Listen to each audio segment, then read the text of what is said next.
Good morning. There we go. Green light means go. Good morning. Good morning. Thank you. And thank you again to Vince and Wilton Renteria for welcoming us today.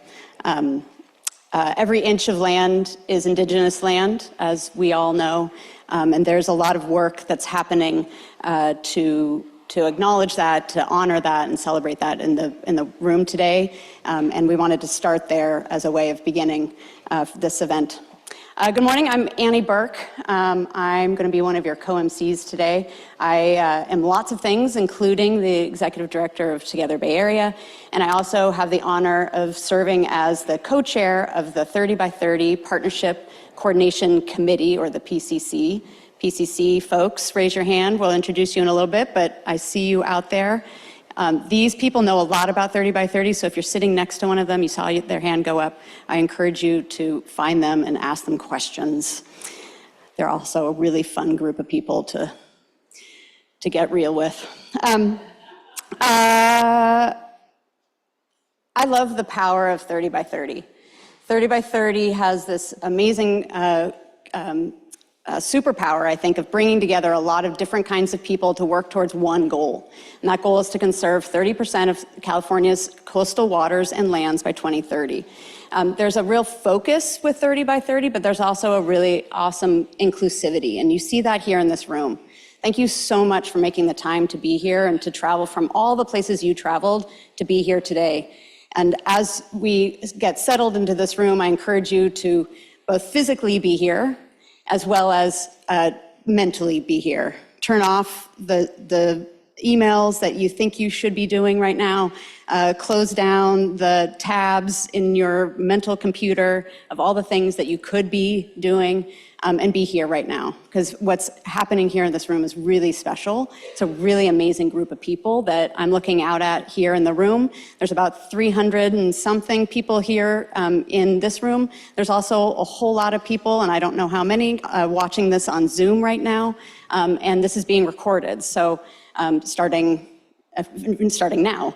And so people will be watching this later. So regardless of how you're watching this, when you're watching this, how you're participating, however you got here today, I'm really glad to see you. I'm really, really glad that you're all here, and thank you for making the journey. As we settle into our seats and get ready for the day, I want to share a few things. A few invitations. One is that there is a lot of difference in this room, and I really appreciate the words that you shared about difference and negativity and conflict. There's a lot of difference in this room. We approach the work of conserving land and coastal waters differently, and we show up with a lot of different lived experiences. And this is one of our strengths. This is one of the things that really makes this work and the state makes human beings really special, is all of our differences. So I encourage you, as you come in today and start settling into 30 by 30 Partnership Summit, to acknowledge that and celebrate it, to lean into it. The second thing I want to invite you I want to make tangible or make clear is that there's a lot going on in our world. There's a lot of challenge, a lot of conflict, and I just want to acknowledge that. We're not going to go into it. What we're here to do is something different, but I just want to acknowledge that there's a lot going on, whether or not you read it in the news or you experience it in your family or your personal life.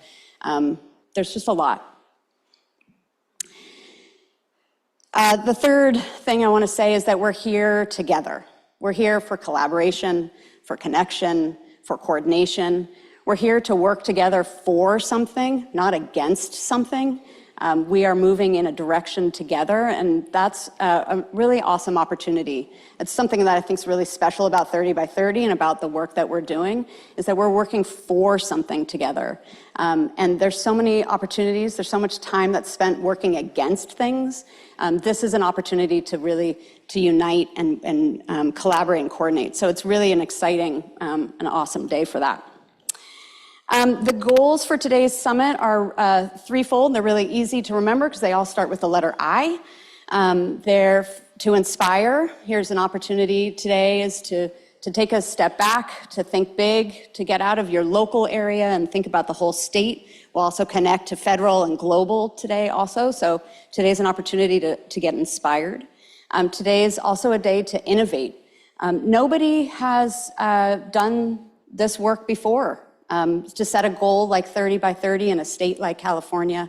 It's an opportunity to innovate, to try new things. The days of like a single benefit project are over. It's about multi-benefit projects. So this is, we get to figure stuff out together. And it's really exciting to be in that innovation space. And the third is to integrate. As I said, there's a lot of difference in this room, and I think there's also a lot of opportunity to think about ways that we can integrate different approaches to the work, different people to the work, and to really integrate across a very large and diverse state. Today's agenda, or what today's going to be all about is actually a fourth I, sorry Megan, is around interactivity. Like sitting and listening we're not going to sit here all day and listen. We're going to be getting up and moving around, and what you see on the screen here is today's agenda, which I'm not going to walk through specifically, but what I want you to do is either scan the QR code and you can look at it on your own device. What I want to tell you is that we're going to be in this room, we're going to be upstairs in some breakout rooms, we're going to be coming back to this room, we're going to be going out and having lunch and doing some breakout sessions and then coming back. So there's going to be a lot of movement. And in that movement, I encourage you to meet new people, to ask questions, to be really awake and hear for all that is available to you. It's pretty cool that the state of California has put into law the goal of conserving 30% of lands and waters by 2030. We've gone even farther than that. We've put 30 by 30 into cement. Right outside, there's some artists who are working to create some original artwork about 30 by 30 that says 30 by 30. It's right out here in this courtyard area. So that's how committed California is to this goal. It's in law and it's in concrete. That's how serious we are. So I encourage you to check that out. It's the same artwork. I don't know if you can see on the slide, but it's the same artwork that's on the t-shirts that were made. And so you get to take home some of that with you today. The action doesn't stop today. Today is just the big culmination of everyone here today in this space and online. Join us afterwards, after the main program, for a reception at House Restaurant and Bar for a cocktail hour. And then we have field trips tomorrow. And if you're not already signed up for a field trip, I encourage you to. There's some really interesting ones with some experts and people who really can talk big picture, but also really on the ground implementation kind of stuff. And my understanding is that there's still space on those field trips, and the place to sign up for those is at the tables out here, for those of you here in person. If you need some help throughout the day, if you're wondering where to go, there's people wearing the new t-shirts, and they're located all around, so I encourage you to find those folks who I'm sure could help you out. And now it's my great pleasure to introduce Megan Hurdle. Megan is the Deputy Secretary for Biodiversity and Habitat for the California Natural Resources Agency. And if you'd like to know her bio, Google it. Maybe don't Google me. Or don't Google her. What I want to tell you is that it's a total pleasure to work with Megan. She and I have been working together since she began in this role, coordinating the Partnership Coordination Committee. And what I want you to know is that she's very strategic and caring. She's hardworking and easygoing, and she's a total pleasure to work with. So with that, Megan Hurdle. Thank you.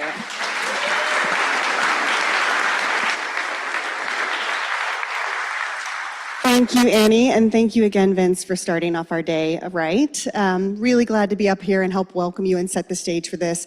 I also want to introduce my colleague, Jen Eckerly. Jen, if you will come up, and I promise this is the last introduction. But Jen here is the Deputy Secretary for Coast and Ocean. She's also the Executive Director of the Ocean Protection Council, so 2 hats. And the 3 of us are going to be your MCs today, because it's such a big job that one of us couldn't do it. So they had to give us 3. and really excited today to talk a little bit about where we've been for 30 by 30 and where we're going. But before I do that, I just want to say thank you. I want to thank everyone in the crowd. A special thank you to all the volunteers who helped make this event happen and the staff. People have been here since 6 a.m. So just amazing.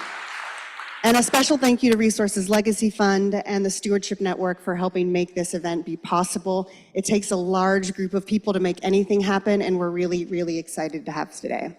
So we can go forward, please. What I'd like for folks to think about today is, we're going to take some time and celebrate where we've been. I feel like in the conservation movement, we have wins, and then we very quickly are like, what's the next thing? We got to keep pushing, which is what makes us amazing. But sometimes we need to take a moment and stop and say, we've made progress, and let's celebrate that. And this morning, we've got some amazing speakers that are joining us today, and we get to cheer them on and thank them for everything they've helped us accomplish. And then we're going to transition to looking forward. We're almost at the halfway mark. Can you believe that? So this is where we started in 2020 when Governor Newsom issued an executive order, but all of you in the room know the effort to create 30 by 30 started well before that. How many of you were lobbying and advocating for 30 by 30 before the executive order was signed? A lot of people. Well then, thank you, because it really got us started with Governor Newsom. After that, we went into 18 months of public process during that thing called COVID, when we couldn't get in a room together to talk about how to get this done. So this means it was done over Zooms, virtual meeting, 70 tribal consultations, countless letters that were very, very long, and many, many comments went into creating our strategies, our Pathways for 30 by 30 document. This is the short one. You should see the appendices. And that's really what guides our work, and that's the foundation. We have a very strong definition for what 30 by 30 is here in California. And let's talk a little bit about where we are now. So as of this last year, we just released our update report. We're at 25.2% of land and 16.2% of our coastal water that now meets the definition of 30 by 30 in California. And that's thanks to all of you.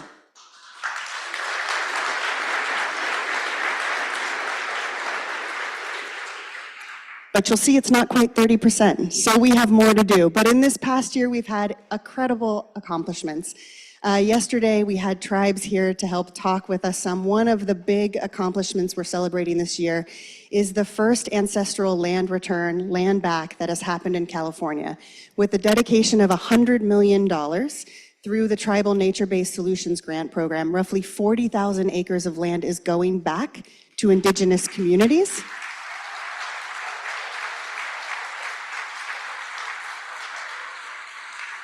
And this next slide is actually a picture of one of them. So I had the opportunity to go up and join Hoopa as they celebrated 10,000 acres coming back to their stewardship and care, which is really amazing, really amazing. Another major win that we had coming up is our next slide up here that we've got. Go ahead and put that up. Anyone recognize some folks in this picture?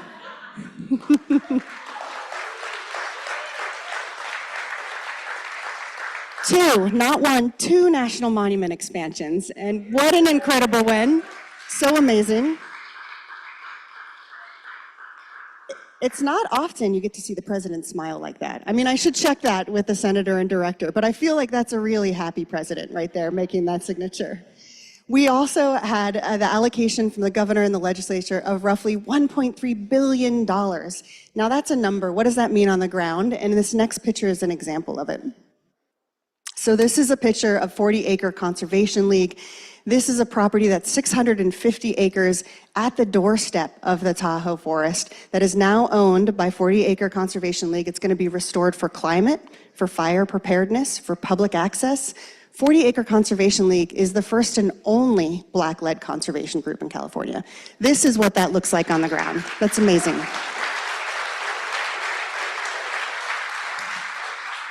Next slide, please. So with that, I'm actually going to welcome up Jen from the Salty Side to tell you a little bit about some of the things that have been happening in the coastal waters. Thank you so much, Megan. I'm so happy to be here today. We have made some really incredible progress in creating a decision-making framework for 30 by 30 for coastal waters that builds on international science-based guidance and is really setting an ambitious standard for marine conservation and protection. In addition to using that framework to help identify existing conservation areas under 30 by 30, we will also, moving forward, use it to understand other conservation measures that will address major threats to biodiversity in coastal waters. We have spent the last 4 months doing a robust public process to really solicit input on that framework. That included tribal consultation and roundtables, webinars, and in-person workshops. We're going to take a little more time to take that input and integrate it into the framework. We anticipate bringing that for adoption to the Ocean Protection Council in early 2025.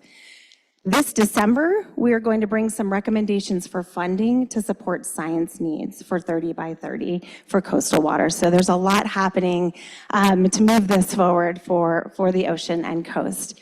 We have had 2 really key milestones this year around tribal stewardship for protecting marine biodiversity. In January, as sovereign nations, the Rezagini tribe of Yurok peoples that are now known as the Palikla tribe of Yurok people, the Tolowa-Dani Nation, and the Cherai Heights Indian community of Trinidad Rancheria designated the first ever indigenous marine stewardship area in the United States on California's north coast.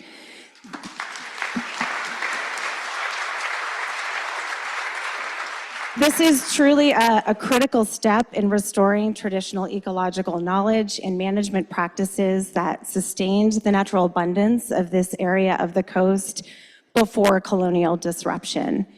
We at the state are working now to identify policies that can implement this concept, and the Ocean Protection Council is working closely with the 3 tribes on next steps for how we work together to align tribal and state priorities.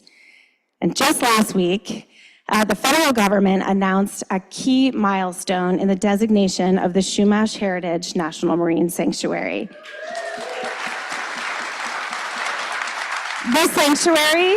This sanctuary will protect areas of cultural significance to California Native American tribes.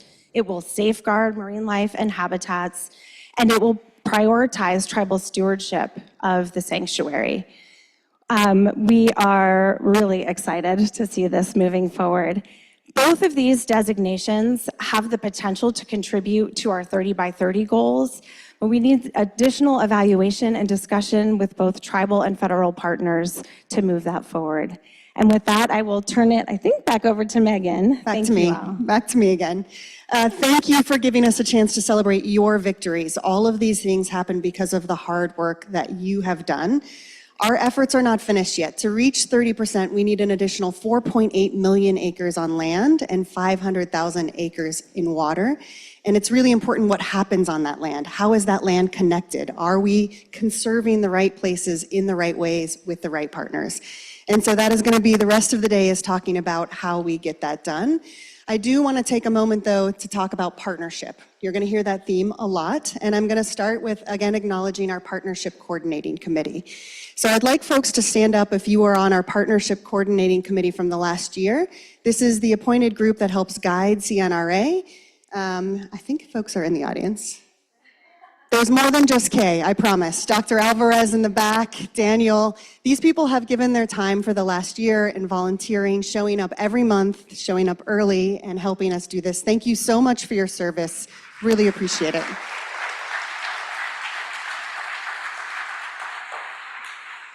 I didn't warn them I was going to make them stand up, so sorry about that. But we do also have some new members that are joining us this year, so we'll put their pictures up on the slides, and next year you can give them applause. They haven't done anything yet, so you have to wait until they show up and do service. We'd also like to just take a moment and invite a partner up. So the California Biodiversity Network was created as part of the 30 by 30 partnership. I'd like to invite Steve here. Please introduce yourself and tell us a little bit about what you do. Great, thank you. It's so good to be here. I'm Steve Montfort. I am the Executive Director of the UC Natural Reserve System. and along with Jeanette Howard from the Nature Conservancy, we co-chair the steering committee of the California Biodiversity Network, which consists of an amazing group of biodiversity scientists and stewards from around the state. Raise your hand if you're here from CBN. I hope that you're going to see some of these folks later today. But as was mentioned, we were formed as part of the 30 by 30 Partnership Network to help build and facilitate a diverse community of practice that's focused on achieving goals with 30 by 30 and beyond. And so we not only incorporate science, but we're trying to bring in all sorts of knowledges that help us to inform our actions. And we're looking for more people to join us in this effort. So I would encourage you today to look out. There's a table out front. It's got some information. We do our work through a series of roundtables that are focused communities of practice, and we have also a broad-ranging equity forum. Take a look at that. You can also go to cabiodiversitynetwork.org to see what we're doing there. And then we're also going to see some of us this morning because we're going to help to facilitate the Integrate session later this morning. And then this afternoon, we're hosting a workshop that's entitled Sharing Knowledges and Actions to Achieve 30 by 30 Biodiversity Goals. So hope to see you there. Please find a way to engage with us. We're here to serve this community to make great things happen for 30 by 30. Thank you.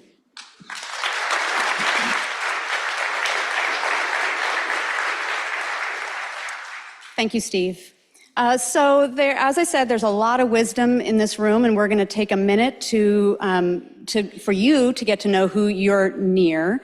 And we're going to take 3 minutes for this. There's whole conversations that you could have.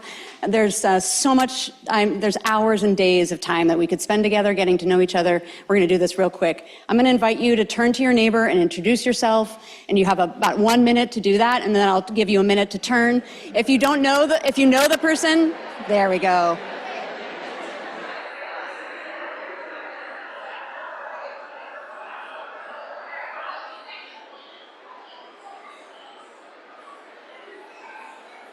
Let's transition to Wade, and then we'll roughly end.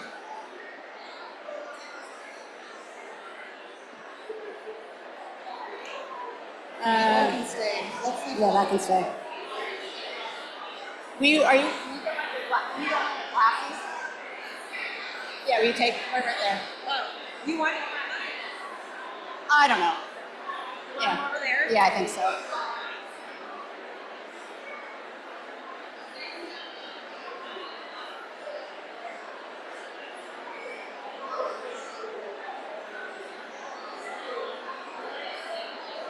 All right, if you haven't switched already, switch.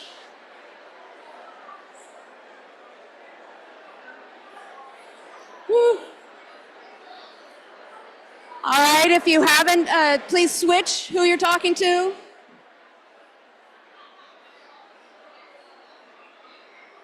Now,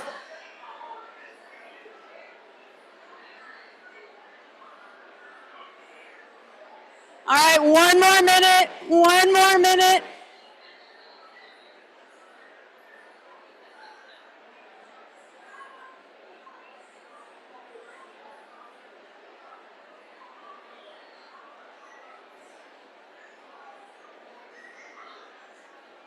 Will you come help me? We've got about 20 more seconds. Oh, they're doing it. This is, by the way, like the photo op of the day. Right here? Is this? Well then, this was the right thing to do. Mentimeter. Screw you, Nancy. Screw you.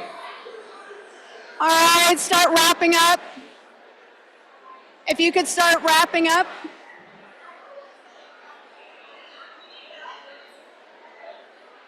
All right. I love you all so much. Okay, everybody. Thank you all so much. Thank you. I told you were going to like each other. That's the hardest part of the day right there, is bringing you all back from that. Thank you. Thank you, thank you, thank you. For those of you on Zoom, the room just erupted in conversation. This is not a shy or reserved group of people. Thank you so much for taking a minute to introduce yourselves. I hope that you'll find whoever you met with and continue conversations. This is not meant to be the only time that you talk to your neighbor, but thank you for introducing yourself, and thank you for coming back. It is my honor now to introduce the Secretary of Natural Resources for California Natural Resources Agency, Secretary Wade Crowfoot.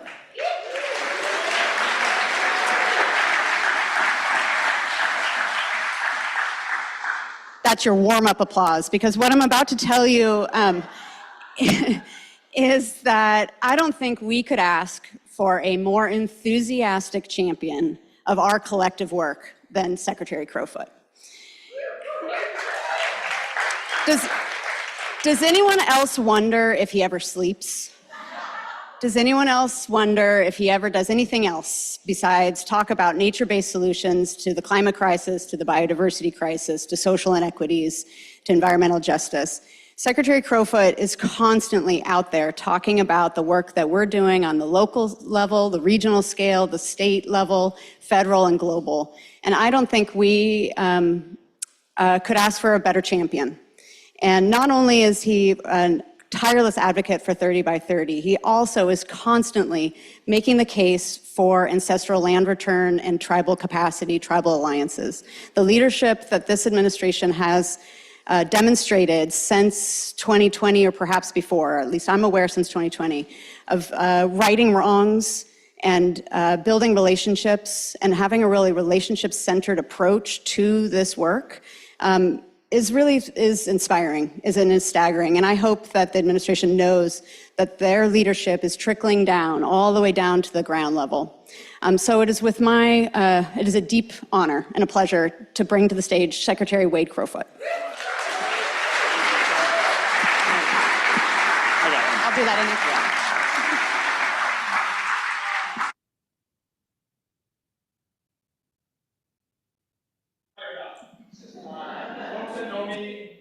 Sorry, yep. If you know me, you know I have a lot of energy, but I have a lot of energy this morning. It's incredible to be in the room and to see this full room and to recognize the progress we're making. The environmental challenges, the social and economic challenges we have and that we're facing, we never thought we'd have to.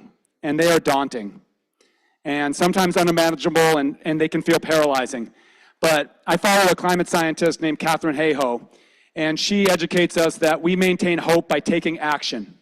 And every single person in this room is taking incredible and inspirational action. And it's a movement we're building. Megan shared and Jen shared the progress we've made in California, but let's recognize that progress is national. We have a president who has conserved 1.6 million acres of public lands in the country. That's more than any president, as I understand it, in American history.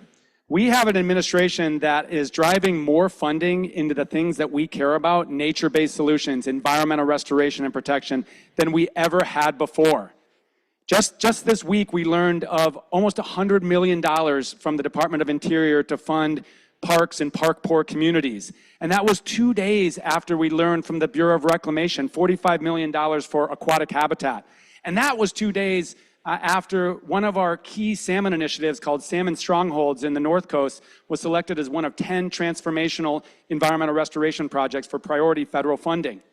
And check this out. Just yesterday, officially announced by the Klamath River Renewal Corporation, is the official completion of the largest dam removal in American history.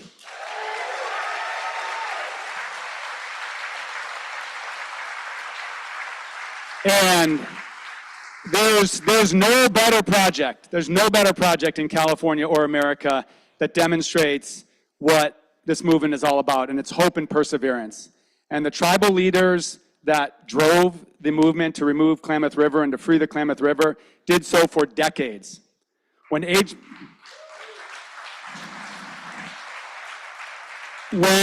agencies like mine, frankly, said it would never happen. And so yesterday's announcement is all about the power of hope and perseverance. And that's what we've got in this room in abundance. So I'm glad to be with you. We are the leaders of this movement. It's a remarkable movement. And as leaders, we get to spend time this morning with two extraordinary national leaders on the things that we care about. So I'm going to move to the podium. Senator Alex Padilla, we all know, and he has served as a U.S. Senator for the last 4 years. But what you may or may not know is he spent a life in public service. A native Angelino, born to parents who immigrated from Mexico, grew up in the Pacoima neighborhood of the San Fernando Valley. Went east to become an engineer, received his degree from MIT in mechanical engineering, and was drawn back west as a result of Prop 187 and an anti-immigration movement in 1994 in California. 2 years later, at 26 years old, he was elected to the city council. I won't tell you what I was doing at 26 years old. And just 2 years after that, he became the city council president, the youngest city council president, as I understand it, the first Latino city council president. From 28 to 33, he helped to lead Los Angeles from that role until he was elected to our state Senate, where he served 2 4-year terms and actually drove and put in place the energy and the climate framework that we have that's frankly leading the world combating climate change. He then was elected statewide to become Secretary of State, where he drove reforms that expanded voting access and voting rights across our state.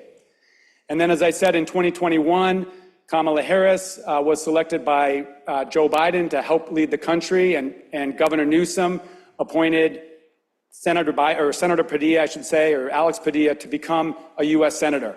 Just a year later, in 2022, he was reelected with an overwhelming majority across the state.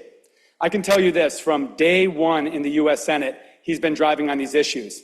I went down to Southern California within a month of him being appointed when he introduced the Public Lands Act, which is still pending, which would expand our protected federal lands in California by over 1 million acres and expand wild and scenic rivers across the state. He serves on a number of committees in Washington, D.C., Judiciary and Budget, but for our purposes here today, Environment and Public Works and Energy and Natural Resources. He's not only driven on national monuments that we'll talk about today, he's driven on clean and safe drinking water for communities, wildlife connectivity, coastal resilience. It's remarkable. So I'll say this, and I know this from working with him. This leader is a force of nature, and he's a force for nature. So please join me in welcoming Senator Padilla.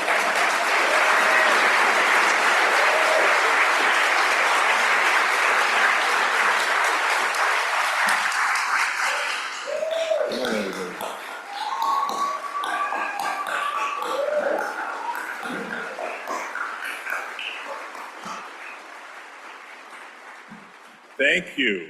Well, with a welcome like that, I should come to Sacramento more often. It is good to be back. It's a home. I grew up in the San Fernando Valley, but having spent many a year here in the state Senate as Secretary of State, it does feel much like a second home. So thank you, Wade, and the entire agency for your leadership, for inviting me to be part of today's summit, and for our ongoing work together. And of course, for your kind introduction. I want to take a moment to acknowledge the tribal leaders that are in the room, a lot of the, not just elected, but community leaders and civic leaders that are here. I'm going to continue the refrain about the importance and the value of partnerships in doing what we do successfully and sustainably. And so part of making that happen and to maintaining that is the partnerships that are created, the coalitions that are built. It's my honor to share the stage and the program with Tracy Stone Manning from the Bureau of Land Management. Give her a round of applause.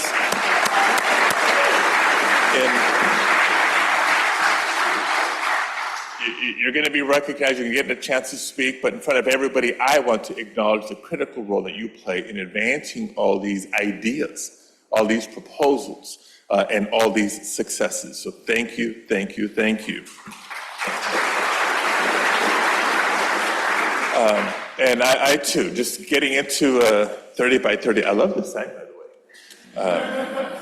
You know, Shohei Ohtani thinks 50-50 was a big deal. 30-30 is the real big deal.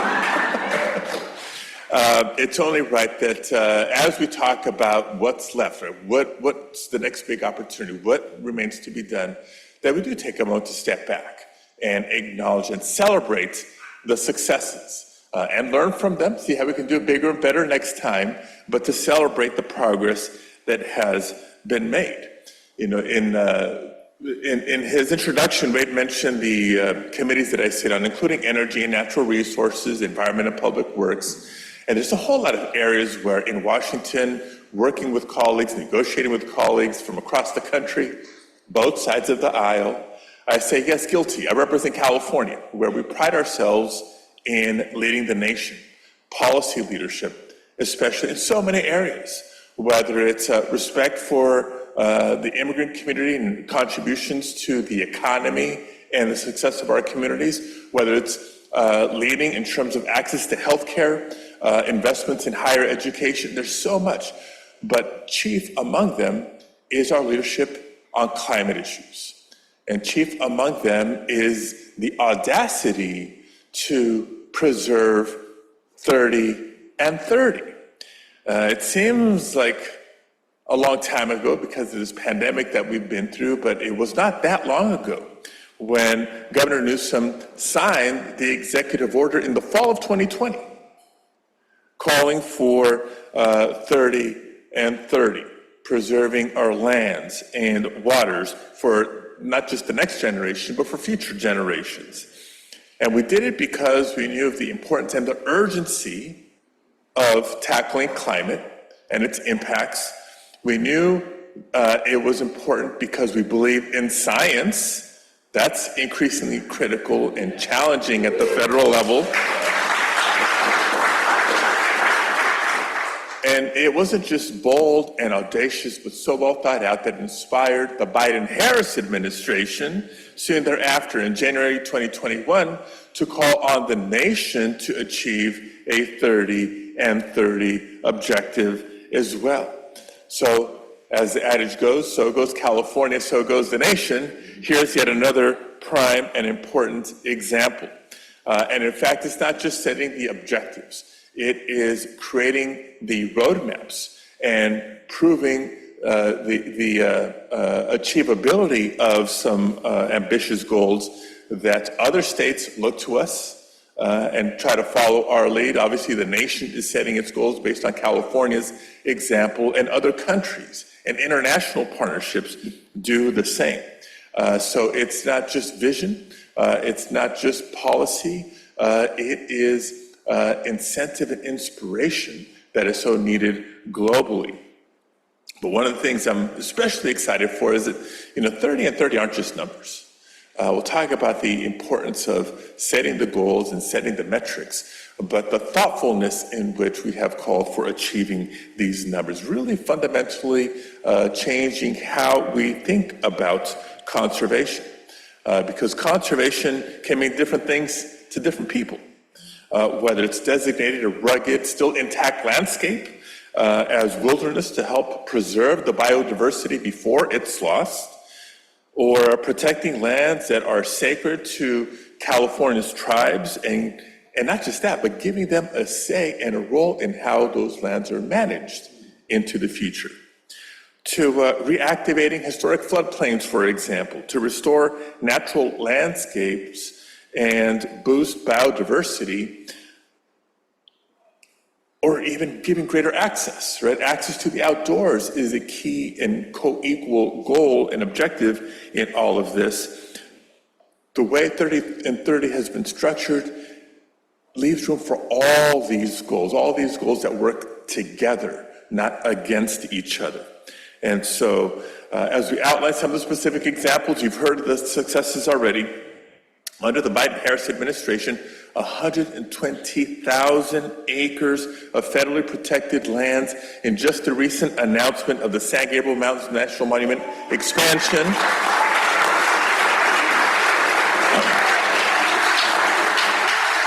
And the Berryessa Snow Mountain Monument expansion, which I'll talk about in a second. But on a point of personal privilege, just a word on why the San Gabriel Mountains National Monument for me is personal. I grew up in Pacoima, the San Fernando Valley, where we almost take for granted growing up, and you look all around, you see mountains. The San Gabriel Mountains over here, the Santa Monica Mountains over there. Now, when you grow up in a community like Pacoima, working class community, proud working class community, you had these visions of the mountains, and if you're really, really lucky as a kid, you get taken on a field trip, maybe to go camping, maybe on a hike. And when you're able to experience that in the mountains that you see each and every day, and yet you feel like it's a whole world away, we know what the impact means of these designations, these protections, these improving access to the outdoors for the millions of people who didn't have it before. So thank you for the coalition that made this happen after years and years and years of phone calls, of letter writing, of knocking on doors, of organizing and insisting that Congress and especially the president do what was right. And it was a thrill to be in the White House today. The president signed the Antiquities Act designation because he did it for the San Gabriel Mountains National Monument, and he did it for the Berryessa Snow Mountains National Monument as well, which was another 13,000 acres in and of itself, 110 for San Gabriel Mountains, but protecting the rich biodiversity, protecting wildlife corridors are so critical, and protecting tribal origin stories and sites. Safeguarding lands that were stolen from tribal nations and now welcoming them as co-stewards of those very lands. This is truly, truly groundbreaking. Again, I know it, we know it, but I'm reminded of it and its significance when I get approached by colleagues from Hawaii to Alaska to Oklahoma to Virginia and everywhere in between, as they hear about what's happening through these committees, when bills are coming forward, when they hear about the administration's actions, they're just blown away and asking me, how did you do this? How did this come about? And I'm proud to say, once again, we're setting the model for other states to follow in respect for tribal communities and their inclusion in this movement. Just last month, it was mentioned that NOAA announced a very important step in the Chumash Heritage National Marine Sanctuary effort. So it's not final, let's not celebrate prematurely, but let me underscore how huge of a step this is. Their recommendation is huge, and I think puts us well on our way for this major victory for the Chumash people, for our environmental conservation goals, and at the same time, supporting our efforts to develop offshore wind power. Again, not mutually exclusive. These goals, all important goals, can be achieved together. These are just some of the few examples, but gives us the reminders of why there is so much to celebrate today, thanks to our collective work. And so much more. Now, we have some big projects to talk about, and maybe some not as big in terms of scale, but equally meaningful and impactful. It all adds up. Every land acquisition, every monument designation.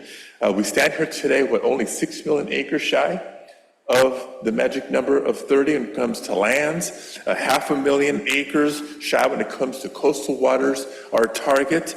And so what are the near-term opportunities to take significant steps towards those goals by 2030?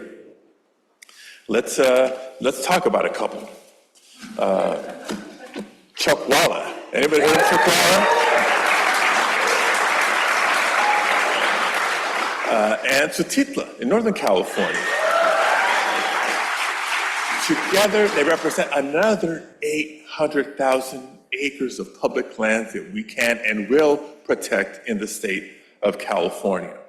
And we know that it's not just because of the quantity, again, the metrics, but the quality, the thoughtful biodiversity assessments that have been done. In Chuckwalla alone, if we're able to establish this Chuckwalla National Monument in eastern Imperial and Riverside counties, it's another 600,000 acres of California's deserts, which is important for key wildlife corridors and other sacred tribal sites in that part of the state. Sotitla National Monument in Northern California would protect not just geologically unique public lands, but a spiritual center for the Pitt River and Modoc nations. And we're not going to stop there. Secretary Crowfoot mentioned the Public Lands Act. That was one of the first bills I introduced. While it may not have gotten through the Senate yet, we got through committee already.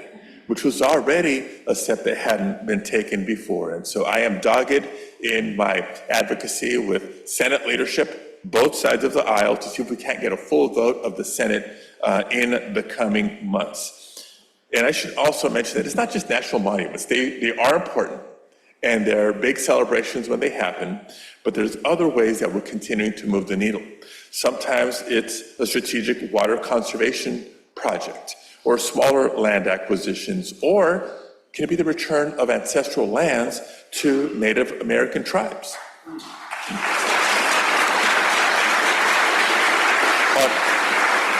On these and all the projects that we take on, we're going to continue to need to work together. And judging by the energy and the spirit in this room, I know we will continue to work together, because every proposal that has come my way has begun with a local vision and a local effort of organizing, mobilizing, educating, building that coalition that creates the momentum for us to be able to do our part.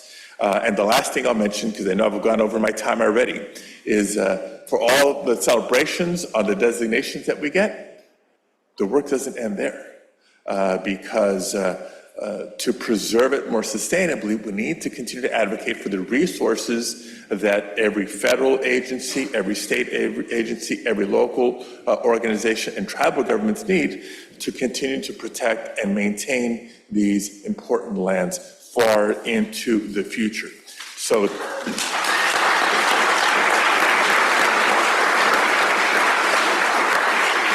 thank you for all you do. We're gonna hit our targets, and it's been great. Thank you, everybody.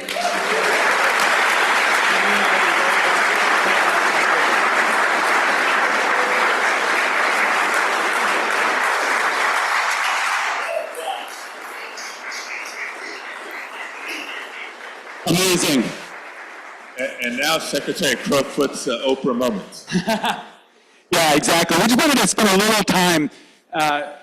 First of all, you see the recognition and the love, and it's really borne by the acknowledgement of how hard you've driven all this. So I want to talk a little bit about that. First question I have relates to that incredible photo we saw on the screen with President Biden and Vice President Harris and yourself and Director Stone Manning. I am so thankful that you've driven so hard to protect our federal lands. About half of California is owned and managed by the federal government, 50 million acres. But I didn't know that about you, when we were working in the state, because you were driving on energy and climate policy. So, what's your why on driving forward and being so dogged on these national monuments and better protecting public lands? It's a combination of reasons, but I think the biggest reason is genetics. Genetics. My mother was from the state of Chihuahua, and if you know anything about Chihuahua, then you're familiar with the Tarahumara Indians, right? And their culture, this Sierra Tarahumara, right? We have the Sierra Nevada here in California, Sierra Tarahumara, in the state of Chihuahua. My father is from Puerto Vallarta. More people are familiar with Puerto Vallarta, beautiful coastline. So love of ocean is very genetic. And so growing up, there's a story that I tell pretty regularly, not just to school groups, by the way. A lot of adults, I appreciate sharing this too. I remember vividly growing up in Pacoima, it was rare for us to get out to go to the beach. I'm not that far from Santa Monica, Malibu, et cetera, but as a kid growing up, the way we grew up, it seemed like a world away. But one of my uncles, because my dad was always working, would take all the cousins to the beach once a year. And I remember the first time we went out to the beach, and day at the beach, you gotta bring snacks, gotta bring sandwiches, gotta bring fruit, gotta bring a lot of water. At the end of the day, we're sort of packing up our towels and getting ready to leave. And my uncle says, all right, make sure you pick everything up. And we thought we were done cleaning up. And he said, I see a bottle over there, I see a can over here, I see a wrapper over there. And we said, well, Uncle, that's not mine, right? As kids can do. And he said, no, it doesn't matter. We leave this place better than we found it. Such a simple concept, but isn't that our charge, right? As policy leaders, to leave this place better than we found it. It's incredible. that just sort of knowing the story behind the story. And I see your tenacity, your staff's tenacity. Senator Padilla has an incredible staff. And if you work on capital, if you know this, because you started your career as a staffer, but the effectiveness of an elected official really is heavily weighted by the effectiveness of their staff. So big thanks there. But we talk a lot about what you're doing with these bills, with the Public Lands Act, with the national monuments in Washington, D.C. How can the people in this room support your efforts? How do we actually put a turbocharge behind your leadership? Well, one last piece to the prior question. It doesn't hurt, by the way, to have visited every corner of the state of California. When I was first running for Secretary of State, I made this pledge to visit all 58 counties, and I'm so glad that I did. Not just a pledge, fulfilled that pledge. Because whether it's being able to deal with Tijuana River issues down in the southern border with Mexico, of course, Yosemite and the Sequoias, Point Reyes, but up into Modoc and Lassen, and every corner of the state is beautiful, uniquely. And deserves to be protected. And having seen and experienced a lot of these places firsthand allows me to speak with just a little bit more authority when we go to fight for these protections. Now, what can you all do? Just honestly, keep doing what you're doing. Don't let up. And we're actually in a moment right now, short term, where there is a sense of urgency. The Sotitla proposal, the Chukwala potential, in 33 days, there's a critical election for the country. That's true. I'm not gonna make this, overtly partisan and political, but obviously if you believe in science, believe climate change is real, and know what we need to do to act, a lot is on the line this November. And my selfish interest, I want to be working for the next 2 years and 4 years with colleagues that agree with this as a priority and not having to fight to protect fundamental science and preservation of data that is so critical in these efforts. So keep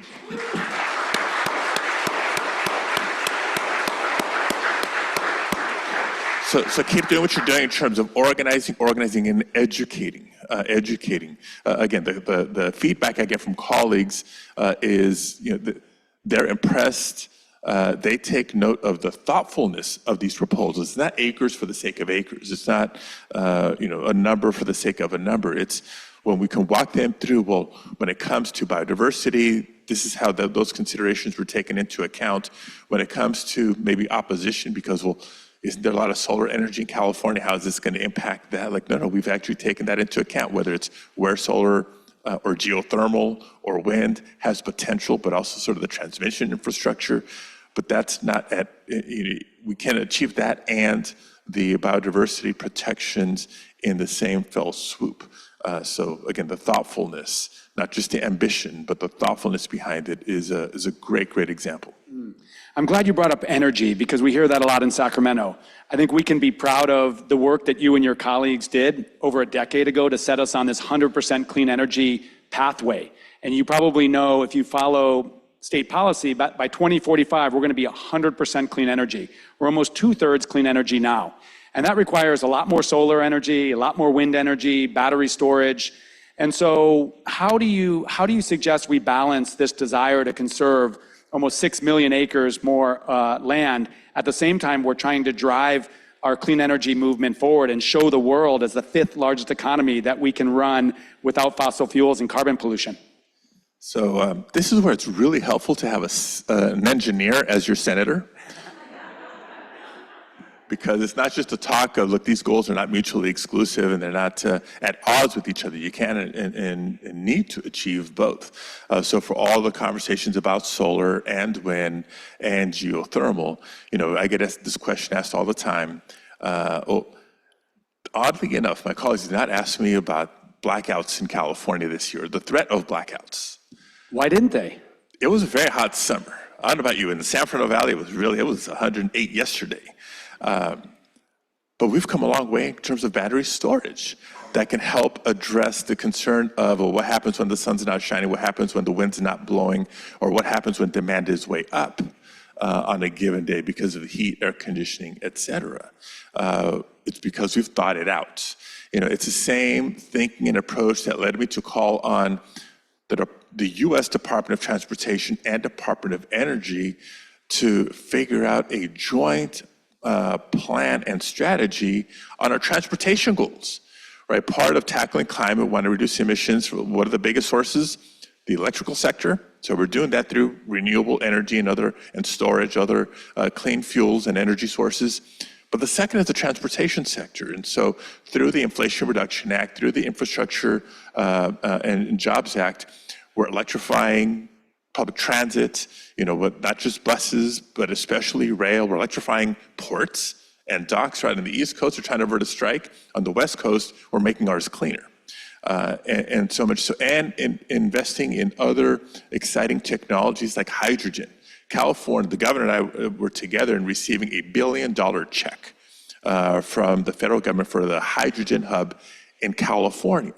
And so when you can lay out with my colleagues how we achieve both the ambitious goals on the energy side, the emissions reduction side, and the environmental protection and stewardship side, it takes to arguments of you guys can have the lights go out when you need it the most. No, it doesn't have to be that way. We smart technologies there. California leads the nation on innovation and R&D. And so the opportunity and responsibility that we embrace as Californians is truly being that example for the rest of the country and the rest of the world. That's incredible. And you invoked, as California goes, so goes the nation. So I think in this room, we have to make sure that when we get those arguments that you can't do both, you can't have 100% clean energy and the conservation that we need. We can't protect our ecosystems and grow our economy. We can say that's absolutely not true. That's a false dichotomy, and we're going to prove it here in California. 100% clean energy, 30 by 30, and so much more. It's remarkable as a leader of the federal government to hear you invoke the leadership of tribal governments in California. And this is another, I hope, model that we're really building in California. As you know, we have 109 federally recognized tribes in California, the most of any state in the nation, and far more tribal communities that didn't get that recognition.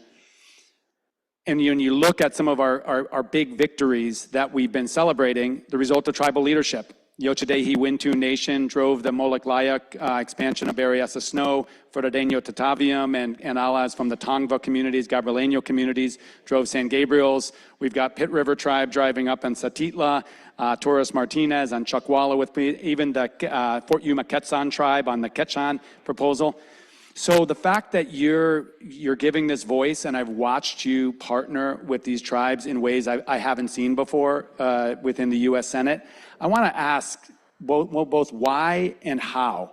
Why have you made this such a priority? And then what's your roadmap for these types of partnerships moving forward?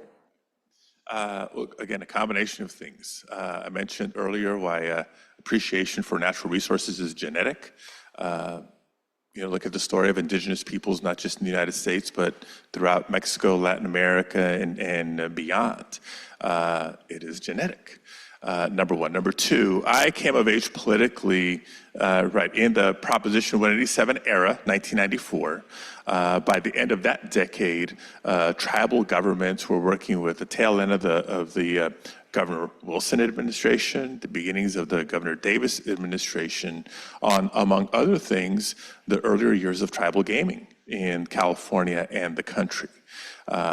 Contentious in the nation's capital, contentions with some statewide ballot measures, but if you paid close attention, and I'd ask some of the tribal leaders here to correct me if I'm wrong, lost in a lot of that debate about gaming was the fundamental concept of sovereignty.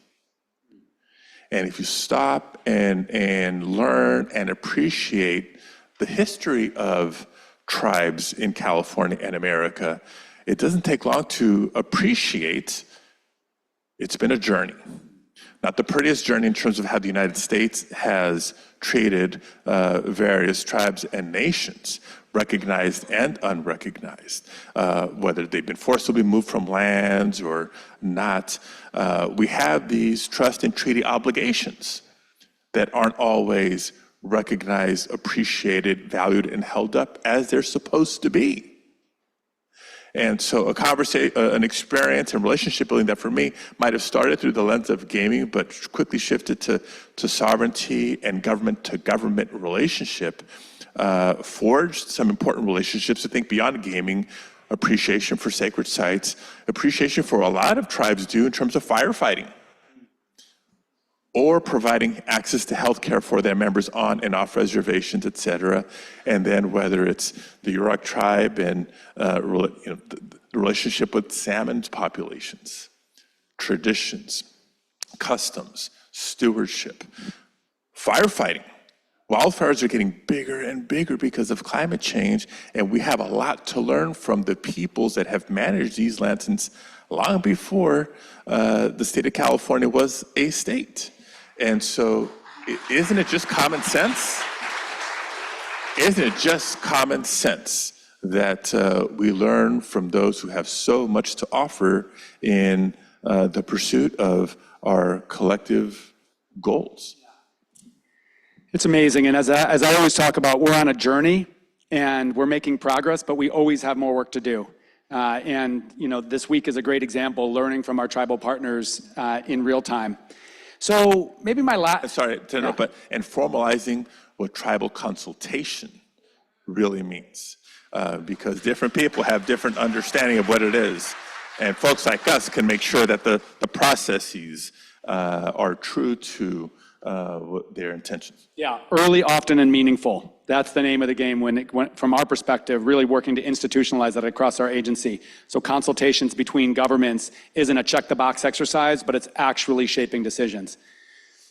Last question for you. So you feel the energy in the room, and we're going to talk a lot today. We're going to leave here, and then everyone's going to head back to their corners of the state and do what they do, whether they're a conservation group or a local or tribal government or a private sector partner, hunting and fishing association. What words of wisdom or insight or words of encouragement that would you have for this group here today? It's hard to beat the energy that we've already had thus far in the program. We're celebrating the progress. That's important to recognize the progress that we've made, because on that we build the momentum for the work that remains to be done. You know why you're doing it. I don't need to convince you. You're all here for a reason. So maybe what I'll do is quote the President of the United States. He tells President Joe Biden, I'm a fan, tells the story of how his grandmother would tell him when he would say, keep the faith. She would not chastise him, but say, no, don't keep the faith, spread it. And so I guess to paraphrase from that, we have these 30-30 objectives and beyond. Don't just keep the commitment, don't just keep the vision, but spread it. You're not just organizers and mobilizers, you're ambassadors, you're educators. Let's keep growing this movement. We know why it's important. We know we can do it. We know we need to do it. And by keeping the momentum, by keeping working together and growing our coalition, we're going to get to 2030 and hit our goals, and then look at Secretary Crowfoot and say, what's next? Let's give some applause to that.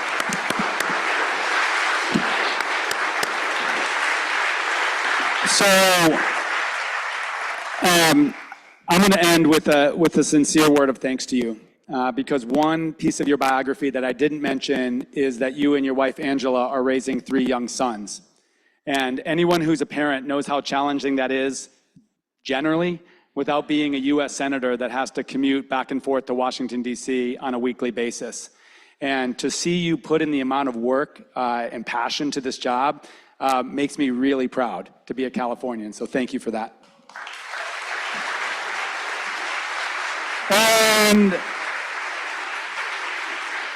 And lastly, if we could bring up the next slide, it's an important moment because this is our first ever acknowledgement and creation and award of our 30 by 30 champion. Senator Padilla, there's nobody that is doing more driving this movement that we all care about and we're invested in than you. So we want to acknowledge you as our first 30 by 30 champion. There's a beautiful glass award heading to you in Washington, D.C. We weren't going to burden you with that now. We've got a little bit of gift. But please join me in thanking Senator Padilla for being our champion.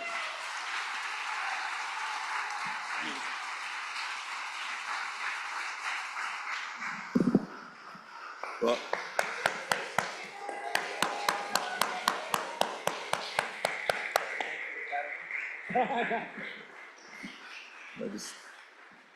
again, Thank you, all of you. Thank you, Wade, for the award. You got to promise all of you to come visit and see it in Washington. But really, wouldn't it be possible without all of us working together? I'm just doing my part. Appreciate the acknowledgement of Angela and my boys. I talked about my parents a couple times earlier. They're truly my inspiration. When I look at my kids every morning, they're my motivation to make sure we get this done. Thank you, everybody.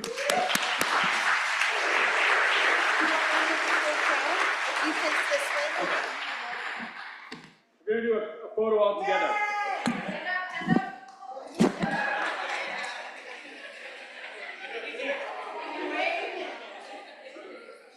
Awesome. Thank you so much. Well, thank you. Everybody, if you were part of the San Gabriel National Monument expansion movement, you know that Senator Padilla showed up at more than one of the press conferences with his son and their little dog in tow, which is pretty cool. And it demonstrates just how personal that was to him. So we are blessed by not only talking to one national leader on our environmental conservation movement, but two. We all know what the Bureau of Land Management is, BLM. If you're an outdoors person, you've recreated there, you've passed signs. But I want to share with you a little bit about the Bureau of Land Management. The Bureau of Land Management manages 250 million acres across our country. That's 2.5 Californias. It's our largest land management agency in the country. In California, BLM manages almost 15 million acres, which is, if you do the math, it means 1 out of every 6 acres in California is managed by the Bureau of Land Management. A lot of us associate BLM lands in California with the desert in Southeast California, and that's a large portion of those lands. But it's also lands in Northern California and coastal California, in the Sierra Nevada, and in the Sacramento and San Joaquin Valley. And I'll say this, growing up, and as I learned about environmentalism, I'd never associated BLM with environmentalism. BLM are lands, obviously, that we utilize for oil and gas extraction, for grazing, for economic activities that have built prosperity across our country. But increasingly, we know that the BLM is also critically important to managing our lands for their conservation values, for their sustainable recreation values, for the ecosystem services that they provide, not only animals, but us in our watersheds and in so many other ways. So I will tell you that if you are somebody like me, and I think everybody in this room is, that cares about the environment and brings an urgency and passion, you should be very thankful that President Biden appointed Tracy Stone Manning to this role in 2021.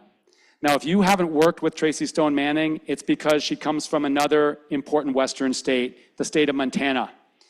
Director Stone Manning and I have a similar life history in that we were both started our lives in the East and came West. As I understand it, she came to Montana in part for a graduate degree and stayed there.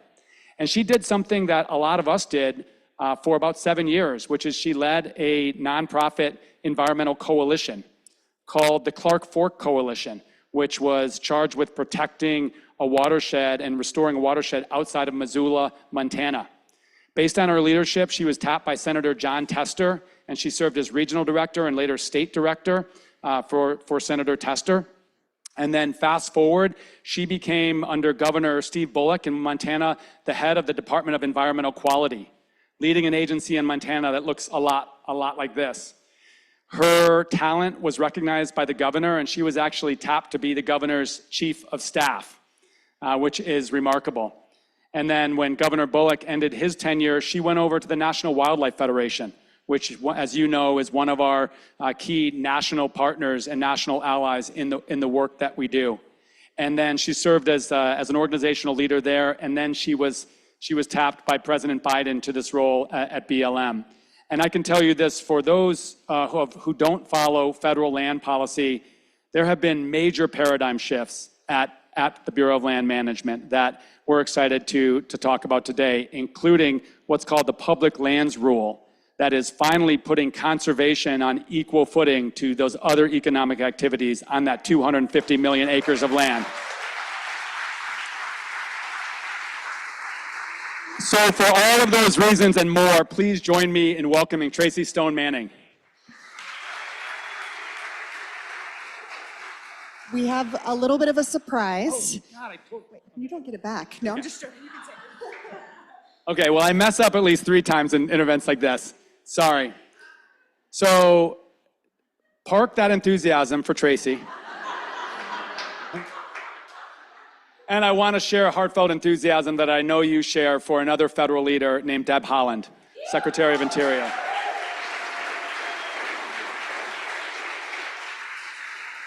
Secretary Haaland, as you know, made history as the first Native American cabinet official in American history as the Secretary of Interior. She has been an absolute game changer in that huge department of which BLM and our Bureau of Reclamation and U.S. Fish and Wildlife Service, National Park Service, so many more entities are part of. Not only has she shifted and helped us move towards the environmental conservation that we're here talking about, her leadership on cultural reconciliation with Native American tribes is singular, and I think nothing that any of us could have imagined would come out of the leadership of the Department of Interior. If you have had a chance to be in a room with Deb Haaland, you know, you feel the humanity, the humility, the passion she brings to this work. So I am really pleased to share that while she can't be here today, she did ask to record and to share a special message with us that we're going to listen to right now. Hello, everyone. I'm thrilled to join you for this year's 30 by 30 Partnership Summit. I'm sorry I couldn't be there in person, but I am so glad you have Bureau of Land Management Director Tracy Stone Manning with you. Tracy is a brilliant and passionate advocate, and I'm so honored to be her colleague. I want to start with a huge thank you to every single partner in the room. You are here because you are an important part of this incredible effort to conserve more of our lands and waters. Each of you brings us closer to our shared goals with your passion, your grit, and your determination to protect our future.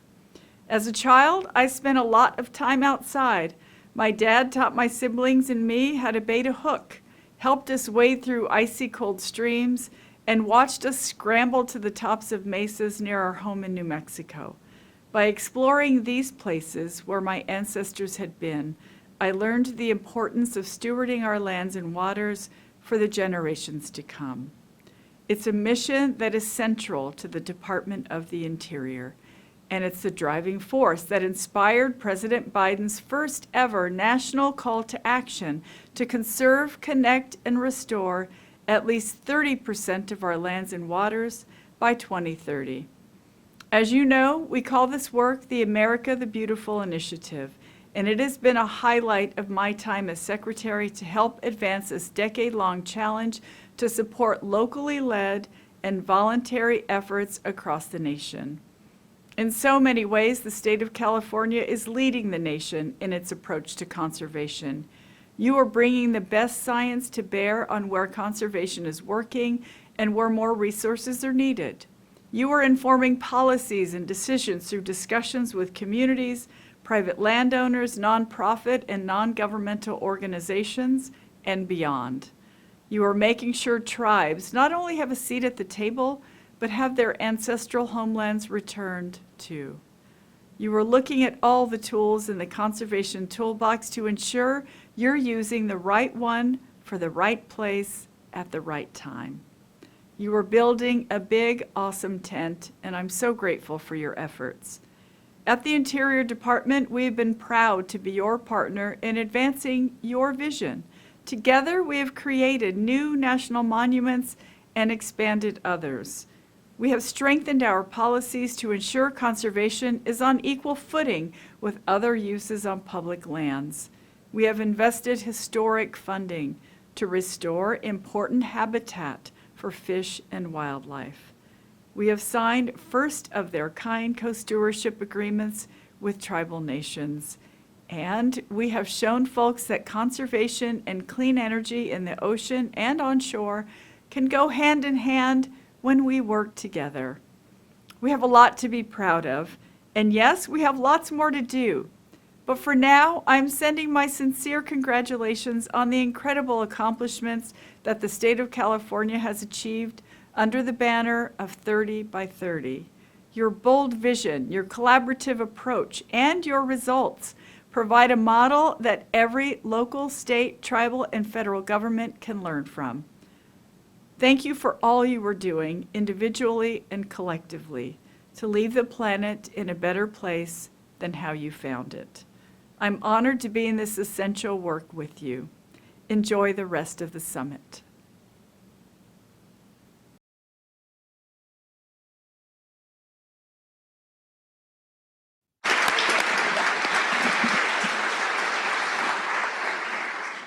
Wow, that was a great setup to our conversation here today. And once again, Tracy, thank you for making it out here. So much to unpack with you, but I want to ask you just step back from the job and the policy and just talk sort of. You just do that. It'll come. Westerner to Westerner. We didn't start our lives here, but we're now spending our lives here. And I just want to talk about your own why. You know, why you've made your life in Montana, why you've made your career protecting, conserving the environment, expanding outdoor access in that part of the world. Yeah, thank you. I slept outside for the first time when I was 18 years old because my brother took me camping. And it is why I'm sitting in this seat. So I ask all of you to invite people into nature. If there's somebody in your life that hasn't been on a hike with you, if there's somebody in your life that you can take outside and take them under the stars for a night, it's literally life-changing. And so that's what happened to me when I was 18. 4 years later, I was packing up my little tiny car with all of my worldly possessions and driving to Missoula, Montana for a graduate degree in environmental studies. And until this job, I never looked back. Wow, that is incredible. So in government, we're always trying to recruit conservation champions who are working in nonprofits into government. And you're somebody who successfully made that leap, led that conservation organization for 7 years and then made the leap to government. What can you say about your journey that will hopefully inspire some of the folks in this room to consider careers in government? Public service really matters. It just really matters. And I had a moment when Governor Bullock said, "Will you come run the Department of Environmental Quality?"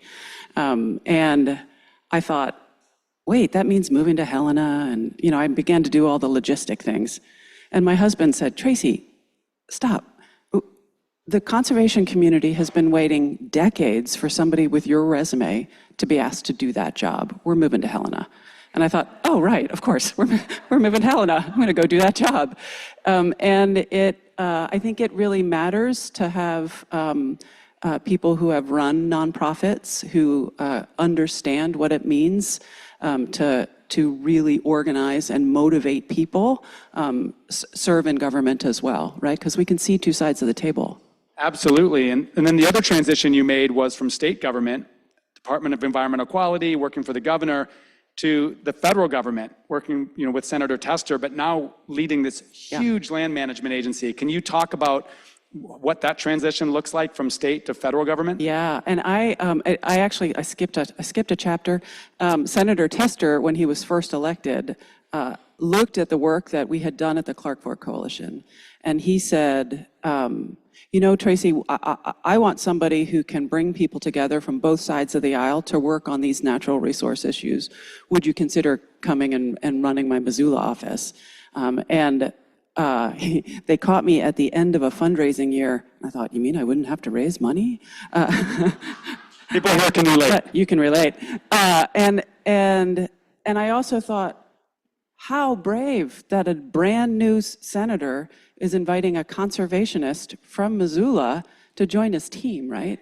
Really, truly brave, and that's why he's been such a champion across the years, right? It's I think in his genetics as well. And that shift from really sort of working in state government from DEQ and then being the governor's chief of staff to federal government has been fascinating.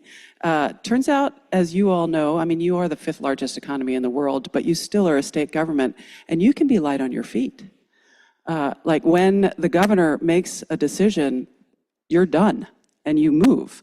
In federal government, there's a lot of deciders that also have to sort of move along with you.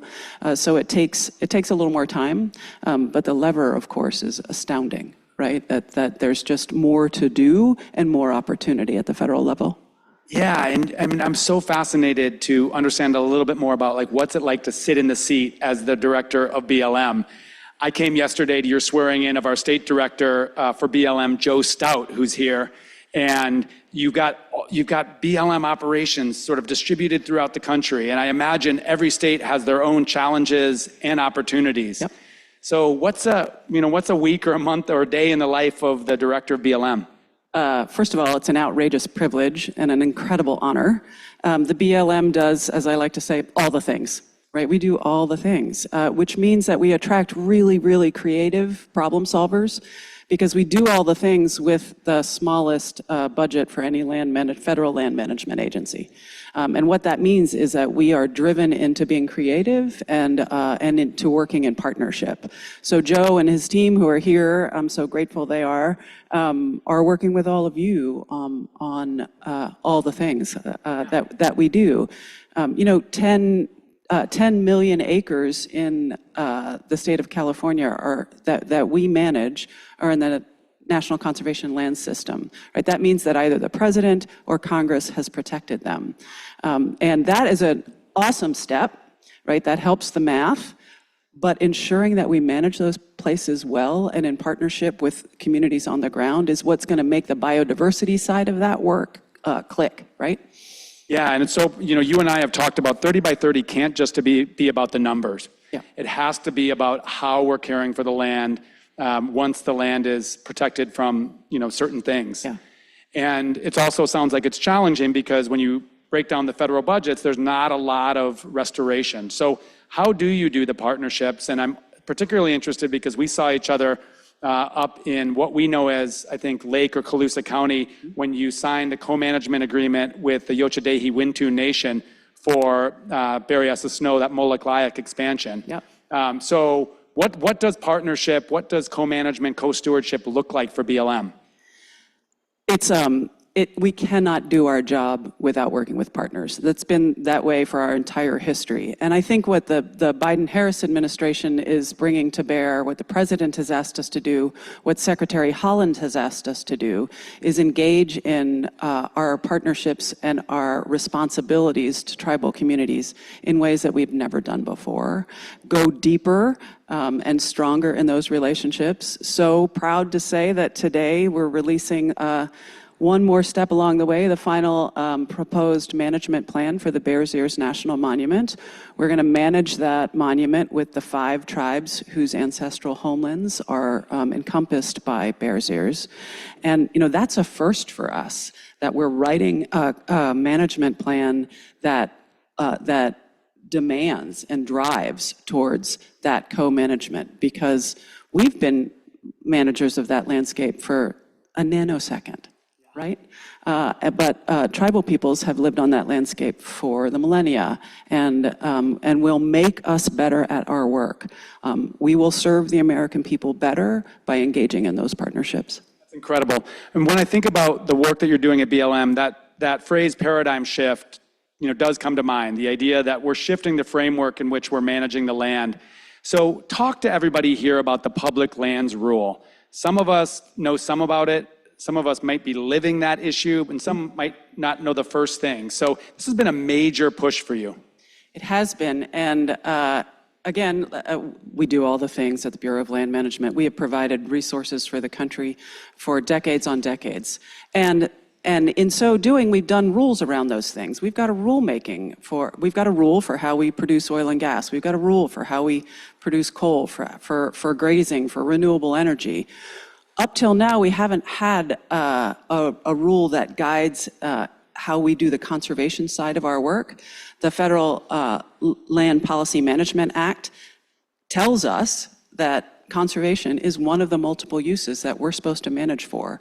And now with this rule, we can provide sort of a consistent framework for how we do that management. And it's pretty straightforward. It asks us to protect the very best places that we've got out there, restore the places that need it, again, getting towards that biodiversity need, with some tools that we haven't had before through restoration and mitigation leasing. And third, it asks us to use the best science and indigenous knowledge that we have in order to make good decisions around the development side of our portfolio. It's going to guide our work into the future. It's what we need, I think, for the 21st century, and it's what we need for managing these lands in a time of real change on the ground. Yeah, it's inspiring. And so the way I think about it, it's almost like hardwiring in good conservation that puts it on the same on the same level as those other uses of land. Not to be too provocative, but this is one of those environmental reforms that draws a lot of opposition. And I think the minute that you finalize the rule, the certain states' attorneys general start coming in with their litigation against it, and goes without saying that the next administration, the next president of the United States is going to have a major determination on how this rule is implemented, or if it's implemented. How do you navigate those politics across the West, recognizing some of these issues do get so polarized? First, let's start with how it's implemented, not if. Thank you.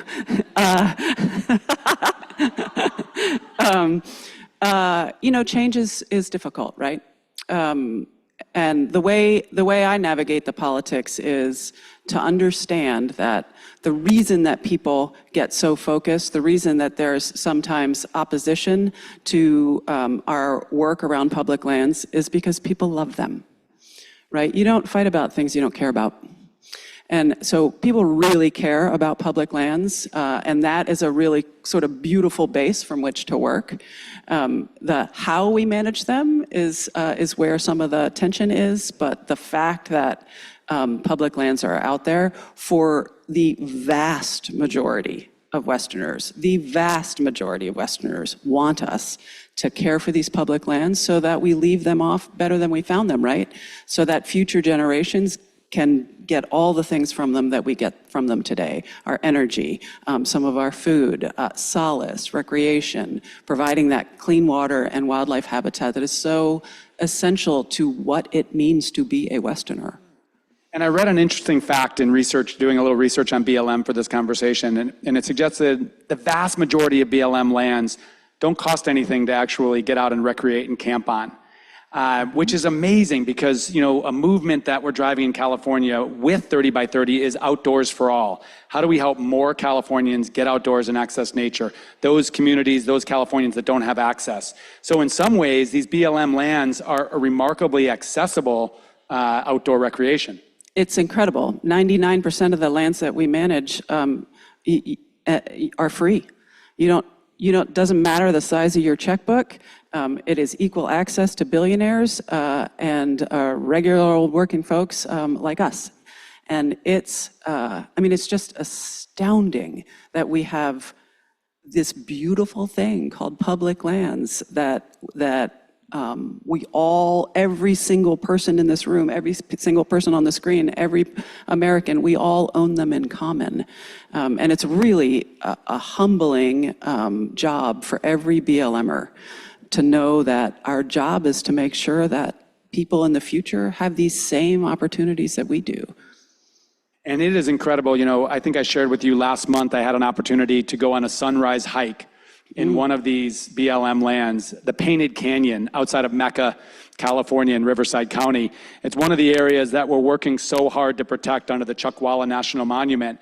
And what was remarkable, and we were led by tribal leaders and conservation allies, is talking to people about them bringing their families out for a few days. And they're not having to make a reservation at a state park system. They're not having to pay. They're literally bringing their family out and recreating in this magical place. As part of Public Lands Day this weekend, by the way, every day is Public Lands Day at the Bureau of Land Management, but we did honor it, and I took a hike in Calf Creek in the Grand Staircase Escalante National Monument, which was the first Bureau of Land Management monument that President Clinton designated under the Antiquities Act. And I too was out there at sunrise, and there were people, every person we saw had huge smiles on their faces. They're out there with their dogs, they're with their friends. Person upon person upon person was not even from Utah. Like, there were some folks from Utah on the trail, but people were coming from all over the country and all over the world to share this magical place. And it's why I think doing this work of 30 by 30 and using the tools at our disposal, like the Antiquities Act, are just so important, right? That people are going to be doing that hike 50 years from now with smiles on their faces, right? To a remarkably beautiful spot. Absolutely. I want to ask you a similar question that I asked the Senator Padilla, and that is conservation and energy development. Mm-hmm. BLM, this 250 million acres, probably at the epicenter of this question about how do we achieve our clean energy goals across the country and in states like California, and how do we balance that with conserving the most important cultural sites and environment. We have the Desert Renewable Energy Conservation Plan, or DRECP, in California, which is a BLM-led effort to try to get at that. So can you just talk about the work that BLM does to try to achieve that balance? Yeah, thank you. And let's take one step back and say President Biden and Vice President Harris and Secretary Haaland were very clear from day one. We have to turn the corner to a clean energy economy. We have got to be a clean energy economy, set goals of 25 gigawatts by 2025 permitted on BLM lands, set a goal of carbon pollution-free electricity grid by 2030, and we are on the way. We've already hit the 25 gigawatt by 25 goal, and we are on the way to ensuring that we provide clean power for this country. But it is still, as you've noted, development, right? We have to do it responsibly, and we have to do it well, making sure that we think about biodiversity, think about the cultural, incredible cultural landscapes in which we work. So we just finalized the Western Solar Plan, which guides solar energy development to within transmission corridors, guides it to places that have already been degraded. And that is sort of the first step in saying, all right, we're doing that first slice, and then project after project, we still dive in and do the NEPA and make sure that we're getting the development done responsibly. It's really important work, and again, California helping us lead the way with the DRECP. Later this month, we're going to go celebrate the fact that the first clean electrons are going onto the grid from projects developed in the DRECP. And that landscape also acknowledges and protects remarkable biodiversity and the cultural landscape that is, in some cases, literally written on the land, right? Yeah. It's incredible. And for those who don't know what the DRECP is, again, Desert Renewable Energy Conservation Plan, and it's essentially a guide for where and how we develop clean energy in California's deserts, and was the work of a lot of groups, maybe in this room, over a 6-year period, to really identify where are the places that there's the best development potential, but also where are the places that we need to protect.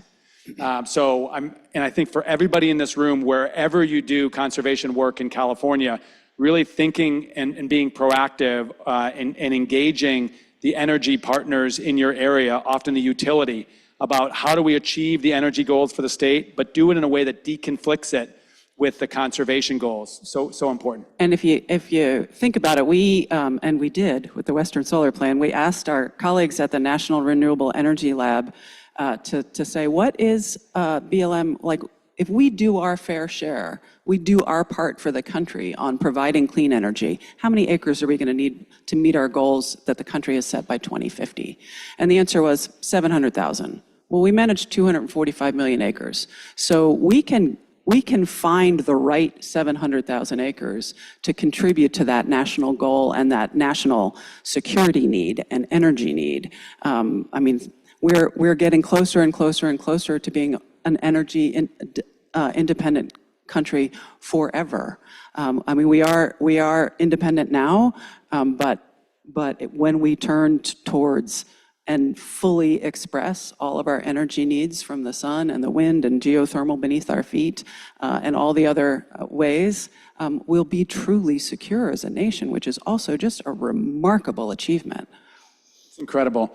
Let me ask you a last question. Given the arc of your career and that your leadership on these issues that every last person in the room cares about, what would you tell us here today? What words of wisdom or insight would you have us leave today with? First of all, carry gratitude for each other. You all are doing incredible work. And a couple other things. This room is packed. It's awesome. And there are people on the screen. It's fabulous. There are not enough of us. So invite people into nature. And in so doing, you will also be taking care of yourself, right? This work doesn't end in 2030. This work isn't about math. The math is important, but it's not about math. It is about knowing that we live in nature, so we have to take care of nature. Nature, we are animals, Homo sapiens, living in nature, and nature is our guide. I'm a little concerned that as we address the climate crisis, we're focusing really on technology to get us out of it, but nature is going to get us out of it too. And so the work that you're doing to inspire, to innovate, and to bring people along with the idea that nature is the planet's very best engineer. Think about it. Nature is the planet's best engineer, and we need to invest in nature and work for nature each and every day. And I'm just so grateful that everybody in this room is doing that work. And also, advocate. You're doing that too. Advocate to your government. Wade and I, we are just people. I know people say, oh, the government, but we really are just people. And working in partnership with government really matters. The government has things to bring to bear and a responsibility to bring to bear, and we need your help. So work in partnership with us, collaborate with us, and finally, reflecting back on, I think, how we opened this morning, we're in an interesting and hard time. So please, please, please take care of yourselves. Wise words, and I'm so glad that you brought up the centrality of nature. You know, we talk about ecosystems, and I think for some, ecosystems can feel like a very environmental term. But as I've been educated, if you break down the term eco, it means home. Yeah. And these are our home, our life systems. So as go our ecosystems, go our life systems. And also your point about we are part of nature. If you've never been in this building before, you see a quote by the famous poet Gary Snyder that says, nature is not a place that you visit, it's our home. Yeah. And we talk about people and nature thriving together. And one of my friends and tribal leaders, Frankie Myers, said, brother, people are nature, nature are people. Yes. And so we take care of nature, we take care of ourselves. And in this world of climate action and renewable energy and electric vehicles, that's all important. But fundamentally, conserving and restoring nature, so central to everything we do. So central to everything we do, and this administration is making it so central. We have historic investments in nature. We're doing incredible restoration projects throughout the country, including right here in the Consumnes River watershed, investing real serious funding, and that just vaults us into the future, yeah, right, in a better way. Incredible, and that is a wonderful segue. If you can cue up the slide. Your leadership at the Bureau of Land Management, being a champion for all that we care about, makes it really appropriate that we want to also award you a 30 by 30 champion. Thank you. Our first.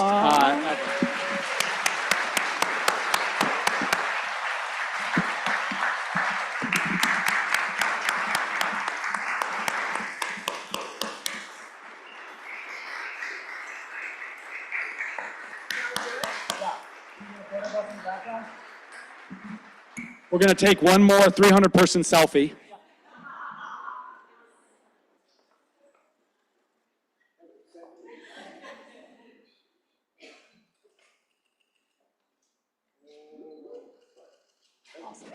Thank you so much, Tracy.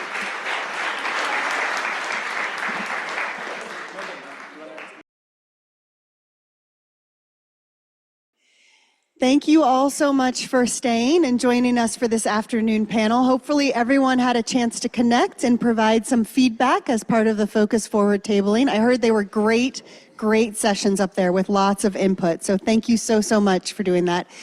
As a reminder, my name is Megan Hurdle. I'm Deputy Secretary for Biodiversity and Habitat at California Natural Resources Agency. And I'm so excited to have this amazing panel up here for our post-lunch session. And I promise you, I did not plant talking points with the senator or the director this morning when they talked about it being beyond the numbers. They did that on their own, but really that is the point of this panel, right? One of the things people say is, you're just counting. You're just putting dots on a map. But I think all of us in this room know that it is so much more than counting. The number gives us a target, somewhere to strive toward, something to push toward. We also know 30% is not enough, but it's a goal, right? We're heading that way. But what really matters is what's happening on the ground. How is the land being managed? What are the partnerships that are being created to drive this forward? What are the connections that are being made for people, for land, and for animals? And this panel is going to help us dive into that this afternoon. So a little bit on the structure of the panel. I challenged them all to provide one photo, which was remarkably hard, and someone cheated. I wasn't going to name names. It's the lawyer on the panel. But we're basically going to have each of them talk to us for about 5 to 7 minutes and use a picture to tell their story about the work they do and how they're making 30 by 30 real on the ground. And then we'll have a bit of a discussion from there. So really excited to jump right into this. And I'm going to start on the far side, on the north end of our state. I think probably the person who drove the furthest to get here. Yeah, how far did you drive? 7 hours. Thank you, Rosa, for making that drive. So this is Rosa Lauchi. She's with Tolowa Dani Nation, and super excited to have her here. She's the Marine Division Manager. So you actually established the Marine Department with the tribe up there and have been leading it for many, many years. And one of the things that I loved when I was reading your bio and hearing about the work that you're doing is you're really doing the research to understand what's happening in our coastal and intertidal environments, and then you're training people to do traditional stewardship methods, which is so amazing. So I'd like to invite you to go up and start us off, and please feel free to tell us a little bit more about your background and where you come from. I just wanted to get you kicked off. So thank you so much for joining us.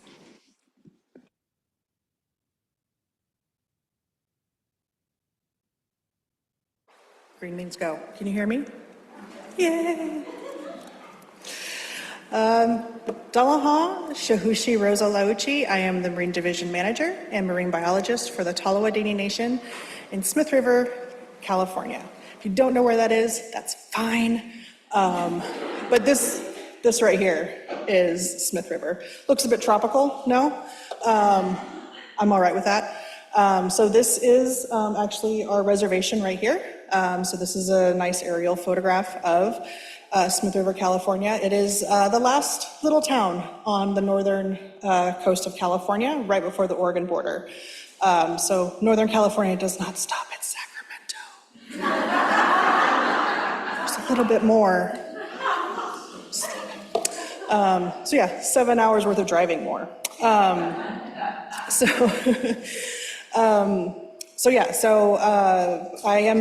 I run our Marine Division, and I'm here to tell you a little bit about one of our new projects. It's through the Accelerating Kelp Forest Restoration and Research in California funding from California Sea Grant and OPC. In Tolowa, it's called Gushkush Shuneshni. Say that 3 times fast, which translates to Kelp Guardians. Due to colonization and climate change, the Tolowa Dani Nation has witnessed ecological changes within their ancestral territory, including the decline of kelp forests and the availability of seaweeds. Seaweed is a traditional food for the Tolowa Dani, and kelp forests are nurseries for a lot of other traditional foods. So this decline has a direct effect on the health of the Tolowa Dani, as they have a deep-rooted reliance on ocean resources And also being the first stewards of the land and the sea, they have inherent rights and responsibilities to maintain balance of the resources and ensure that they're there for generations to come. So enter my division.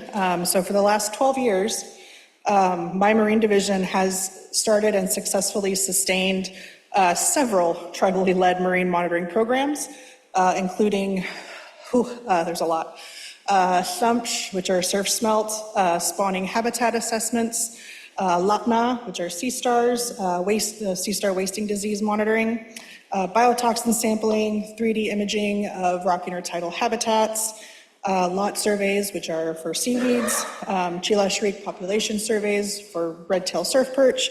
There's a lot more, and I only have 5 to 7 minutes, so there's a lot more happening there. But these efforts all include monitoring of our cultural keystone species or the habitats that they reside in.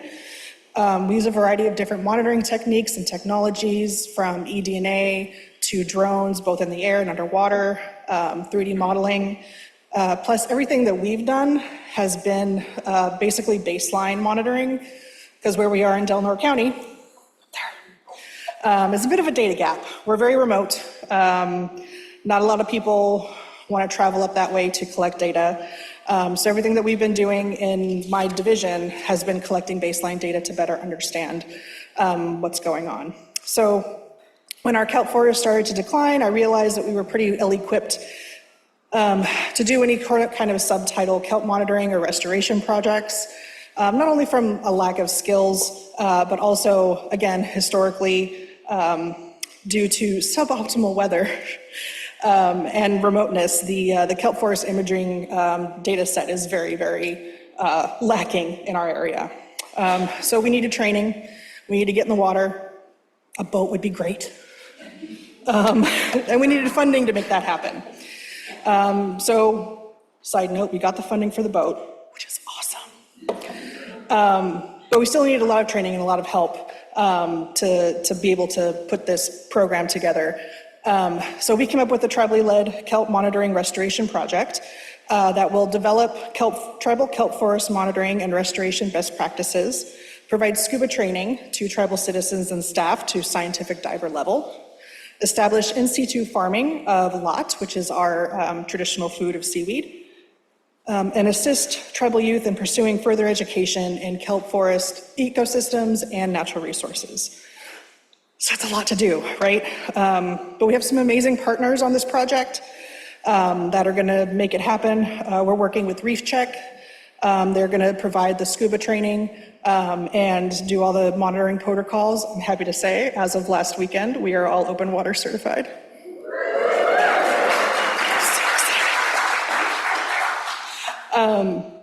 Sunken seaweed is going to help with the in situ farming and the tumble culture, provide training for all of that so we can maintain it, and then work on the restoration feasibility of the area, because it is very open and wild ocean. We don't have a lot of like bays, like just open ocean, just angry ocean all the time. So, and then we have Cal Poly Humboldt and their Rao Gallagher Food Sovereignty Lab and Traditional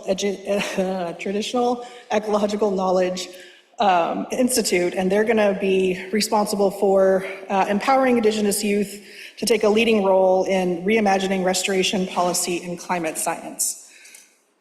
So that's a lot to do, right? We have 2 years to do it. We're about 6 months in.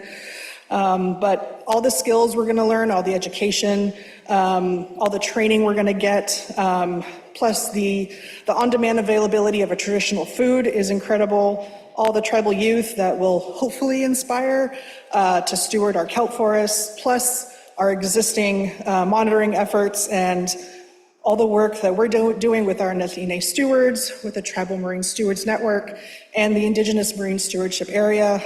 All of this should count towards the state's goals of 30 by 30.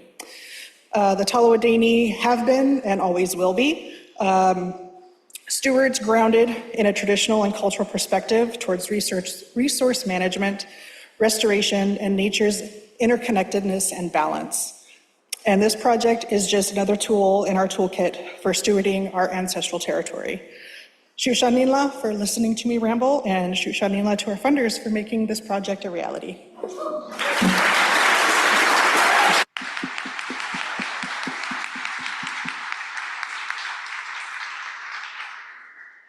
Thank you so much, Rosa. A tremendous amount of work, and I'm pretty sure everyone's going to visit you to go open water diving now. You've convinced us. Thank you for all you're doing.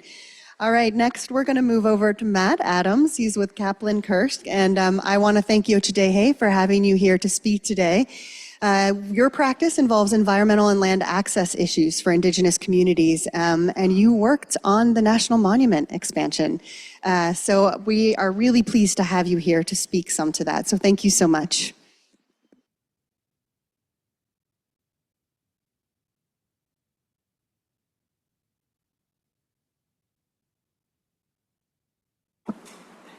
There, now we got it. Good to be here with you, with the panel.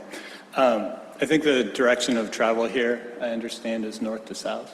So this first jump is a big one, about 300 miles south and just a little bit east to where Cache Creek cuts through the inner Coast Range. So a little bit east of Clear Lake, a little bit west of the Cape Bay Valley, right where Colusa County and Lake County and Yolo County all come together. There's a place called Molokloyuk in Condor Ridge in Patwin language. It's a place with a very unusual geologic history. And that's produced some rare serpentine soils. And those serpentine soils, in turn, host a very distinctive ecological community. And just to put this in kind of a statewide context, less than 1% of California's land base consists of these serpentine soils, but more than 15% of the state's endemic species are found there. So really important from a biodiversity perspective. Also important from a cultural perspective. This is a place of deep cultural significance for Patwin people and for the 3 federally recognized Patwin tribes, Yochodihi Wintun Nation, Quetzaldihi Wintun Nation, Cachaldihi Band of Wintun Indians. It's a place for ceremony, a place for gathering of medicines, plays an important role in Patwin origin stories, and it's a place where traditional knowledge, lifeways, culture are all passed on to the next generation. In 2015, the United States established the Berryessa Snow Mountain National Monument to protect some of these inner Coast Range areas. Molokloyuk was not included at that time. And that was a big thing because these are federal lands, they're managed by the Bureau of Land Management, and the relevant BLM management plans, which were prepared in the 90s and early 2000s, all allow, or depending on who you ask, encourage energy development in some of these areas. And in fact, Yochodihi has had to oppose a variety of energy projects that were slated to occur on these culturally and ecologically sensitive lands. Over time, that whack-a-mole sort of approach to conservation is just not sustainable. And so the tribe was looking for a more durable solution and something that would give the tribe a real say in land management. It's been a heavy lift, but after 4 years and a number of scars, we have a presidential proclamation under the Antiquities Act that expands the monument by about 13,000 acres to include Molokloyuk and not least to adopt the Patwin name, and a co-stewardship agreement between the tribe and BLM that covers habitat conservation, habitat restoration, fire management, tribal ceremonial access, gathering, protection of cultural resources, among other things. So this is one of those multi-benefit projects that touches aspects of biodiversity, access, climate adaptation. And for the first time in a long time, Patwin people have a real say in how those lands are managed and protected. Yeah.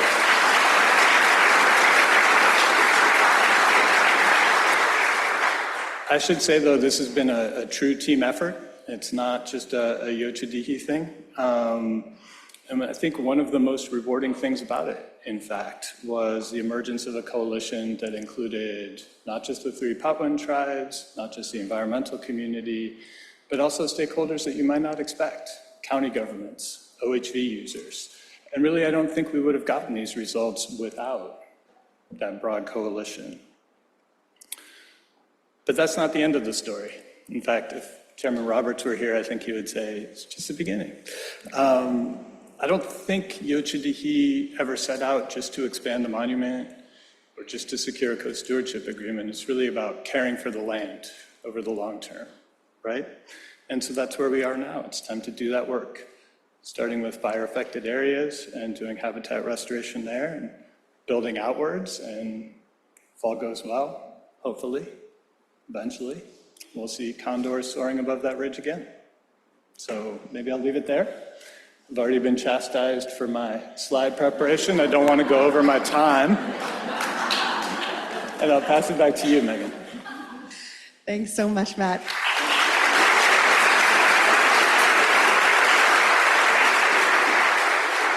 Lesson learned, never tease an attorney, they're quick on their feet.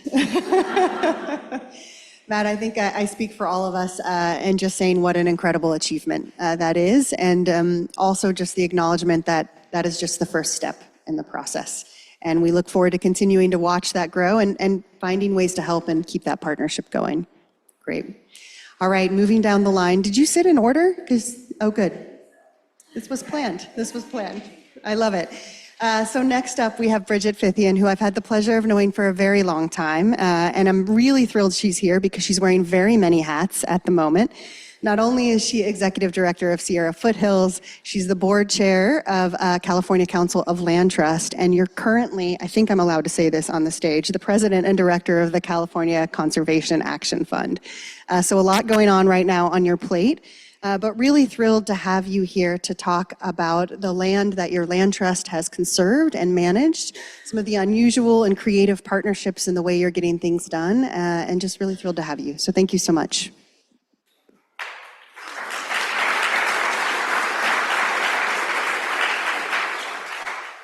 Okay, so it's a tall order to choose only one slide to talk about our work, so I appreciate the cheating. I wish I would have thought of that. That was a good strategy.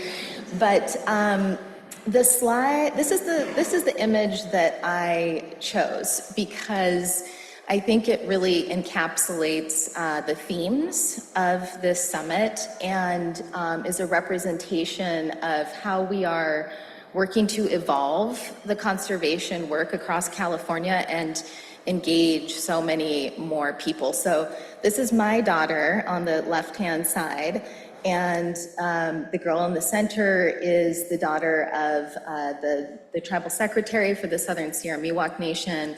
And then the gal on the right is their good friend who actually lives here on the Mariposa Creek Parkway in one of the housing elements that is built into this project. Down below, you can see there's fire being applied to the land. And you can see there's all different kinds of people, right? There's folks wearing their yellow outfits and their hard hats, and there's people in jeans, and there's kids, and there's grandmas, and there's aunties. And this was a really incredible day on the Mariposa Creek Parkway, where we started something that we're calling community fire. And so, there's this tension between prescribed fire, cultural fire, what some of the, institutions do on the land versus what indigenous cultures do on the land to apply fire. And through the Mariposa Creek Parkway and the partnership between Sierra Foothill Conservancy, Southern Sierra Miwok Nation, Mariposa County, our Prescribed Fire Association, we've been able to bring all of these parties together to do what our tribal partners coined as community fire. And I just love that concept of finding the way that we can sort of break down these barriers, bring everyone together and create something new together.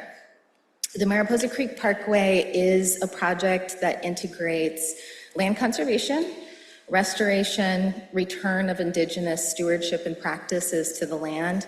It also has recreation components to it, and then it actually has housing as well.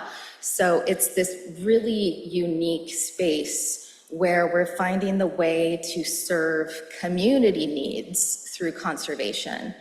And I think this is a really important part of the contemporary moment that we find ourselves in as a state, as a nation, that there are so many different needs, and oftentimes those needs are competing, right? You're like, I'm in the education zone, or I'm in the housing zone, or I'm in the conservation zone, and there's competition.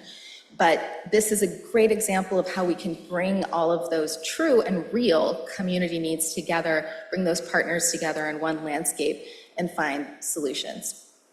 So Mariposa Creek Parkway, that's what I wanted to start with to share. And then I also wanted to share a little bit about zooming out to the 30,000-foot elevation of conservation. So this is a community conservation project. It is very focused. The relationships are really deep, and it's focused within a smaller landscape that serves many people and many purposes. So it's serving all of these different 30 by 30 objectives and community needs. Another part of the work that land trusts are doing for meeting 30 by 30 objectives is working to hit these really large scale acreage goals, right? But how we do that is a question. How do we increase the pace and scale of these activities to actually, meet our goals? And so another innovative project that we've been able to work on with the Land Trust of San Luis Obispo is a partnership and project that was able to conserve 2 properties simultaneously across the state from each other. So a total of over 38,000 acres was conserved between the Camada Ranch, which is in the San Luis Obispo area, and then the Waltz Turner Ranches, which is in our area, the Mariposa and Merced county zone. And I think this is another great example of how we can start to look outside of our boundaries, right? We all have our boundaries that we set up for ourselves, whether that's what your specialization is, what the emphasis of your work is, where your geographic focus is. And really to be able to meet these very ambitious, urgent, and imminent needs in our communities, we have to start kind of peering out from those boundaries and borders. So I want to really acknowledge the Land Trust of San Luis Obispo and Kyla, their executive director, who kind of started initiating this opportunity to save both of these lands, which were both under imminent threat of conversion. These are both working lands, and so something that many folks may not have a grasp on is the role that our working range lands play in terms of conserving biodiversity. So the California landscape, the grasslands of California, are dominated by non-native annual species that came over with Europeans. And if we don't manage those grasslands, so if they're not grazed, burned, or have some sort of disturbance, what happens is a weed thatch grows and dies and grows and dies. And that landscape becomes impenetrable to all the native species to actually, access the land.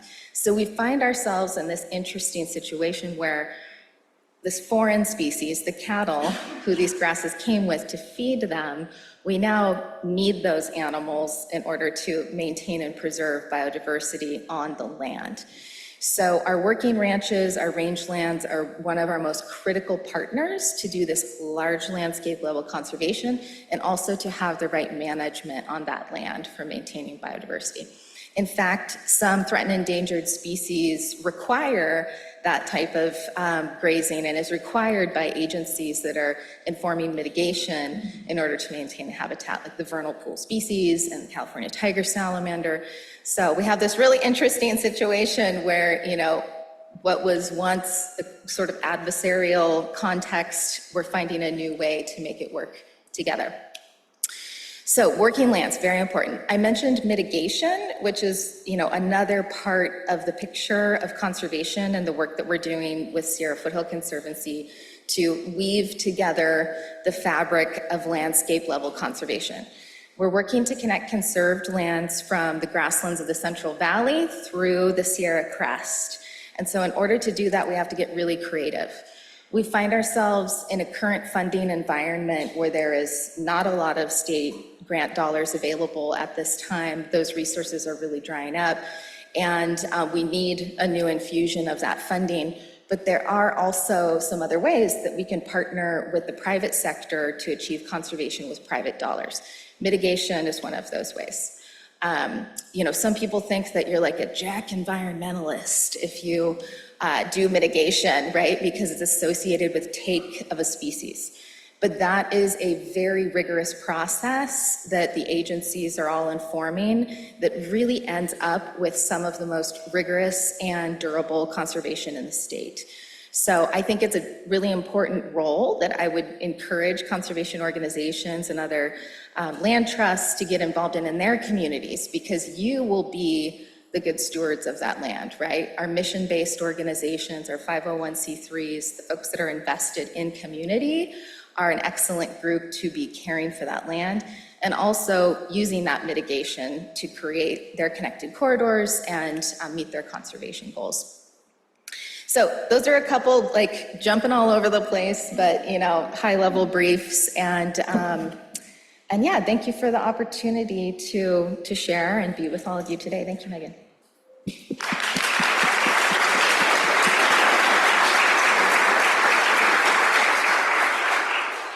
Thank you so much, Bridget. And what I hope you're getting a sense of is not just the geographic diversity that we have represented on this panel, but also the different ways people are working to achieve 30 by 30, whether that's in our coastal waters, whether that's through increasing the level of conservation and protection, working in our working landscape, finding creative funding solutions.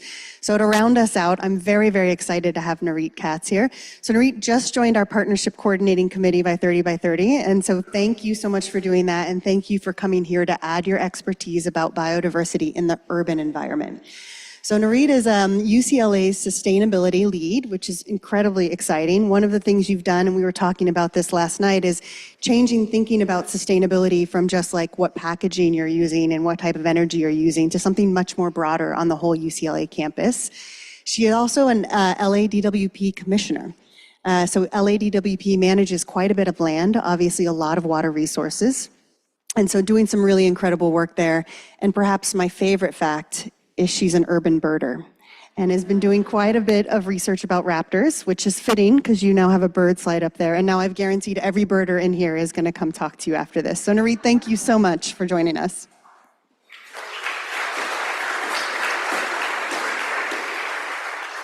All right, I'm really, really excited to be here with so many colleagues and new folks to connect with, and honored to now be more officially part of 30 by 30. It was hard, as folks were saying, to choose an image. So I chose this photo that I really caught by luck.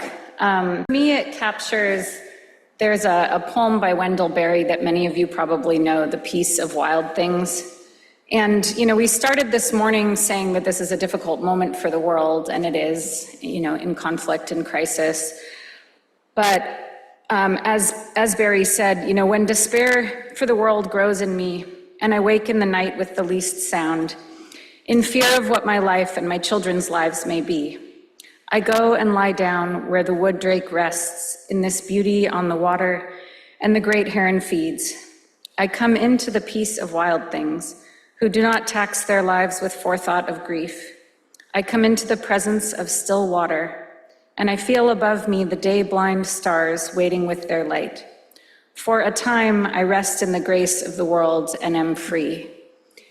And these moments are what I think we're all energized by, what gives us the ability to do this work.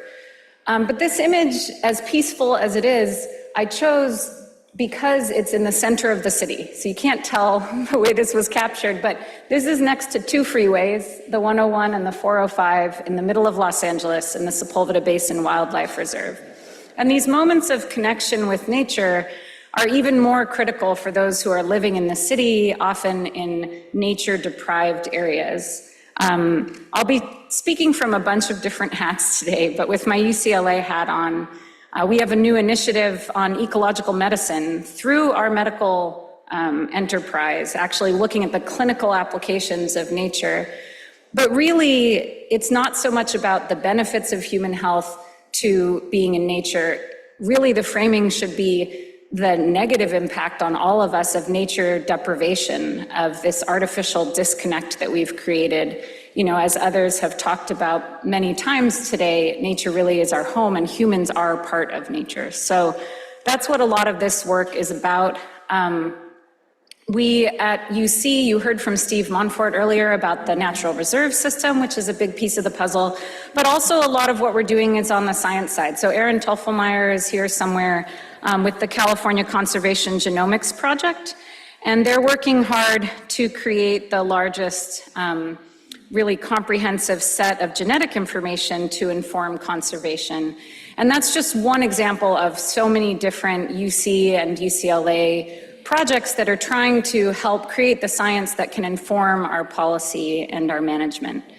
I grew up in Los Angeles, and I'm really a country mouse at heart, so it's hard to live in the city. But I can live in Los Angeles and thrive because it is such a special place where the natural lands are very integrated. We have the Santa Monica Mountains in the middle.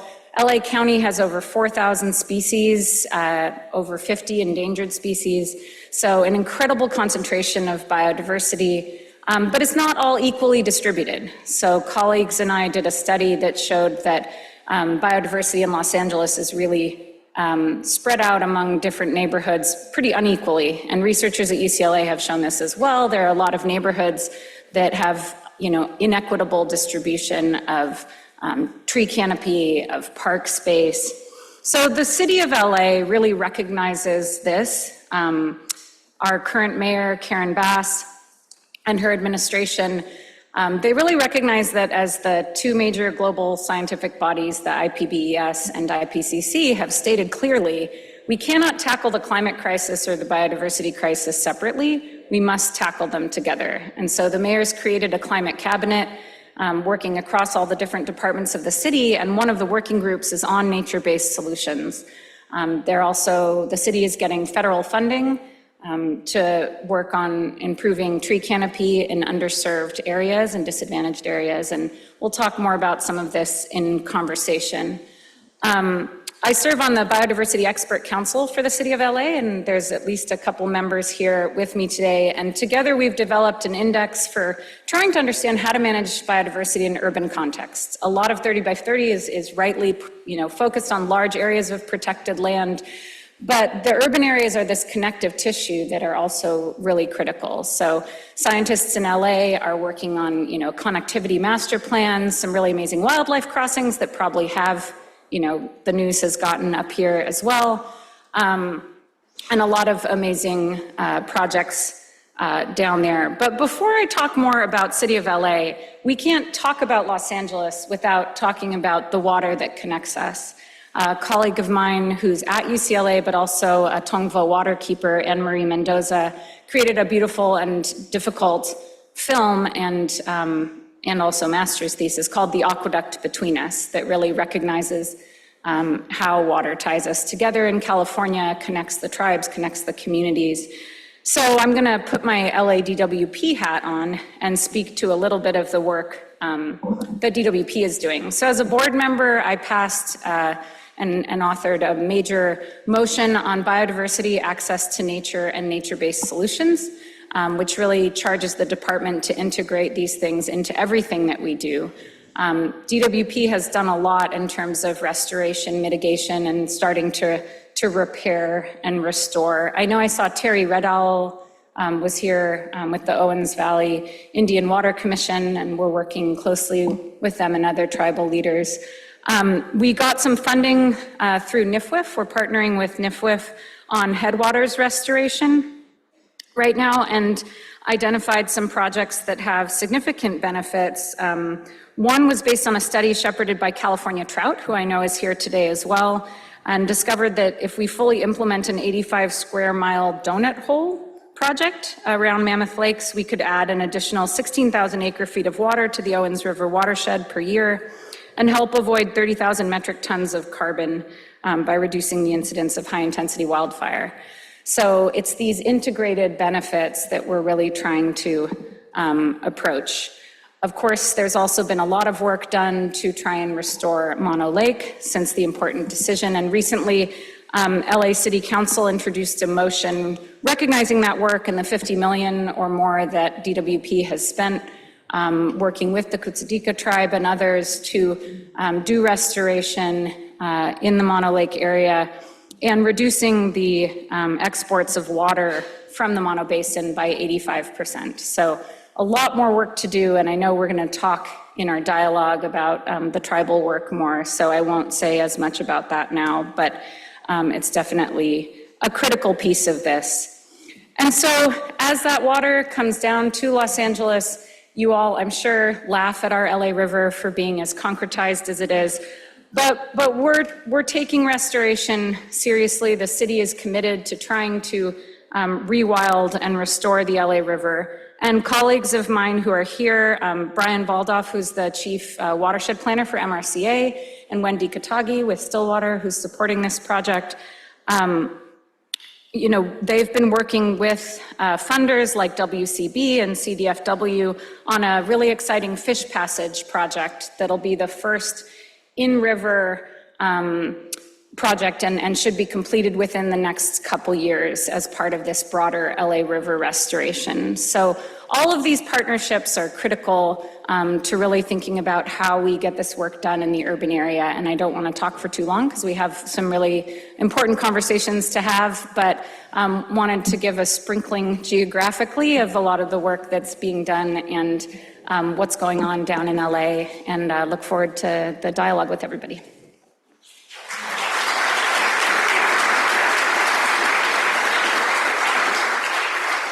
Thank you so much. That was the fastest trip from the far north of California down to Southern California ever made, but also really painted a picture of the diversity of habitats and places and people that we have across the state, and the diversity of ways that people are working to conserve it, to provide access, and to have it contribute to our climate solutions, right? We heard that earlier today from Tracy Stone Manning, Director Stone Manning. She said, nature's got to be part of these climate solutions. So thank you all for touching on that. One of the things that has come up a lot today and is really centered in much of the work we do at the agency, and I know you all do, is tribal partnerships, right? So 30 by 30 has a core commitment of working through tribal partnerships. And I wanted to ask each of you to dig in a little bit on what you think are some of the most important components to approaching this work, right? How do we do this in a meaningful and authentic way that honors tribal priorities and helps advance them? And also, this is a shameless plug that there is a tribal partnership workshop happening after this if you want to continue the conversation on it. So I'll open it up and see if any of you want to start on that one.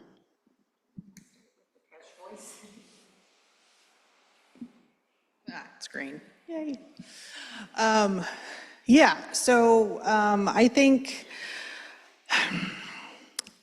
probably one of the most important things is building those relationships in community. A lot of the times, tribes will be an afterthought or a box check in programs where just like, oh, you need to, you know, work with tribes, and someone's like, okay, well, let me email this person. Oh, I worked with tribes, check. And so I've definitely come across it in the time I've been with Tolowa, that that's exactly how it feels. And we're more of a, like I said, more of an afterthought than an actual partner.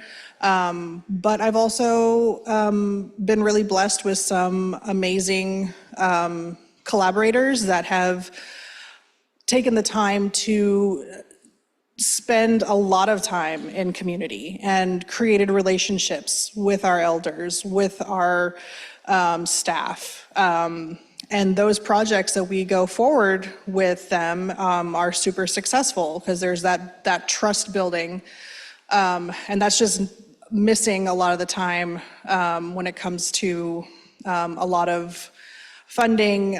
We get, you know, kind of railroaded by academic institutions that want to have that box check to work with tribes. So I recognize that not everyone can, you know, come up to Smith River, even though it looks tropical, right? It's not, but I recognize that not everyone can come up and spend a significant amount of time making those relationships, but when you do, it definitely moves those projects forward. That trust is created, that camaraderie is created, and you get to know the priorities of the tribe that you're working with. Because every tribe is different, everyone has different priorities. So yeah, like that whole relationship building, making that meaningful is really top tier for moving forward in any kind of project. And then just having the availability to have the funding to do these projects. Tribes don't have a lot of capacity most of the time. You have really, really small tribes that have, maybe 9 or 10 people working for them. Like Tolowa-Dani has like over 200 in a bunch of different departments and divisions. And so we, most of the time, will have the capacity to do this, but a lot of the times you don't have that capacity in tribes. So making that process a little easier to handle, a little smoother, not so admin heavy is going to go a long way to allowing tribes to engage and do these projects on their ancestral territory and steward their own lands by themselves. So yeah, I think I'm going to end there for now. Anyone else? Yeah, I agree with all of that. Sometimes it's hard to answer questions like this because each partnership and each project is its own living thing, right? Two generalized observations, though, from the Yochadihi co-stewardship agreement with BLM. One, from an agency perspective, is just the value of very clear policy statements supporting co-stewardship and tribal partnership. I mean, that is what allowed us to bring everybody to the table in the first place, and that is what allowed us to keep everybody at the table when things got a little rocky partway through. Sort of served as a touchstone. The second, and I think this is similar to what you were suggesting, Rosa, on an individual level, the folks who are participating in these partnerships, I mean, a certain amount of old-fashioned good faith and trust is going to be required at a certain point.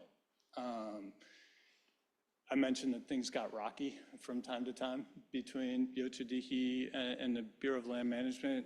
Nobody was acting in bad faith. We just came at it from slightly different perspectives, right? We were trying to understand each other's worldview. There came a point where it became obvious that BLM just needed to trust that Yochadihi was fully committed to this enterprise. And the flip side of that was that Yochadihi just needed to trust that BLM was committed to doing things differently from the way it had done things in decades past. It was impossible to see around all the corners. We could have drowned in all the what ifs. And in the end, it just boiled down to trust. Are we going to do this or are we not? So those are the sort of two big picture things I would flag. Okay, I think this is on. All right. So thinking about this question, I have two sort of themes that resonate for me. And one is right intention, and the other is right investment. And in entering into the space of any partnership, but definitely tribal partnerships, I think one of the core elements is to have the intention of really caring for your partner's goals and objectives at the same level that you care for your own objectives, and to truly have the intention to see their goals through to success at the same level that you're trying to see your own through. And that might sound like a no-brainer, but it's actually really hard to do that in the context of the practical application of our work. And so I think that holding that intention, revisiting that intention, checking ourselves, consistently is such an important part of developing successful tribal partnerships and really developing the trust. And then the element of right investment, I think, means like a few different things. So one is that investment in building the relationships that are real relationships. They're not transactional, that's how we work, right? We work in transactions in conservation. So it is really, we work in relations as well, but it's very different working with our tribal partners. And, you can see from the photo that I shared, it's our families are connected. We have invested in building the relationship at the family level, at, every level of the community. And that's a different level of investment in partnership relationship building. It is very personal. So I think that's one of the things that has been really important for our work. And then, so that investment of time, right? And just the real intention to invest it. And then the other thing is the right investment of funding and resources. And so we've been very fortunate to have general fund dollars available to, fund some of the partnership building work that we see happening across the state. And the impact of that is so manifold. And one of the things that is very unique about those general dollars, right, is that they have this greater degree of flexibility. So you can invest in things like partnership building.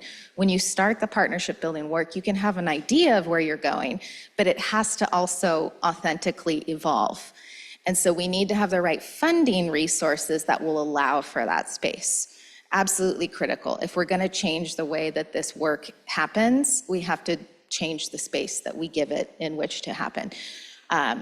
So yes, general fund dollars, really amazing. Also, there's a couple of incredible innovative programs that the state has developed over the last several years. Sierra Nevada Conservancy's Regional Fire and Forestry Capacity Building Program, which is funded through the Department of Conservation. That program is making so much incredible work happen that could not have been anticipated at the beginning. So again, it's this visionary allowance for this to develop, evolve, and be an iterative process over time, right? So they're going back and constantly assessing the program. What are the needs of the participants? What are the needs of the partnership building? That's something that evolves and changes. We have modeled the California Council of Land Trust capacity building program off of a lot of the principles of the RFFCP, with the intention to build the capacity for land trust to partner with tribes, to partner with other entities that have previously not been part of the conversation and the participation. So this model in right investment is something that we need to hold on to, and we need to replicate, and we need to create the resources to be available to keep doing that work. Those are some of my thoughts. Thanks. I'll share a few kind of concrete examples of the work we're doing both through UCLA and DWP. Going last, of course, a lot of really good things have been said so far, which I really agree with. I want to add in that spirit of this being about relationship, that starts with really listening and learning. And so, I mentioned Terry and the Owens Valley Indian Water Commission. We began as a board, leadership to leadership, by sitting down and really listening to a few-hour-long presentation about the very difficult, painful history of the tribes in the Owens Valley, and taking that time to have difficult conversations, to really listen to the history, to listen to the pain, to listen to the generational trauma is so important if you want to be a real partner. And then I think, speaking of integrating into policy, so with our motion that we put forward through the board of DWP, we did put language in there about tribal partnership, about integrating traditional ecological knowledge. And so that policy is a good starting point to then encourage those relationships. As more of us do this, as more agencies and organizations do this and create this charge to integrate traditional ecological knowledge, it's really important to be, first of all, patient, because tribes are now being asked by 500 different entities for their time, for their knowledge, to make sure that you are partnering in a way that is not extractive, to find funding and resources to support your partners, and to recognize that tribes are dealing with serious financial challenges. My colleague on the commission, George McGraw, has a national organization called Dig Deep. A lot of water organizations that focus on sanitation and water access are international looking.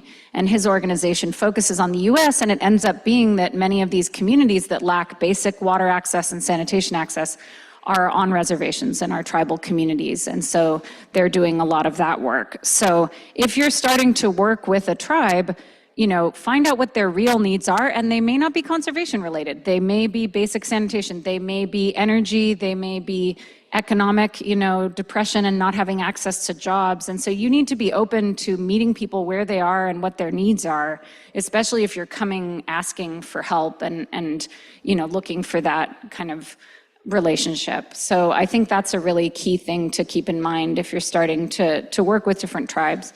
And then recognizing that there are so many different needs. You're going to work with tribes that are, federally recognized or not, being an ally in that journey, really looking at what those struggles are and recognizing all the differences there. On the UCLA side, we've also made commitments to really integrate traditional ecological knowledge.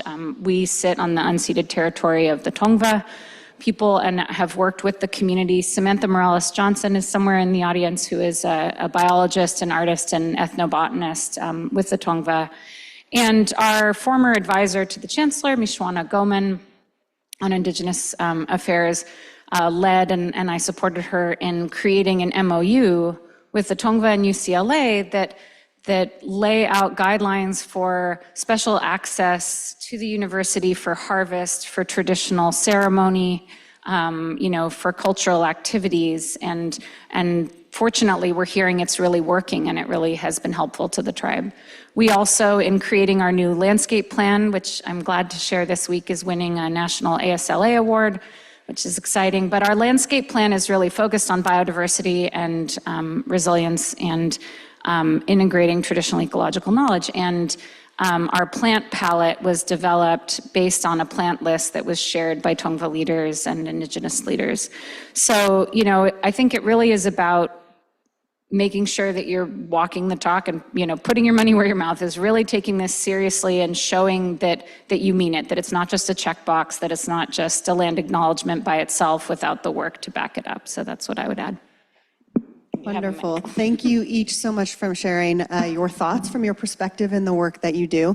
I'm actually going to go away from the questions because we're never going to get to all the ones we talked about covering, and I'm going to ask you one that's not on here. So I hope that's okay. Something we're thinking a lot about for 30 by 30 is making sure that it's more than the sum of its parts, right? So making sure that the places that are conserved and managed for biodiversity are connected. And I mean that on land, and I also mean that for land to water. And then the other way we think about connection under 30 by 30 is that this is a movement, and it requires people connecting to people to be able to get this work done. And I think a lot about that for the work that you're doing, Narit. And so what I'd love to tee up for you all to perhaps provide us some thoughts on is, how do we do this better? How do we better build in connection between land and sea?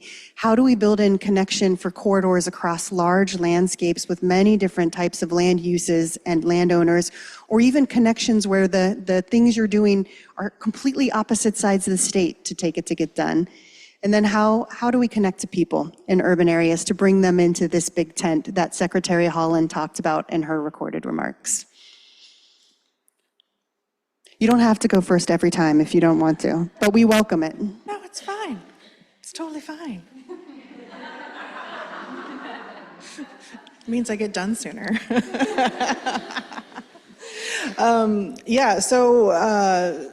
Connecting the land and the coast is very important, and a concept I feel a lot of conservationists and academics might not necessarily focus on or understand fully, because There can be, like kelp forest ecologists, and there's estuary ecologists, and they just focus on those specific habitats. But at Tolowa-Dini Nation, we take a landscape perspective when we're doing our projects because everything is connected.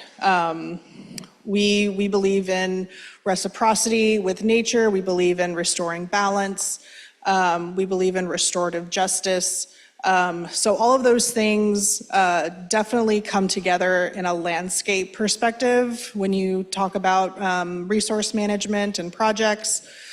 Because what happens on the mountain affects the ocean. What happens in the river affects the ocean. We have a lot of agriculture in our very beautiful Smith River. It's touted as, the cleanest river in California, and yet we have ag lands that will dump pesticides from lily bulb farming. Did you know that Smith River is the lily bulb capital of the world? It's not, and we have a lot of dairy farms, and they dump their carcasses in the river.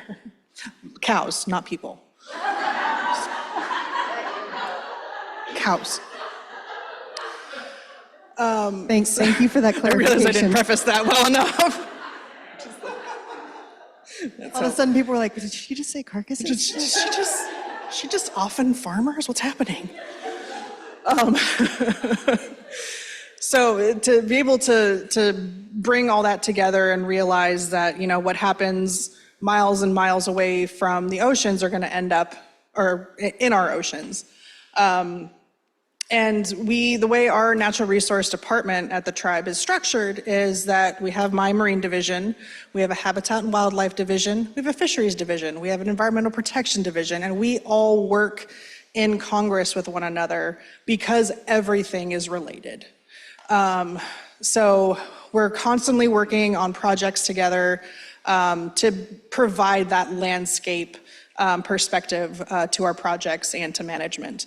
So I think having that perspective, getting people to see that perspective is going to be really important in moving things forward so that everything is covered when we're talking about restoration and conservation and resource management.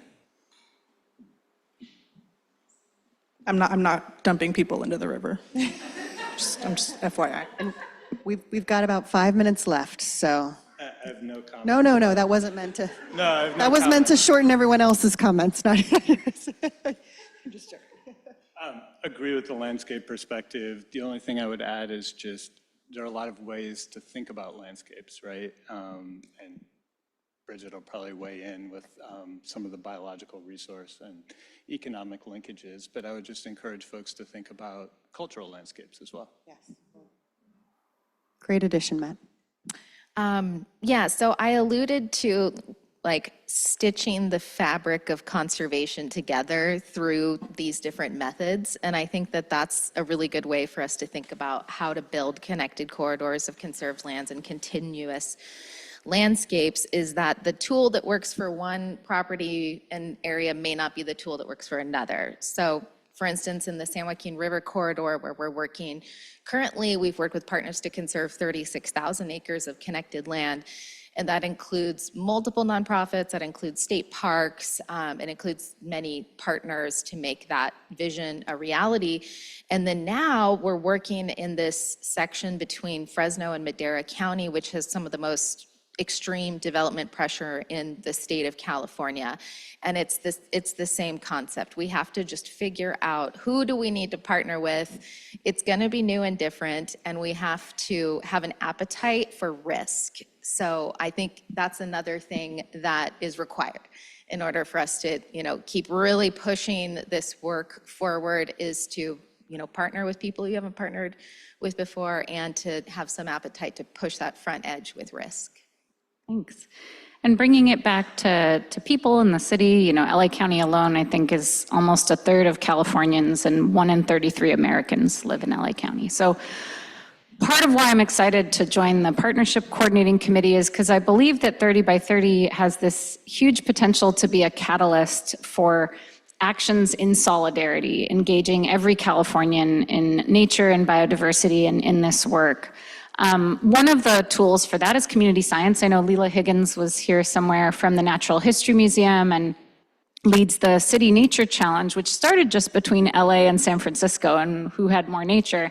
But this year in 2024, a few years later, is dozens of cities around the globe. It had 65,000 species, 2 million observations. So this potential for people to connect with nature right where they are in their own backyards is really powerful. And I really look forward to working on that. We have a raptor study in Los Angeles. I'll share just one more example. And we track nesting raptors throughout the city, hawks, owls, falcons. Not velociraptors, I get that question a lot. I wouldn't expect it from this audience, but so in this study, we have all these volunteers engaged, 200-something volunteers around the city, and some of them come to this having no background. So one of our volunteers this year, she said that she had zero interest in birds and just stumbled on this as a volunteer opportunity, but after connecting and observing the nest, she said it's totally changed her perspective and her life, and she now refers to herself, and I just love this so much. She said, I'm like the Jane Goodall of every house finch in Los Feliz. So for me, that's what this work is about, is really helping people reconnect and restore nature. And can I share one quote to round it off? So, I think we've talked a lot about tribal engagement today, and Robin Wall Kimmerer in Braiding Sweetgrass talked about how we can all work to be indigenous to place.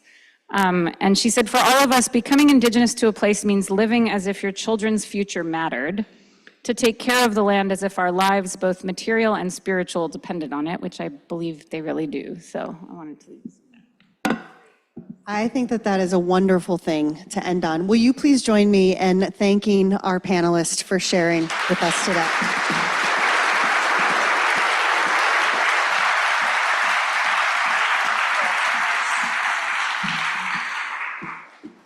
Okay, hopefully you all got a great tour and a sense of what's happening on the ground. For our next section, I would actually like to invite up yes, you're going to want to go that way, two really phenomenal women who I've had the pleasure of working with. So the first one we're going to have up is Kellex Nelson, if you could come up, please, from San Mateo RCD, Resource Conservation District. Thank you, Kellex. And joining in her on stage is Laurel Firestone. She's a State Water Resources Control board member, and they are here to present an award called Cutting the Green Tape Hidden Hero Award.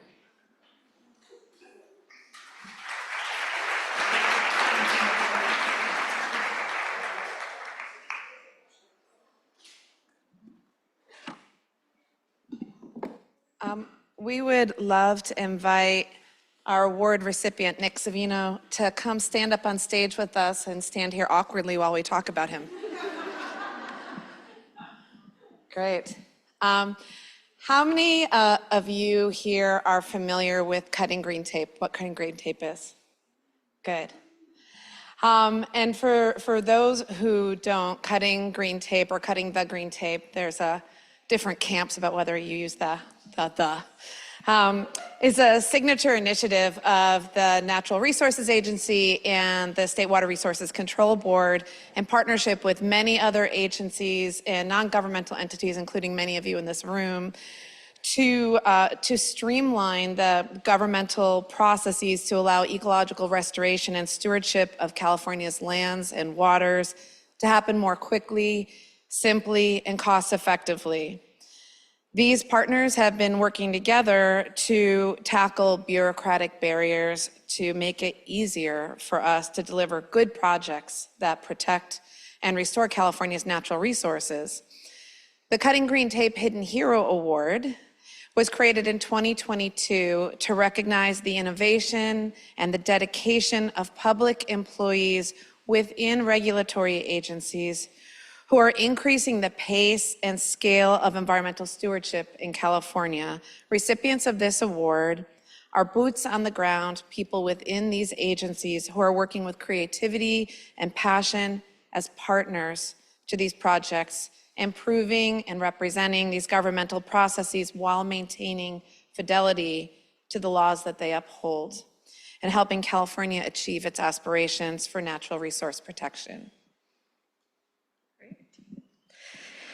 Great. So I am pleased to be able to be the one to present the 2024 Hidden Hero Award to Nicholas Savino.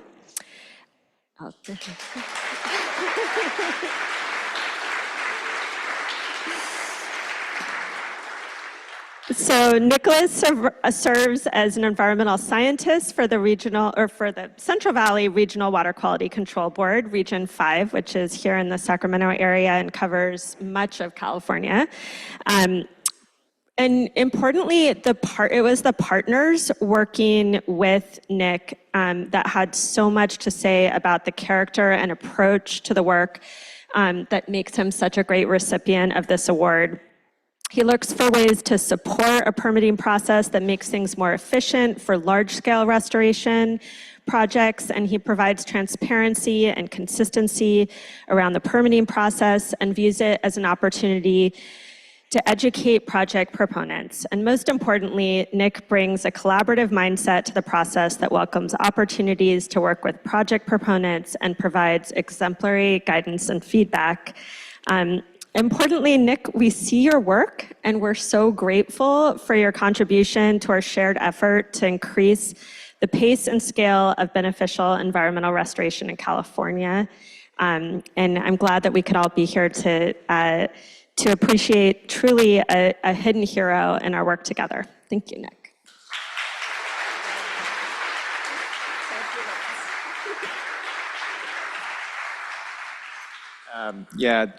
Thank you. I just want to say thank you for this award. It's a big honor. It feels pretty unexpected. I also just want to thank everyone at the Central Valley Water Board that I work with. It's a really amazing group of people, and I'm very lucky to work with them. And these restoration projects that come through that I get to permit, it's a real pleasure to work on them. It's really rewarding to see them implemented and then get finished. And I know getting, a permit can be kind of like an obstacle, and it feels like a lot of hoops to jump through. But I just try to view the process as not an obstacle, but an opportunity to collaborate and work together and learn. So I look forward to doing it in the future. So thank you.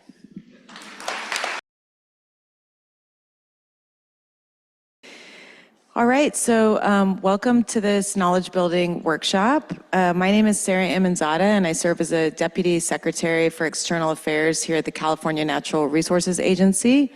My focus in my role is all things federal, and we wanted to do a workshop today about federal funding. I know many of us are constantly hearing, including from Senator Padilla himself this morning, that there's unprecedented amounts of federal funding for the work that we care about coming into California. And we certainly are receiving great news on a weekly basis. As Cedric will speak about, just last week we received nearly $100 million for California state parks.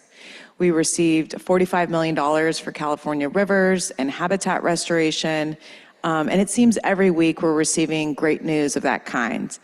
But a lot of my friends and colleagues feel a disconnect between the news that they're hearing about this federal funding and how to actually access it themselves.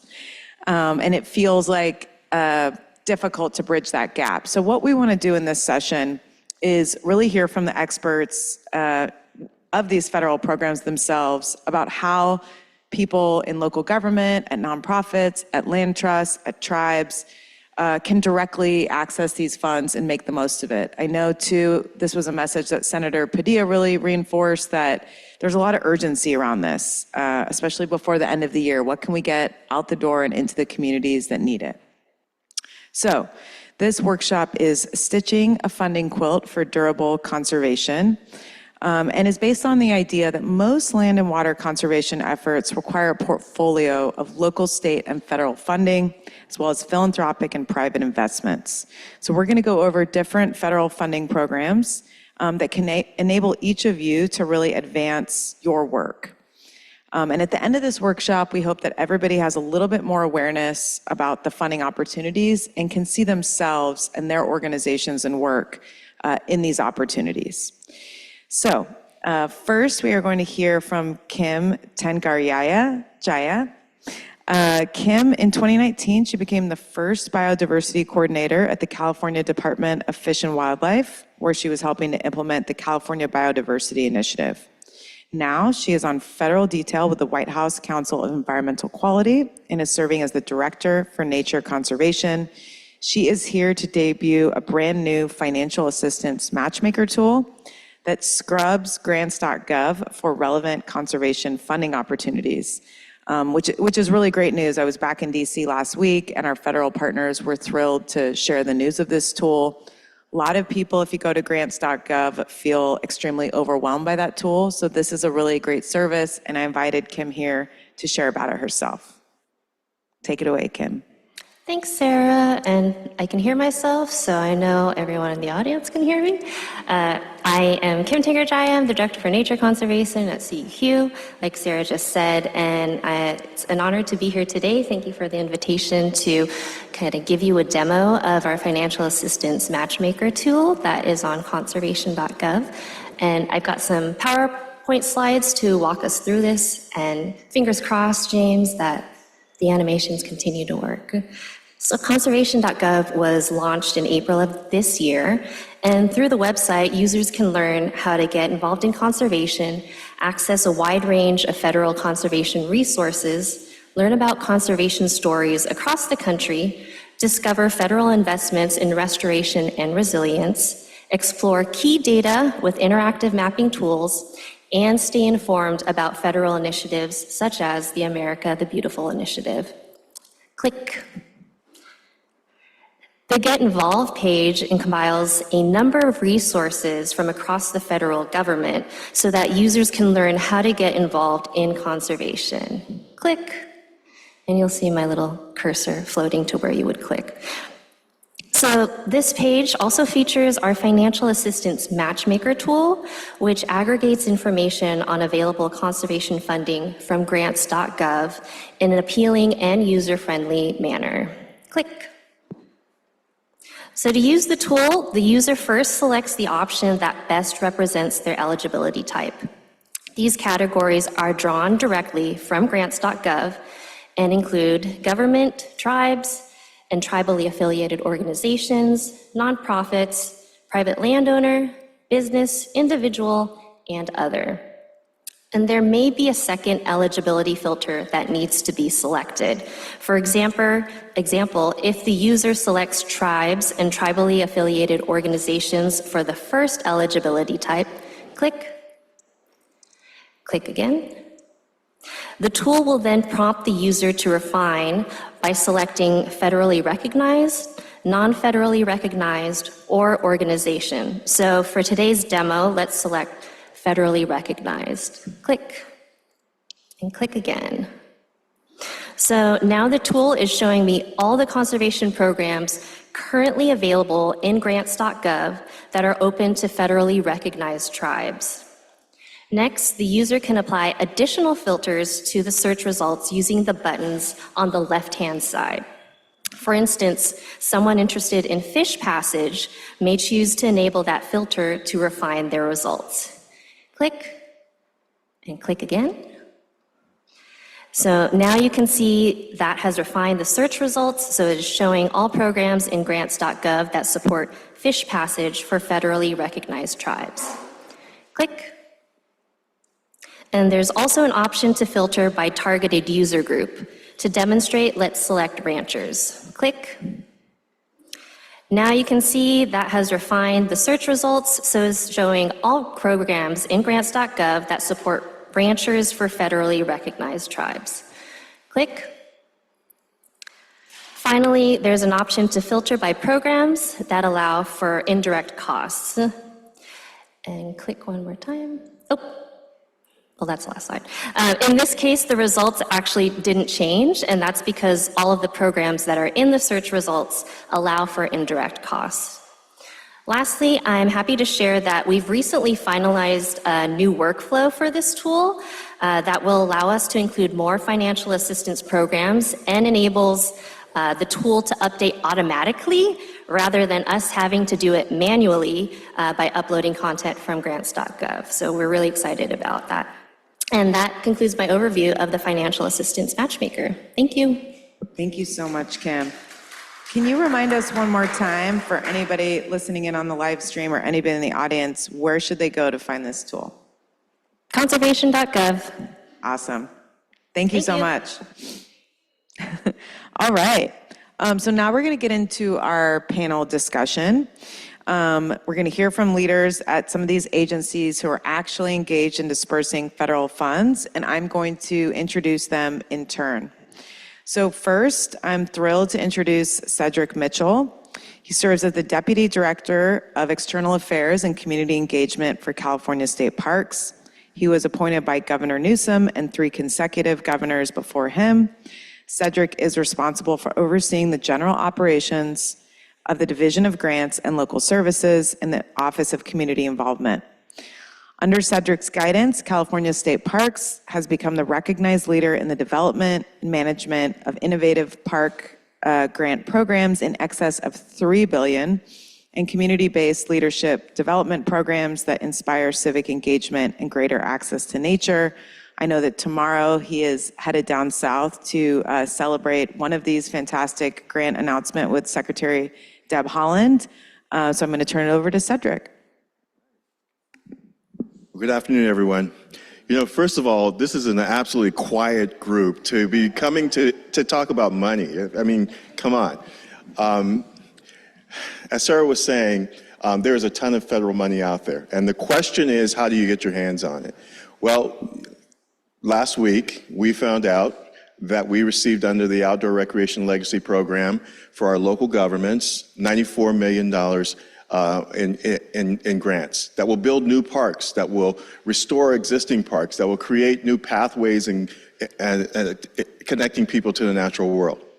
You know, the interesting thing about the federal money is that oftentimes we think that it's just overly complicated and there's no way that we can access this because it's just too hard. But our job at California State Parks is to make that pathway a little bit easier and to have a clearer understanding of the things that are going to be expected of you so that there's no surprises.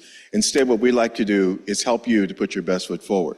Let's talk a little bit about the Outdoor Recreation Legacy Program because, first of all, it is a program for underserved, underinvested communities around the state with populations of 50,000 or more. Now, the importance of this is because you might think, how would you want that program, an urbanized program, to be connected to conservation?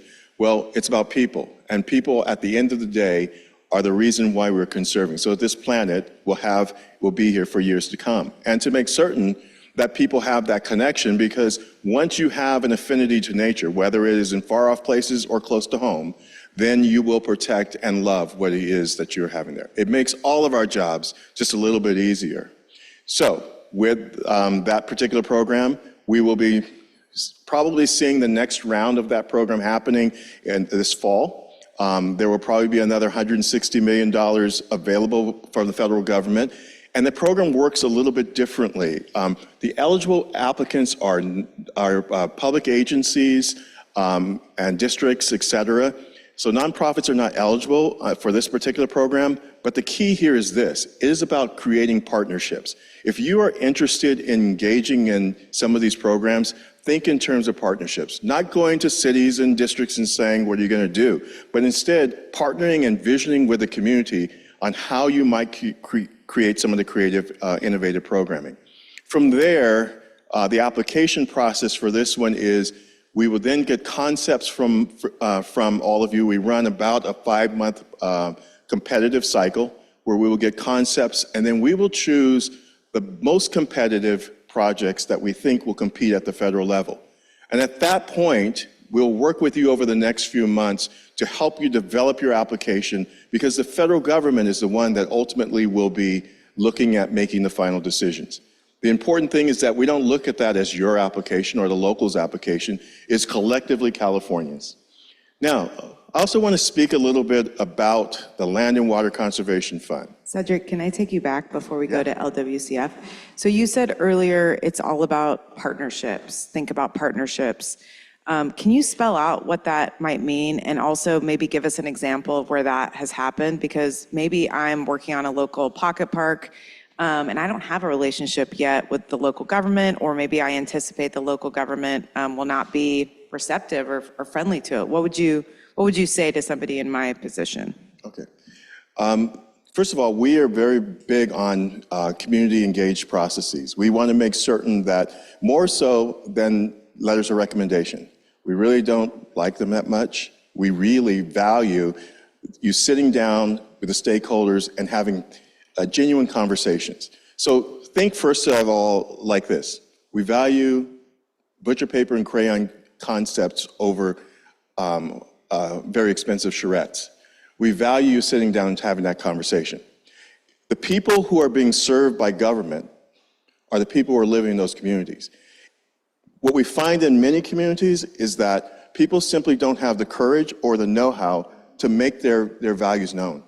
So you have the opportunity to stimulate that. Two things need to happen whenever you come to state parks for an application. You either get a grant that's going to be reflective of the community and the stakeholders' needs, or you will civically engage people in a conversation about the quality of life. And that stimulates the partnerships that are going to need to happen. It really is a stepping process. It isn't who we're going in to save, it is who we're going in to stimulate. And when you have that kind of support, ultimately you become stronger as you move forward. There's no city, no county, no elected that doesn't want to have a groundswell of support for a project. Often we think it has to go this way. Think in terms of moving it this way. The people are who elect us all. They're the ones who we serve. So partnerships start with the people you're wanting to serve and the constituencies you want to serve, and then inviting into that conversation those who are eligible for these funds. Okay? Thank you. Yeah. Now, the Land and Water Conservation Fund has been around since 1964. That particular program is one of the first and most invested programs in our in park and natural resources. What we have in California is called the stateside assistance portion of Land and Water Conservation Fund.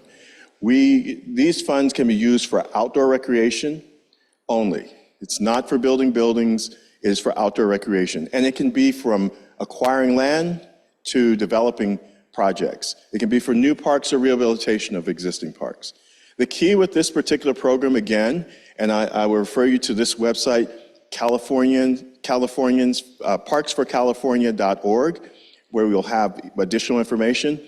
But what we encourage you to do for this particular program is you apply for it, and we apply directly to California. Each year, California and the other states and territories receives an allocation from the federal government on how much funds are going to come to each state. We are getting about $27 million a year or so, roughly, to be divided, and to be some for competitive and some going directly to agencies. But that's the amount that we work with annually for the Land and Water Conservation Fund program. If you're interested in that particular program, simply first pick up the phone and give us a call, and our number's on that website. Also, you'll need to work with your local districts or local cities and counties. Now, the important thing about this is that ultimately, the Land and Water Conservation Fund is an entree into being able to create regional parks. It's the entree into creating trails. It's the entree into creating local parks, pocket parks, you name it. So as long as it's outdoor recreation, stimulate those conversations about what could possibly happen. Now, the one thing I will say is that years ago, not a whole lot of years ago, but years ago, people didn't really feel comfortable talking to the people they want to serve. And it's not meant as a snap to anyone, but ultimately, we had the attitude of, if we go and talk to people about this, we're gonna make promises that can't be kept. What we have found is that when you use the principles that are in the designing parks through community-based planning, is that the people not only get charged up about it, but you stimulate the conversations about quality of life. And ultimately, projects sometimes get funded, whether they don't get a grant from Land and Water, but they redirect resources towards a project that they hadn't thought about before. So it's thinking in terms of a holistic approach to your communities, a holistic approach to funding that's critically important. Now again, like the ORLEP program, Outdoor Recreation Legacy Program, our goal is to help you put your best foot forward. So from the date that the announcement comes out that we're accepting applications until the date it closes, we will help you put your best foot forward. We will share with you where the challenges are and where we think you're highly competitive. One thing I will say, Land and Water Conservation Fund projects are in perpetuity. So when you do this, you need to make certain that you are preserving and conserving these lands in perpetuity. The other thing I will say is that you will have to do NEPA. I'm sure all of you know what that is. And you will also have to do Section 106 cultural resources. But again, we're here to help. If you get one of these grants, we will work with you. We have an environmental scientist that we've hired for this particular purpose to assist grantees in the steps that it takes to get through NEPA. And we also have a cultural expert who will work with you and help you speak the language of historic preservation and cultural preservation. Those are critically important. Can I ask, just for the uninitiated, what do you mean when you say do NEPA and do Section 106 cultural resources? Ultimately, for every federal grant, you're going to have to, one, do tribal consultation. You're going to have to address all the cultural and historical facts about the lands that you're wishing to change. And also, you're going to need to make certain that your environmental reviews are done correctly. So what we are looking for is authentic tribal consultation. What we're looking for is authentic cultural review. Often people see those as boxes that you check off, and ultimately it just creates problems along the way, slows projects down, and ultimately just is not where we want to go.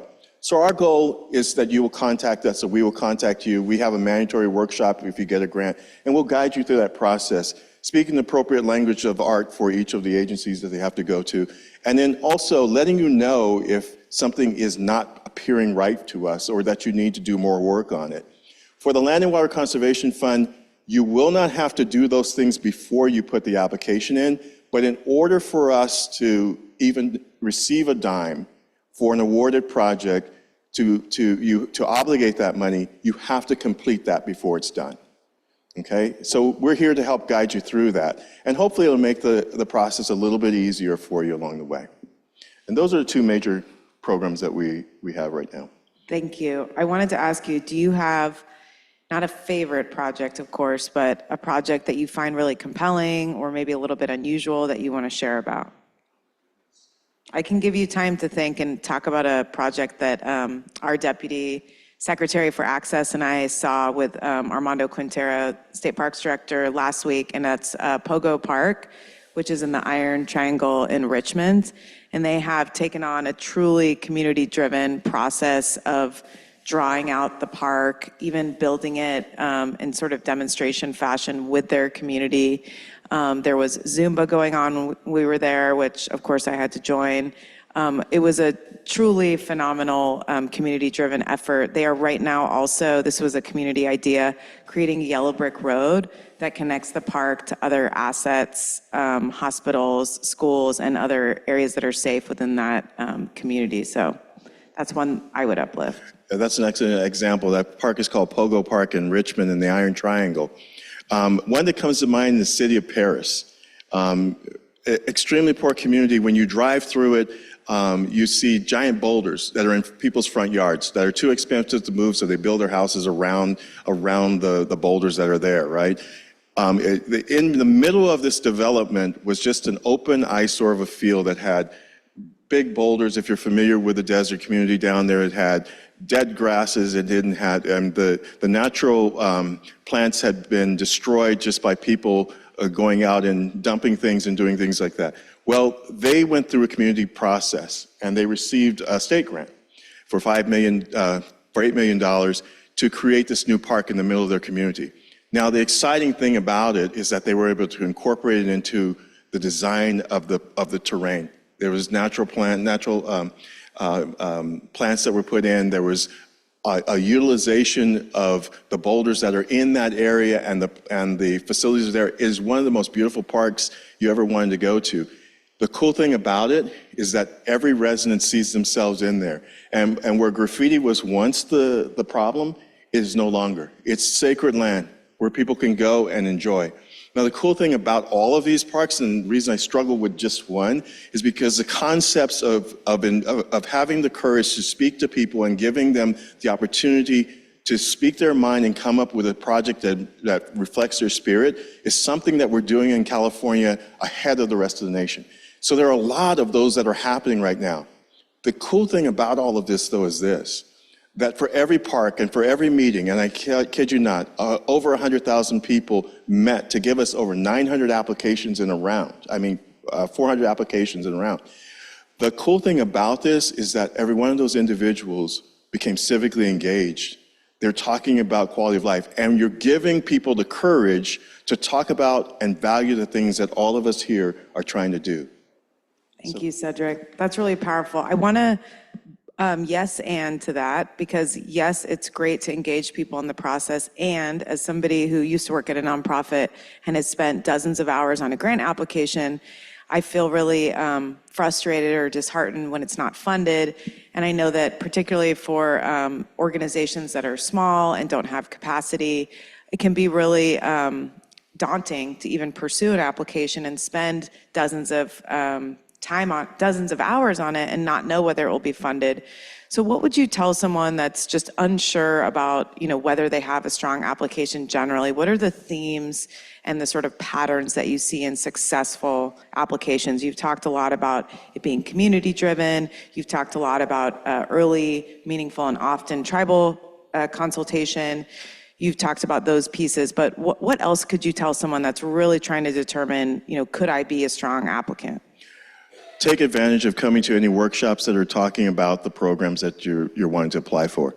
Pick up the phone when there's an invitation and talk directly to one of the project officers who may give you critical feedback. We have some tools that we've developed, like the Community Fact Finder that's on that website at parksforcalifornians.org. It tells you, it takes away what used to be weeks and weeks of research, where you have to get demographic information or income information or where schools are, those kinds of things. It takes now, you can put the address in and get it in seconds. Those are the kinds of things that help to make it a little bit easier, but the story that's going to be told has to be yours. And so the question that you have is it worth the investment? Again, I suggest two things always have to come out of this. One, you'll either get the grant, but if you don't get that grant, those conversations and engagement that you have with the people you're serving ultimately enforce and uplift your organization and the spirit of what you're trying to accomplish. And in the end, you'll get more done because you'll have more advocates and you'll have more people who have the confidence to advocate for what you're trying to do. Thank you, Cedric. We're going to have a little bit of time at the end for questions, but before we move on to Kathy, who's with us from NOAA, does anybody have a specific parks question for Cedric that we want to try to address now? Yes.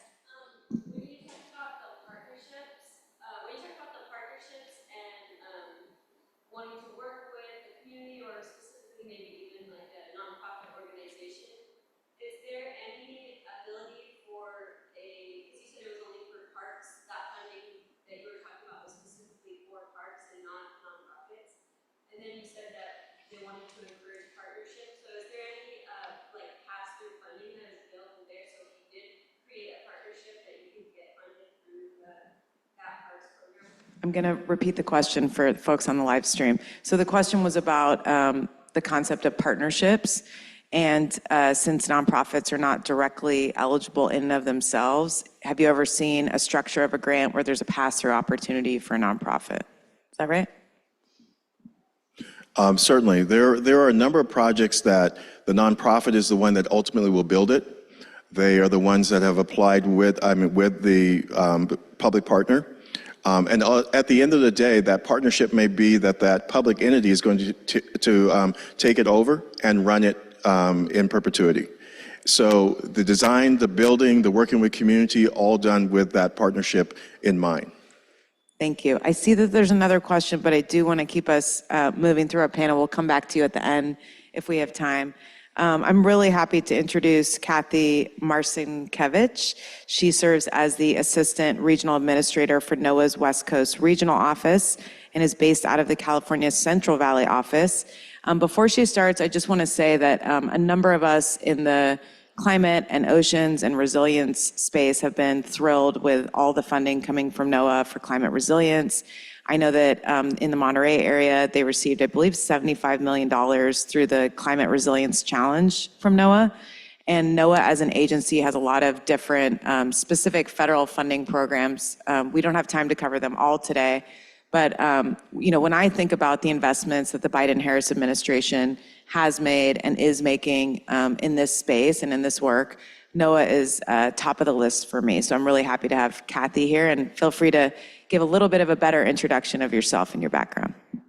Sure, thanks. Glad to be here. Thank you. And I'm glad you're all here interested in finding out how to do conservation and how to spend the money that we do have available. I think one of the challenges with the bipartisan infrastructure law and the Inflation Reduction Act, money is a lot is going out quickly.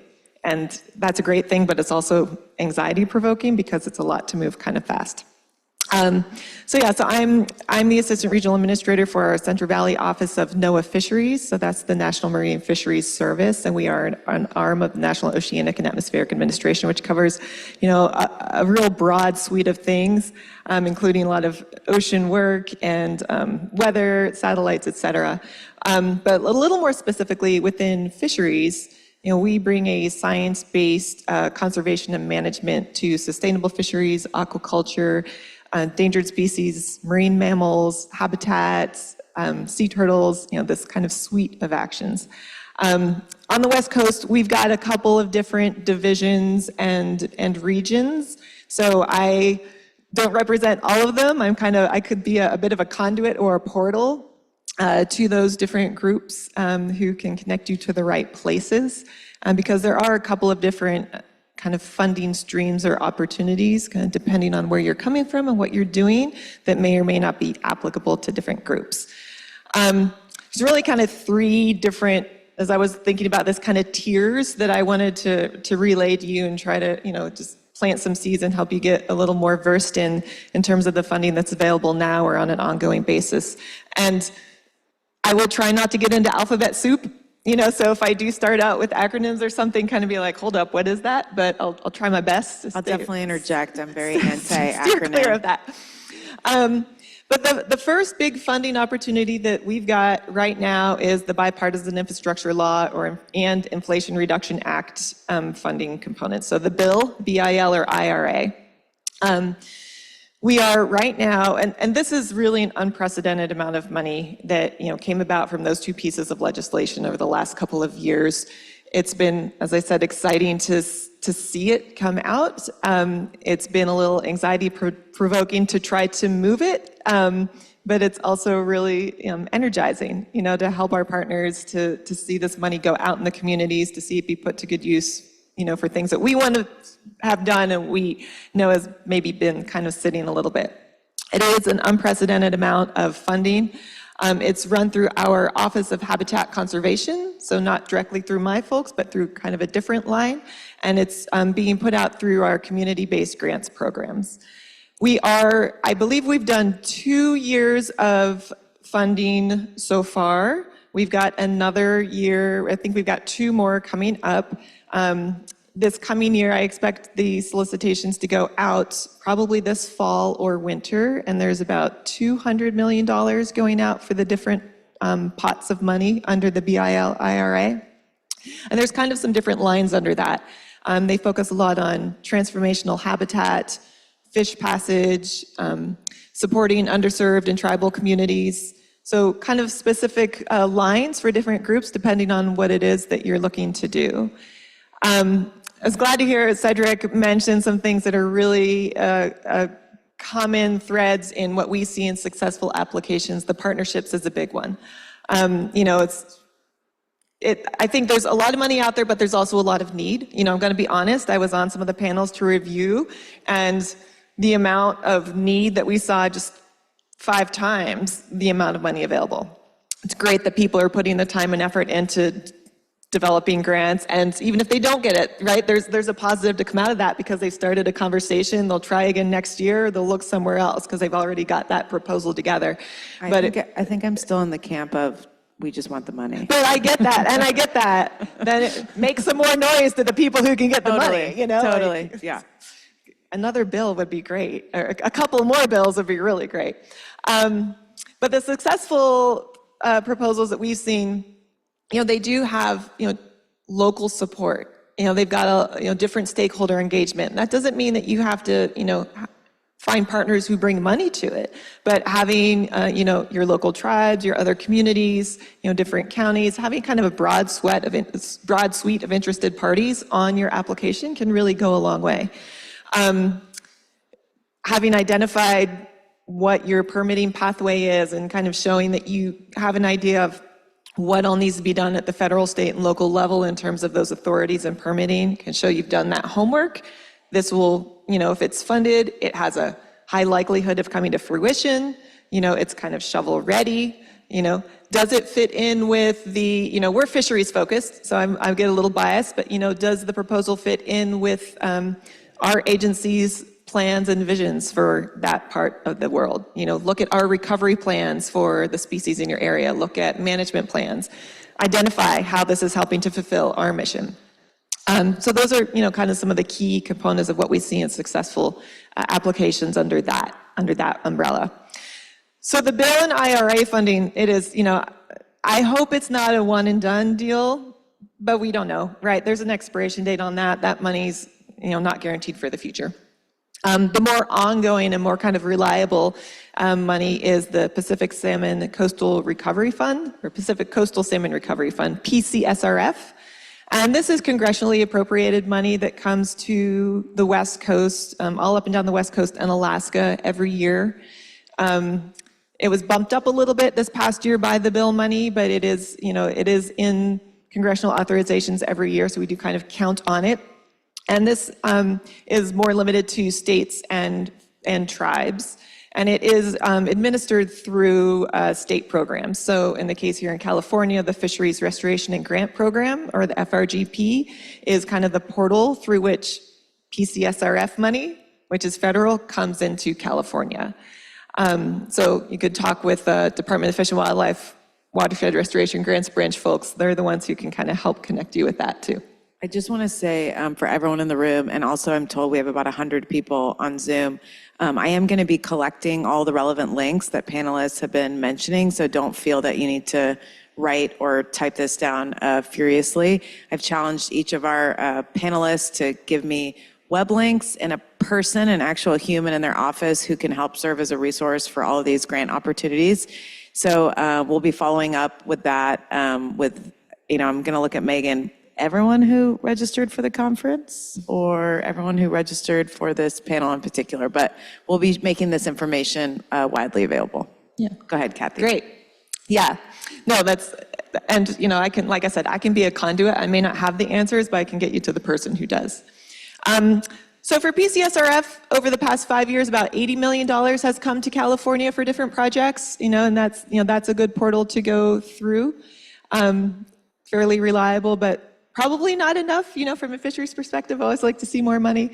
One potential narrative I want to dispel is if people have been around a while and have tried for PCSRF money, I think historically at one point it was pretty coastal focused.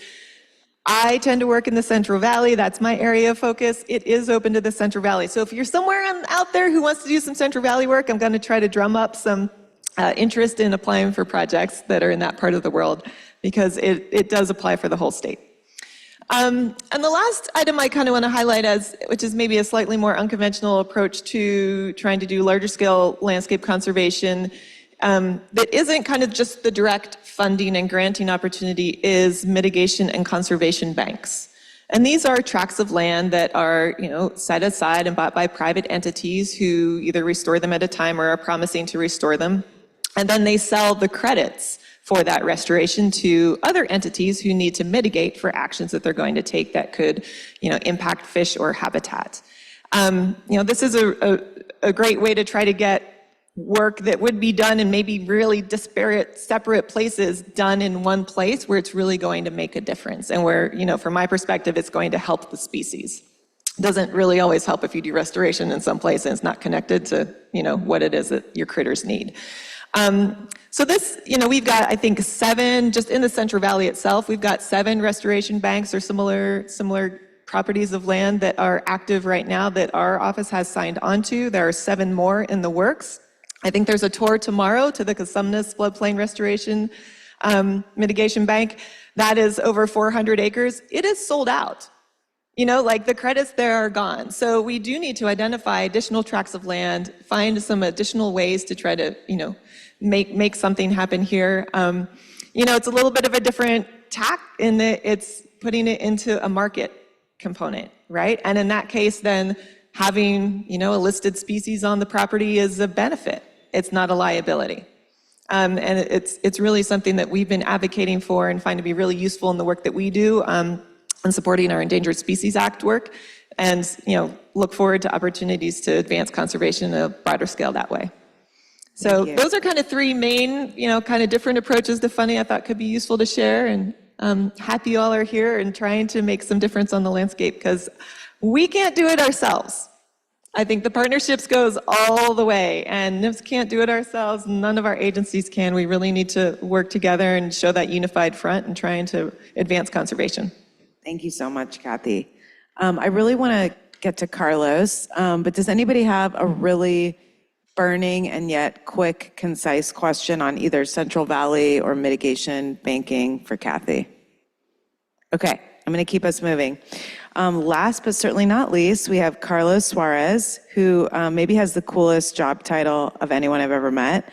He is the Natural Resources Conservation Service State Conservationist.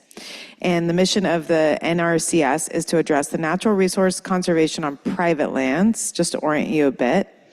Carlos provides state leadership for operations and program management for 55 field offices, 4 area offices, a plant materials center, and the state office in Davis.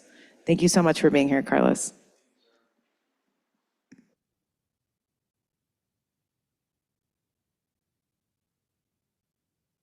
Very visual, so it helps me not only stay on time, which sometimes I tend to overrun my invitation, but also for all of you in the audience and also streaming, as you can take a look at what the information that I will be providing and sharing with all of you and the opportunities for partnerships at the local level and also statewide level. So thanks again, Sarah, for inviting me and for the panel, Cedric and Kathy. And one common theme that they have expressed is partnerships, and I'll be talking about that in a moment as to how we partner not only with other federal agencies, but also with the State Natural Resources Agency and CDFA, California Department of Food and Agriculture, and the Resource Conservation District, and of course, our tribal nations in California.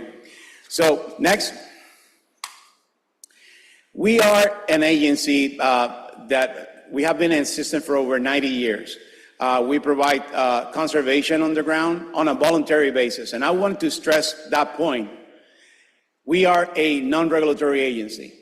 We work with you, we work with the farmer, with the rancher, with the forest steward, comes to our offices, to any of our 55 field offices to work with us. And we go to help them at the invitation of them to go to visit their farm. So that's one of the things that I like the most and love the most of my 32 years with the agency is that voluntary approach to get conservation on the land.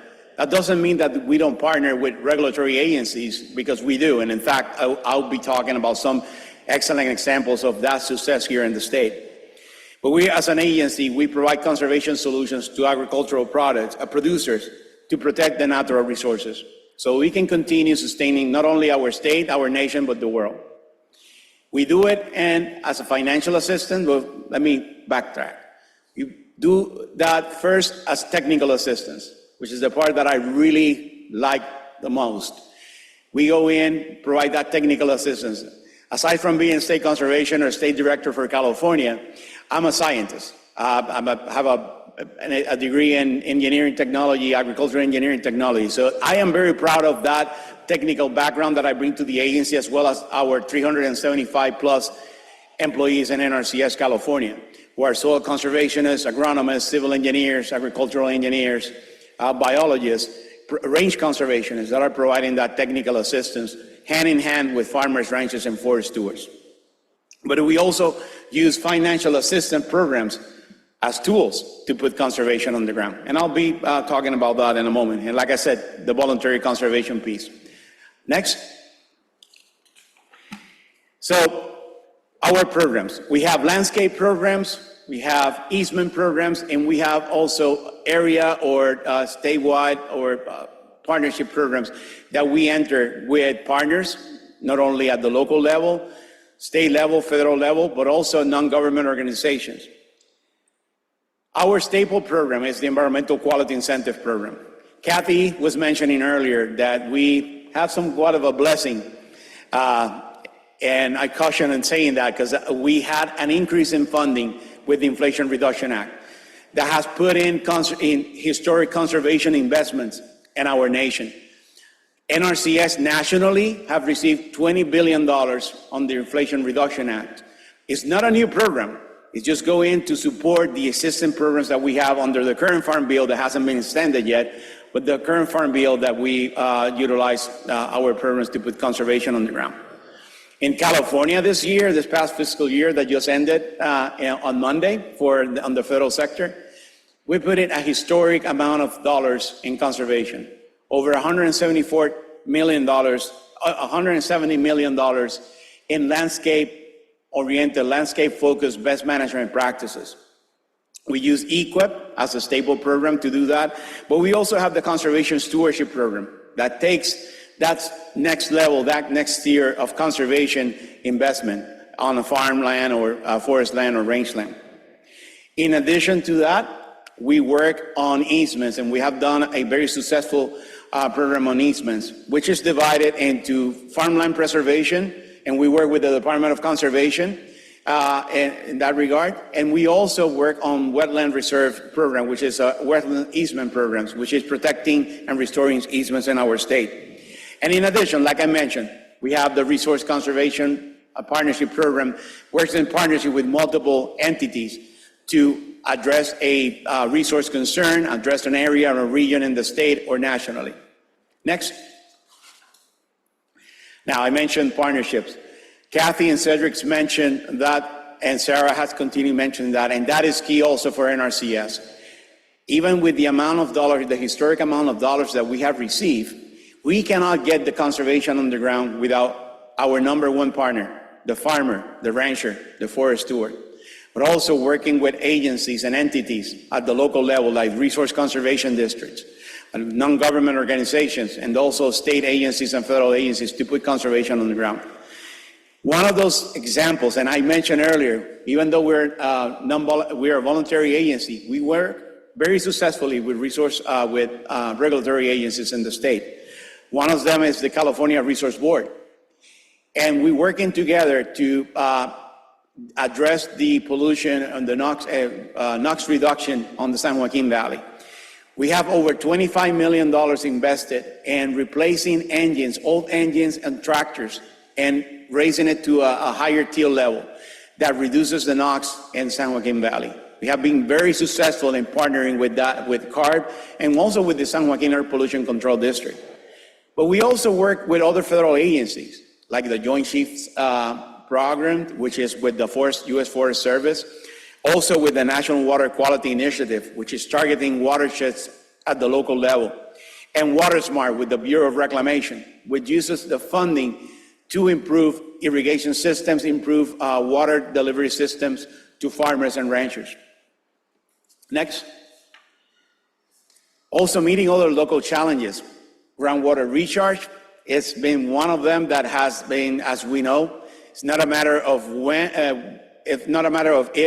but when the next drought will occur in our state. And we are working with farmers and other entities to recharge the groundwater in our state. And through that process, we actually established an interim practice, which we are being the pioneers nationally in groundwater recharge at the local level, not at the watershed level, but at the farm level. So far, we have invested over $1.8 million in implementing this practice. It's also land-based and, like I said, on-farm implementation. Next. I'll be remiss if I don't talk about our relationship, our strong relationship with our 110 federally recognized tribes, and also over the 60 state-recognized tribes that we have in California. We have set aside funding specifically to implement conservation on tribal land, on federally tribal land. We average about $2.5 million in that investment every year. And again, we do this in partnership with those tribes, but also with the Intertribal Agricultural Council, which is the organization that focuses on agricultural conservation on tribal land. We work on food sovereignty and also increasing technical and financial assistance on farms. Next. So what the future, how does the future looks like? We just had an advisory budget yesterday morning, where I saw that our budget is going to increase by $60 million for this year. Thank you. And that's a testament, again, that's a testament, not just the agency and the men and women of NRCS, but that's a testament to all of you, all the partnership, the farmers and the ranchers and forest stewards that put conservation on the ground. But Kathy said it very well. That also provides some challenges. And like my late mom used to say, Carlitos, no hay problemas, hay oportunidades. Carlos, or little Carlos, there's no problems, there's opportunities. And that is an opportunity for us to look and strategize where do we need to continue providing that investment at the local level, but also in partnership with many of you. So we are advancing equity. One thing that I feel very proud of is that the funding that we received this past year, over close to $200 million in FY24, over half of that funding went to historically underserved producers.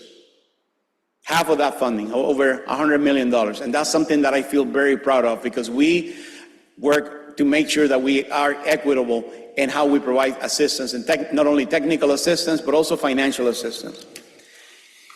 And I want to leave with this, and one of my favorite slides. Next. At the end, it's all about conserving our natural resources for our generation. And this is a picture that I took back in my native Puerto Rico with my 3 children. And it was actually looking at the landscape of the island, and knowing that I am doing my part to protect the land for my kids, as the same way that you are doing the part, and we all are doing the part together to protect our lands and our landscape for our future generations. With that, thanks so much, and I'll be more than happy to answer any questions, Sarah. Thank you, Carlos. Let's give a round of applause for all of our panelists. I know that I have a couple of follow-up questions, but I do want to open it up to the audience for any questions that you might have for our panelists. I'll come back to you. And you can, it looks like there's a mic there for you. Hi, Cedric.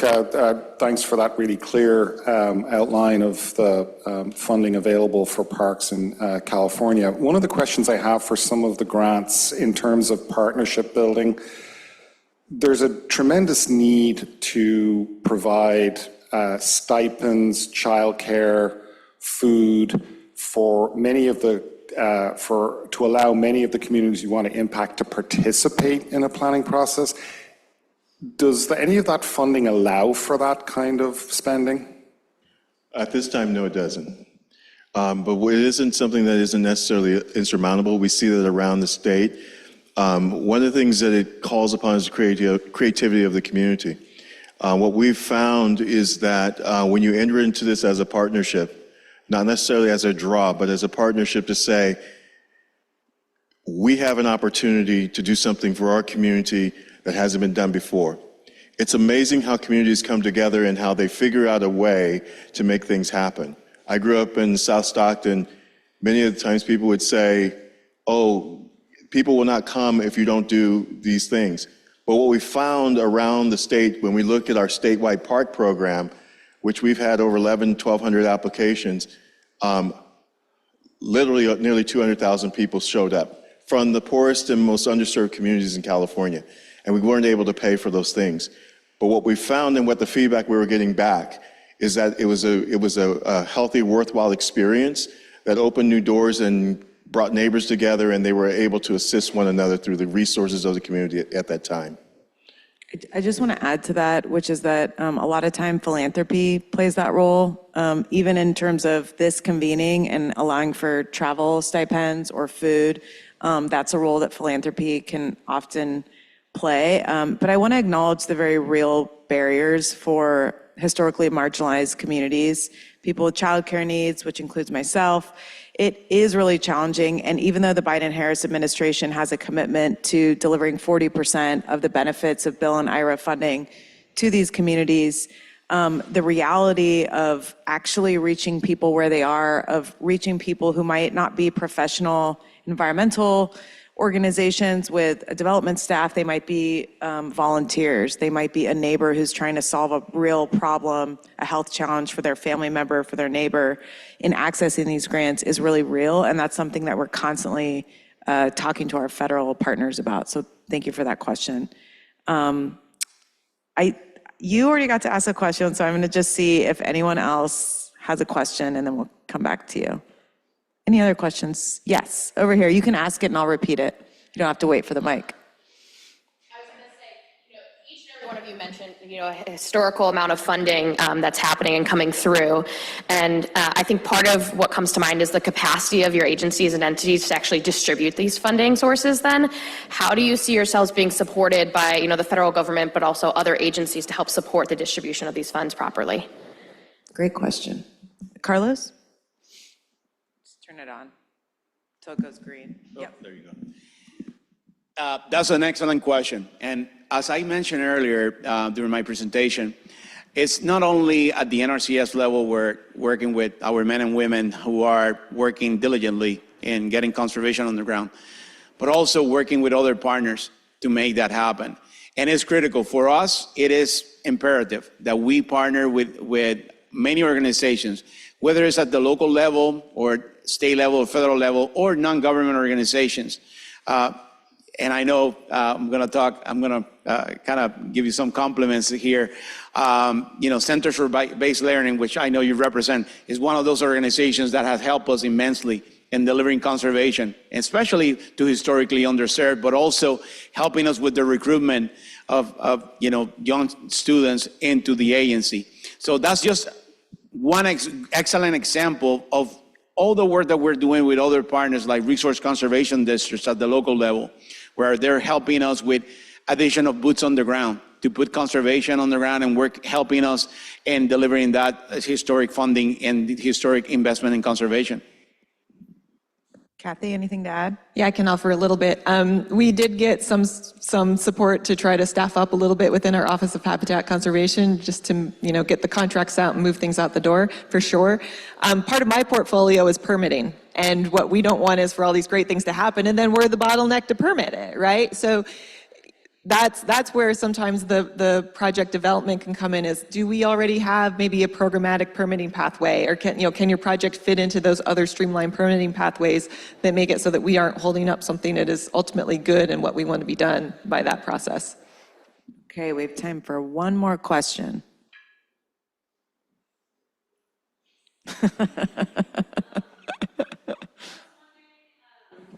So in some of the programs that you mentioned that there was like a tribal set aside, or if there was a tribal, a goal for having tribal programs be highlighted. But I was wondering if with any of your grant funding, does it come with requirements for waiving limited tribal sovereignty or limited waiver of tribal sovereignty?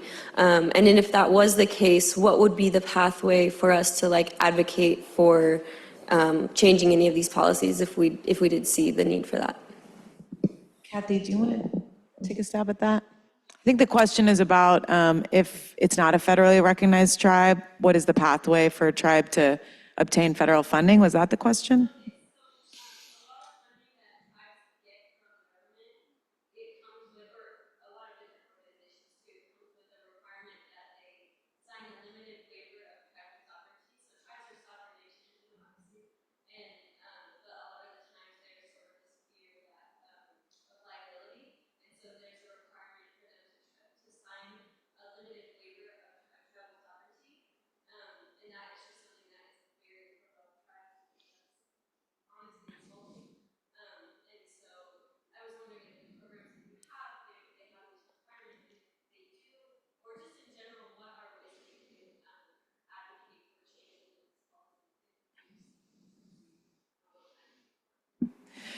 I'm not familiar with that being part of our proposals, so I would suggest digging into some of those applications. I just don't know whether the answer to your question is yes or no.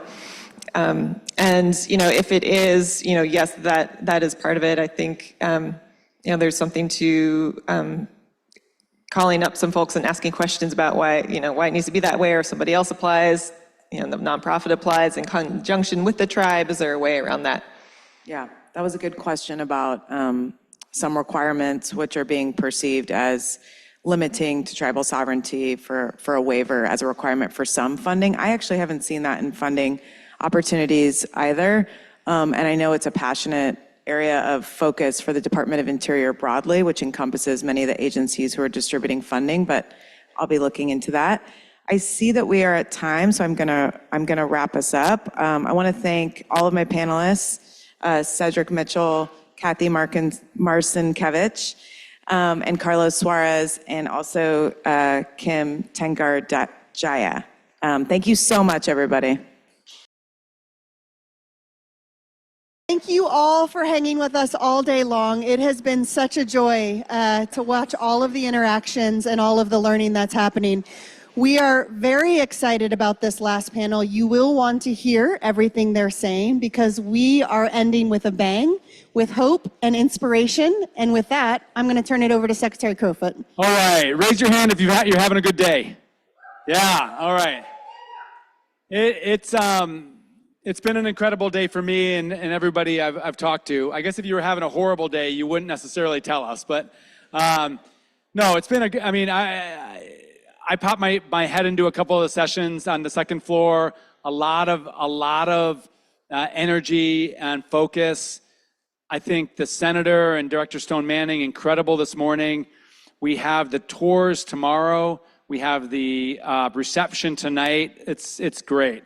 So this panel I've been really excited about, and I'm a little outside of my comfort zone because the people sitting up here are far more creative and frankly dynamic than I am, or a lot of us are in state government. But today we heard Senator Padilla, Director Stone Manning, and others talk about the need to grow our movement.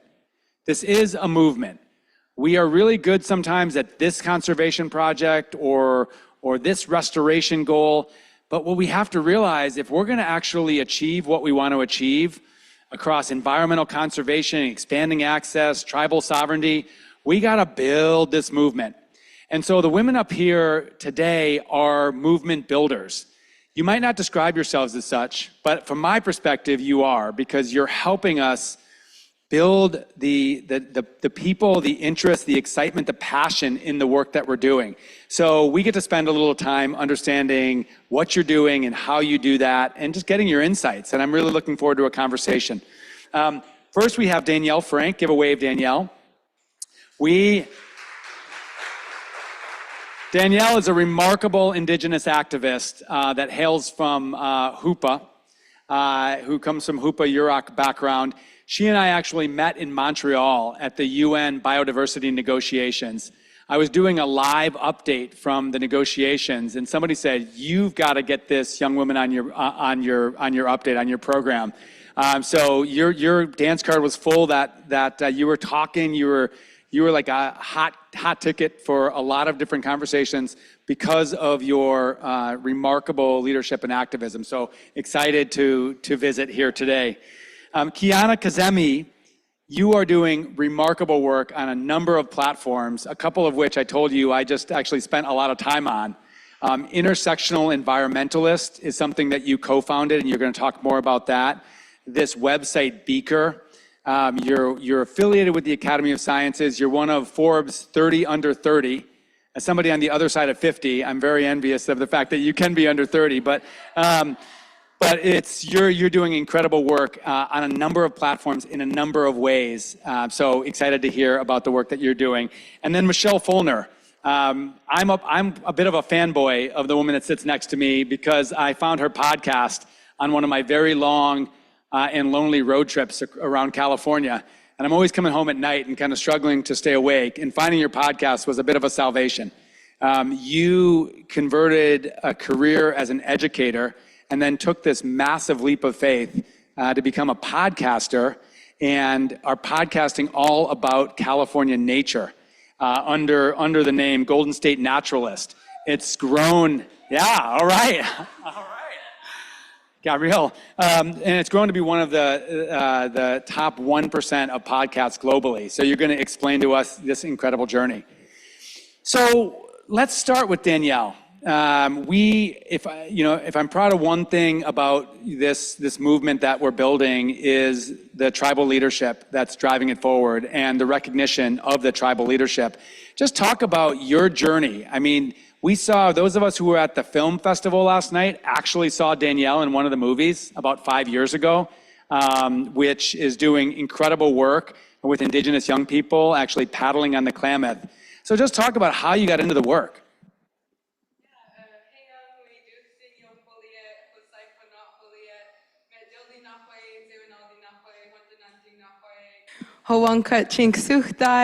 Hello, everybody. My name is Danielle Frank. I come from the Hoopa villages of Metdilden and Sewinalden, located on the Trinity River, translating to the place of boats and the place where rocks play, and the Yurok village of Hontananting, also known as Watek, located near the confluence of the Klamath and Trinity rivers.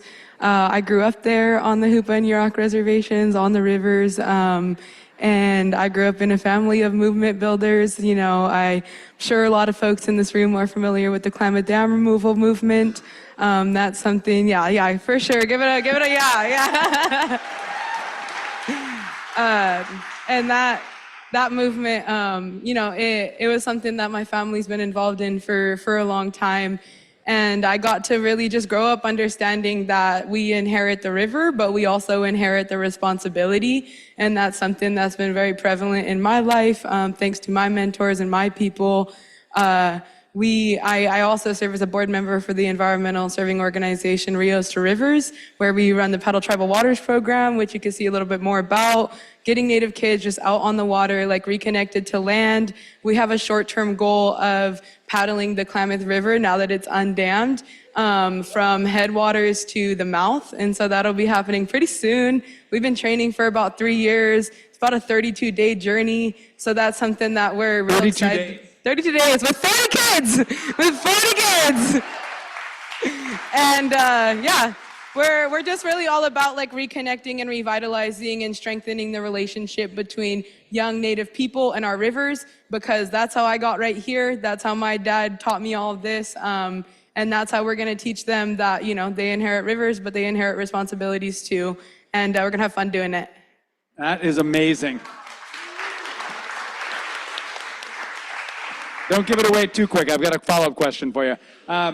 Your bio says you haven't known a life without activism, and you grew up in a family of activists. Now that you're deeper into your sort of leadership, role, this journey, how would you say, are the best ways that you spread your word? What do you find most effective? What have you found resonates? Yeah, so actually, I forgot to cue it up, but I'm co-directing a feature-length documentary about the Paddle Tribal Waters program and the kids and the work we're doing. And I would say that storytelling is the best form of like educating. I learned everything I know from stories. I got my name from stories. And so now we get to tell them. And I'm gonna actually queue up a little video for you guys to watch. First one's to see it yet. It's not public online. But yeah, if we could just watch that. And I think that's the best way that I can share with you guys and tell stories.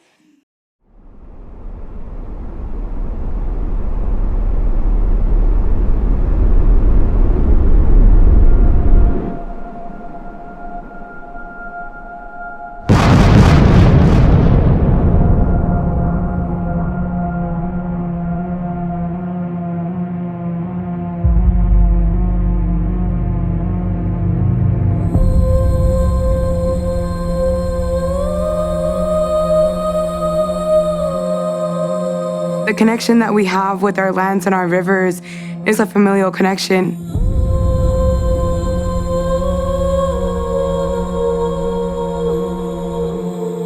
And I grew up knowing that, these lands, they don't belong to us, we belong to them. When I watch our river die and our fish die, it feels like I'm losing a piece of my family.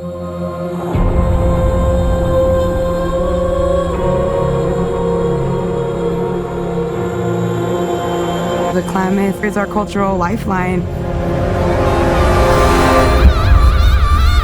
It is who we are. When I was growing up, the river was just full of salmon. And the water was so clear and clean that you could see everywhere. My response to someone saying the dam should stay in is like, I don't think they recognize what the harm it's doing to the water's people and the water itself. For Kia, like her family's story for generations now have been fighting for dam removal. Most everyone in her family has been beaten or jailed to protect our river. On the Klamath River, we have 6 dams, and 4 of those are going to be removed, making it one of the longest whitewater sections of river in the United States. The goal of the Paddle Tribal Waters program is to have these Indigenous youth paddle the Klamath River from source to sea. And that's going to take a huge level of progression. We know that it's going to be grade 4 or 5 whitewater. The only way we're actually going to get these kids to a point where they can lead a first descent is by sending them on a pretty intensive kayaking program. It's called World Class, and it's a high school for kids who are serious about learning the sport of kayaking, and they go all over the world. I don't see a lot of Native kids like even making it out of where they live.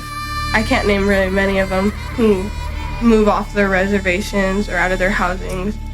So it's really cool that we're getting the opportunity to go to another part of the world. I can't imagine what it'd be like being in the first descent and kayaking down the Klamath undammed. It's gonna be emotional too, because our river means a lot to our people. It's a part of us. Before Western Contact ever came to here, we had the river as a highway. And so we're interjecting our traditional thought processes on watercrafts into these modern boats. I think once we have the technical on-water skills, in my eyes, the sky's the limit. The youth are one of the most important aspects of this fight. You know, we're supposed to be worried about school dances and homework. We're not supposed to be 14 fighting for our right to clean water. Being able to make those connections to one another as youth is instrumental in bringing our tribes back together again. The fact that our young people get to see that intergenerational fight has led to this historic moment. Literally physically be a part of what will be a healing river is remarkable. This is going to be the first generation who can redefine the role of the people in relation to the river, right? Because when you've been in combat mode and it defines whole generations of your people, and then all of a sudden you get the thing you've been fighting for, there is a period of grievance and figuring out who are we now as a people.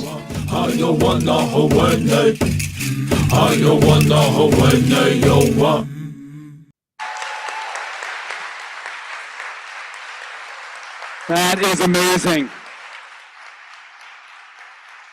That is incredible. And when does the movie come out? 26 after we finish the first descent and can kind of capture some of the restoration. Hopefully that first salmon run and all. Looking at 2026 for a feature-length drop. That's amazing.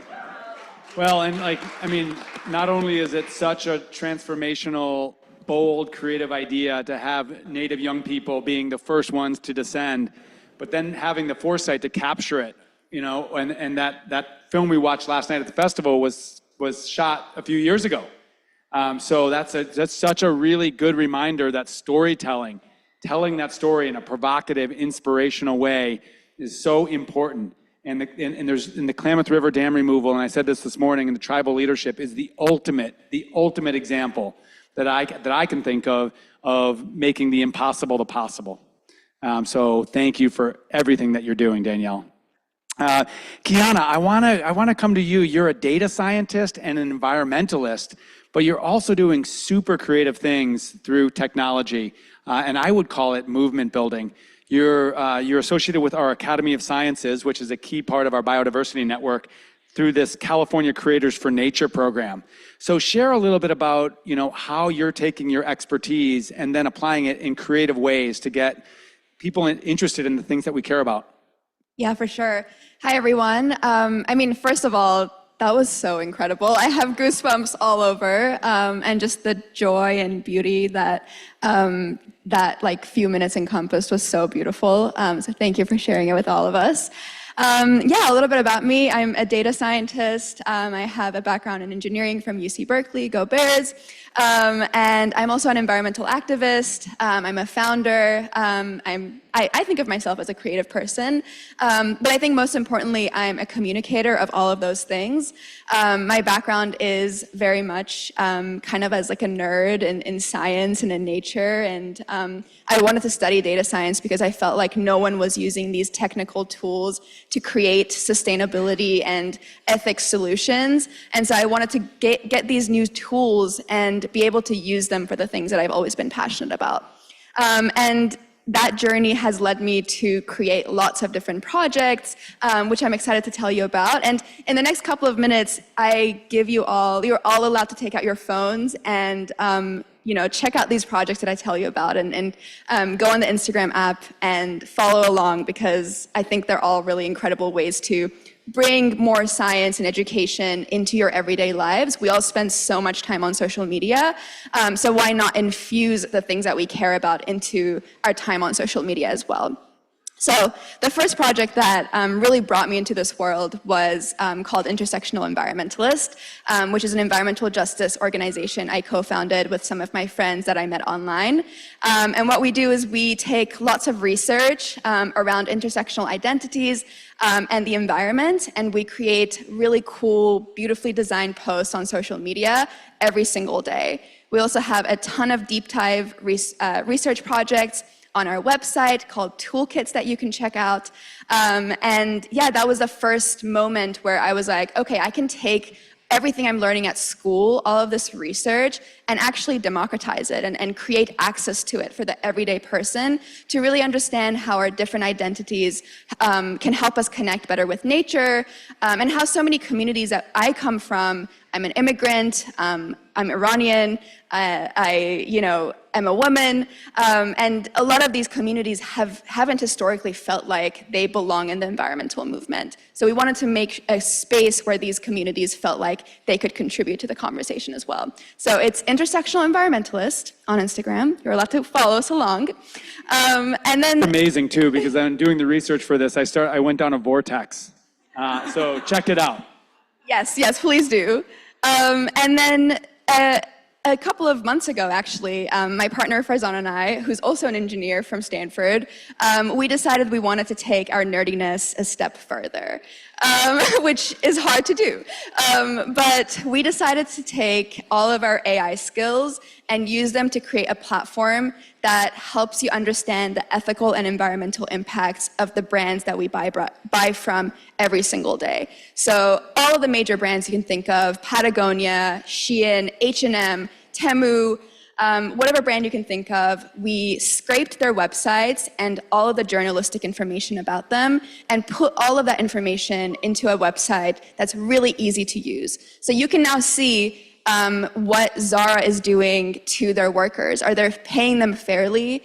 Are they creating working conditions that are safe for their workers? What materials are their clothes made out of? All of these questions that we all struggle with on a daily basis, all of that information is super accessible to you now on Beaker. It's Join Beaker on Instagram, and our website is joinbeaker.com as well. And I'm building all these projects, so I figured why not share a little bit more of the behind the scenes on my own personal channels. And so I started to share on my Instagram account, kiana.kaz, a little bit of that story. Why am I building these tools? Why do I do the work that I do? Why do I care about nature and science and all of these intersections? And so I started to share a lot of those stories on there. I also recently have started to dive a lot more into AI, both the environmental impacts of AI and the ethical impacts of AI. I think it's really, really important that as environmentalists, we take this new wave of AI really seriously and both use it for good, because there are so many amazing ways to use these tools, but also be really aware of the harm that they can do and are doing, and create change around that as well.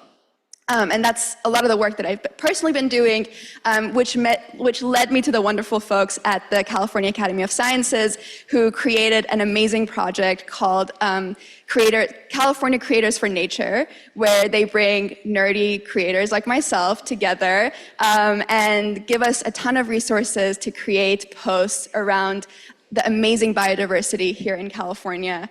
Again, to bring it to our personal communities, right? Like, as creators, we're all different. We all have different niches and create different kinds of content.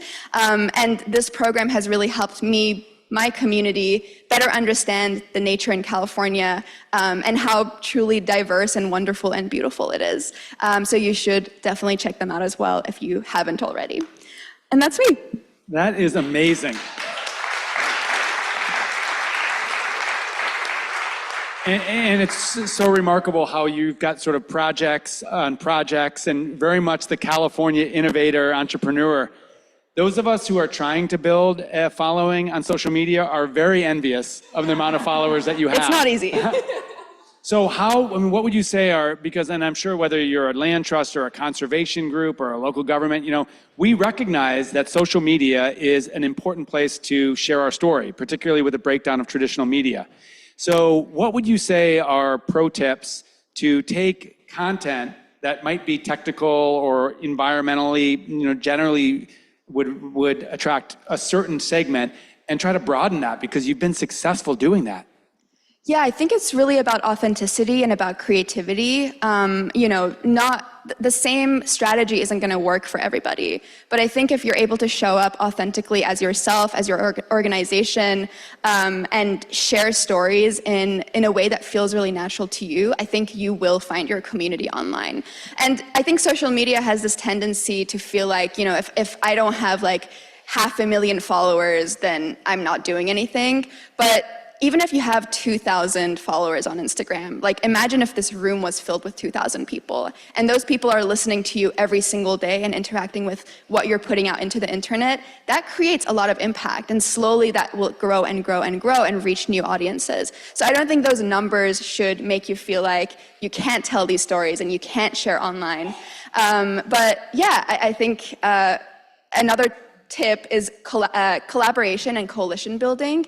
Instagram now has this really cool feature where you can like collab posts with other accounts. At IE, we've been really open to helping smaller organizations grow their audiences by accepting their collaboration requests. So if you're an amazing environmental justice organization with 500 followers and you make this incredible tool and just tag us in that post, we'll share it. We'll share it with our audience of 500,000 people because we see you and we see the effort that you're putting in, and we want to reach our audiences with it as well. So I think it's around like building a strategy and not being afraid to just share your voice online. Yeah, that's incredible. And I'll say too, I've experienced when you don't know, you put something out there, not a lot of people look like they're looking at it, and then you go somewhere and somebody that you really want to actually, understand what you're doing understands, and they're actually tracking it. So it's a really good point. And I'll say, if you're an organization doing this work and you're trying to raise money or build volunteers or build awareness, there's really no excuse not to be on social media. And that's not, we can talk about the goods and bads of social media, but the fact is people are communicating that way. And so one thing I always take comfort in is not making the perfect the enemy of the good. Just get out there and start to have that conversation. Yeah. Kiana, thank you for everything you're doing. It's incredible.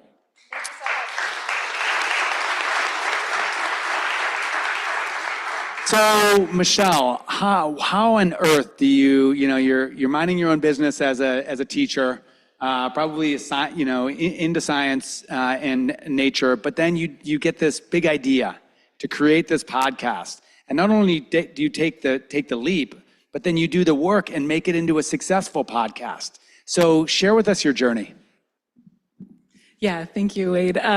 For me, it was really inspired by actually the California Naturalist Program. I know Greg Ira was here earlier. I don't know if he still is. But that really inspired me. I actually was an English teacher. I did not have any background in science, but I was kind of a nature kid. I was the kid who was outside, and I would do crazy things like hold bats with my bare hands, which then I found out later you should not do that. And so I had this journey of, I really loved being outdoors. I loved connecting with the natural environment when I was a kid.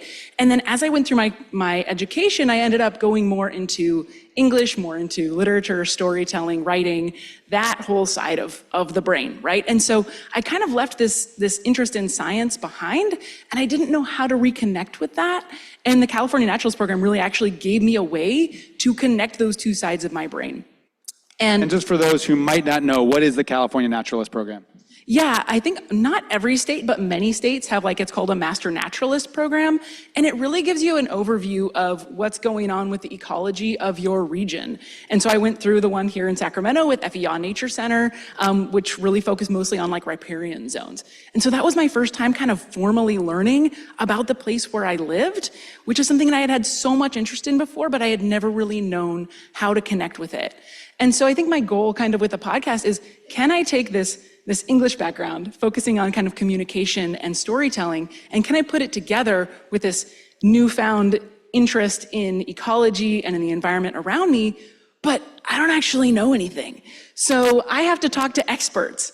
And so I just ask cool people like Miguel Ordeñana to take me around and show me cool places and ask them questions and let them be the expert on the subject, and then just compile it into kind of giving it a little bit of an arc of a story. And also something that's really important to me is trying to envision what the future could be like. Because I think that the stories we tell about the future are really, really important. And so understanding the past, understanding kind of what used to be here in California, how we've changed the hydrology, the way that the land has been abused, understanding that, and then also coming up with a vision for where we can go next, has been a really driving force for me. Yeah, that's incredible because, we are doing this work can feel really daunting and frankly depressing. I think about hope sometimes as not a choice, but it's like a discipline and maintaining the hope. So it sounds like you're both telling, telling the story about the impact of nature, but that you're also focused on uplifting what can be done to address it and build a brighter future. Yeah, absolutely. I think that hope and creativity have more in common than people realize, because I think that it's this idea of envisioning the future we want to move toward, and we're never going to get to the exact thing that we envision, but it's the idea of, if I envision this future, then it gives me a direction to move in. Yeah. And I created these slides. We don't have to actually go through them. Let's do it. I gave it a really fancy title because I wanted to impress you guys. But you can kind of ignore it. It's called the digital ecotype, context-adapted content. But the idea is the idea of an ecotype, right? Like a animal or a plant that is adapted specifically to an area, to a place, right? And so you think about local ecotype seeds that are adapted specifically to an area. And so I try to think about content that way. And if we go to the next slide. So I wanted to actually share a story of how I failed at this when I first got started. Because when I started Instagram, I had no idea how to use it at all. I was using a website or a YouTube channel called Tech Boomers to figure out how to post in my story. Literally starting from no idea what the heck I was doing and just experimenting. And I had a lot of I still have failed experiments all the time on social media, trying to figure out how to communicate. I don't have a following of 500,000 people. Trying to figure it out as I go. And I think that the way that I failed initially is I thought, okay, I have this podcast, right? And I want people to listen to the podcast. So if I go on Instagram, there's lots of people on there. I'll just tell them I have a podcast. And then they'll listen. That is not how that works. And so I had to kind of find that out the hard way and realize that just telling people about a thing, that doesn't mean that they're going to care, that they're going to be interested. You need to create content that actually is for the place where it is. So Julia Michaels from Hedgerow Farms told me this idea of right seed, right place, right time. And I was not doing that at all. And that's something in restoration, right? But it's a similar concept of, can I create the right idea and put it in the right place, the right time, and in the right way, really. It's like this local ecotype version of the content. So where I was trying to just point people to my podcast before, that really wasn't working. So I realized that I needed to meet people where they were, exactly what you were just saying, right? People are on these platforms, and it's about communicating with them where they are. They don't open up Instagram and think, I think I'll open up Instagram so that I can leave Instagram and go listen to a podcast. That's not what people are there for. They're going to Instagram to be entertained or to be educated or whatever the case may be, just to distract themselves. And I think that speaking the language of the platform is extremely important in that. So I'll give one example. If we can go to the next slide, I have a video that is just something that I worked on over time to kind of get better at this idea of adapting the content to Instagram or to the platform that you're on. Have you ever wondered what California used to look like Before colonization, I think about this all the time, and this flower is a great example of why.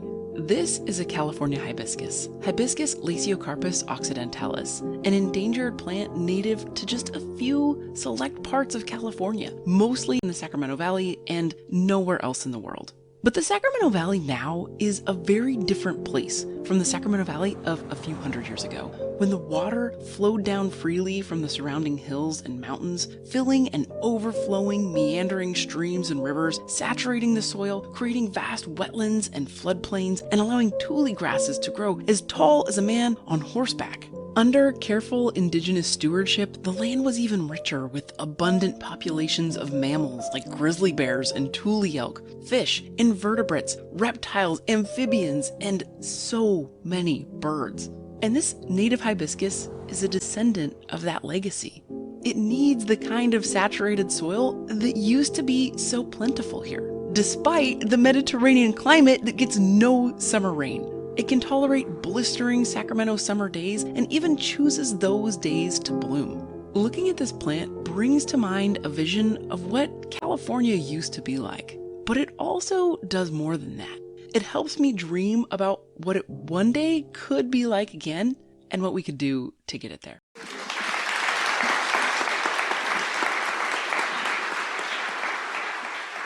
So it was an evolution of going from, having an excerpt from my podcast with a waveform and like a picture, and no one was engaging with that, right?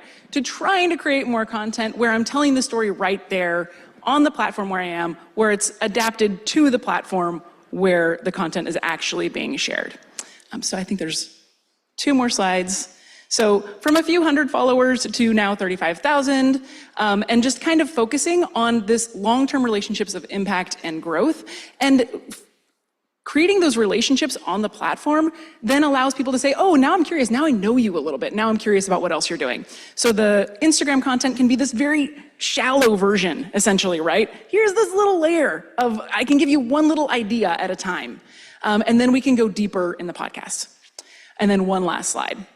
Because I'm a teacher, I'm so sorry. I went all the way with this. They're beautiful slides too. Thank you. A background remover tool. It works. I love it, yeah.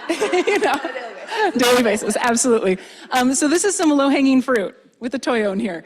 And so there's just a few tips that I wanted to share with everybody for getting started, because this is the stuff that I was trying to figure out and Tech Boomers wasn't teaching me. I had to figure it out on my own.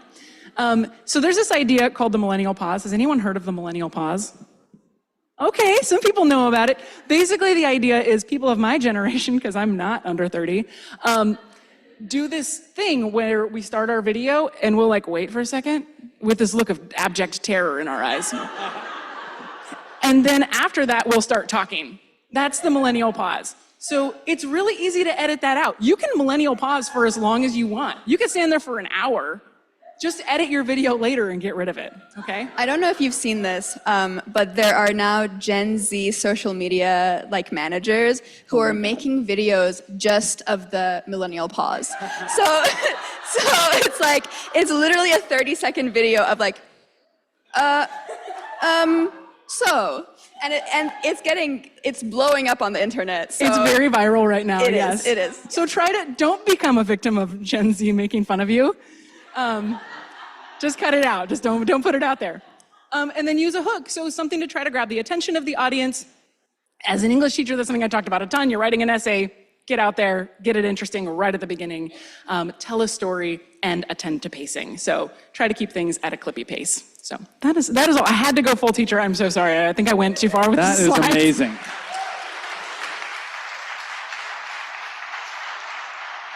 And I think what's so cool too about what you all are doing, and what I love about your podcast, is when you start to see intersections between people that you follow.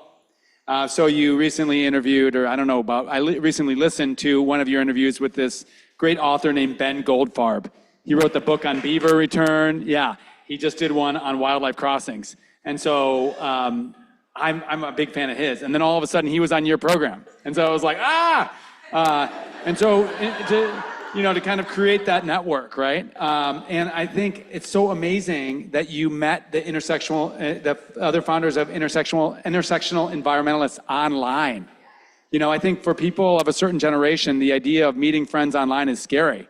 But you're actually, sort of selecting friends, co-partners actually online, building community that way. It's remarkable.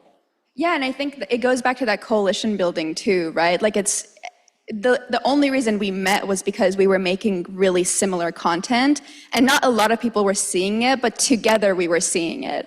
And the reason we were able to build such a large platform was because once we met each other, we then created a board of 20 other creators who were making intersectional environmentalist content, and we all built this platform together. So, one person brought their 10,000 followers, and another person brought their 20,000 followers, and another person brought their 5,000 followers. And then all of a sudden, we were making content together and building coalition with one another, and found each other through the algorithms, and were able to then build something much more powerful with each other. So that's really the beautiful part. That is amazing. And you should check out this website, this project, Intersectional Environmentalists. The values that took this off the website: joy, resilience, accessibility, justice, and radical imagination. I think we can all sign up for that. I want to ask you one final question, and maybe I'll start with you, Danielle. Looking to the future, what do you think we need to continue to do to drive this movement forward, to undam more Klamath rivers, to build more tribal sovereignty, to create coalitions across difference? What do you want to see this group do more of?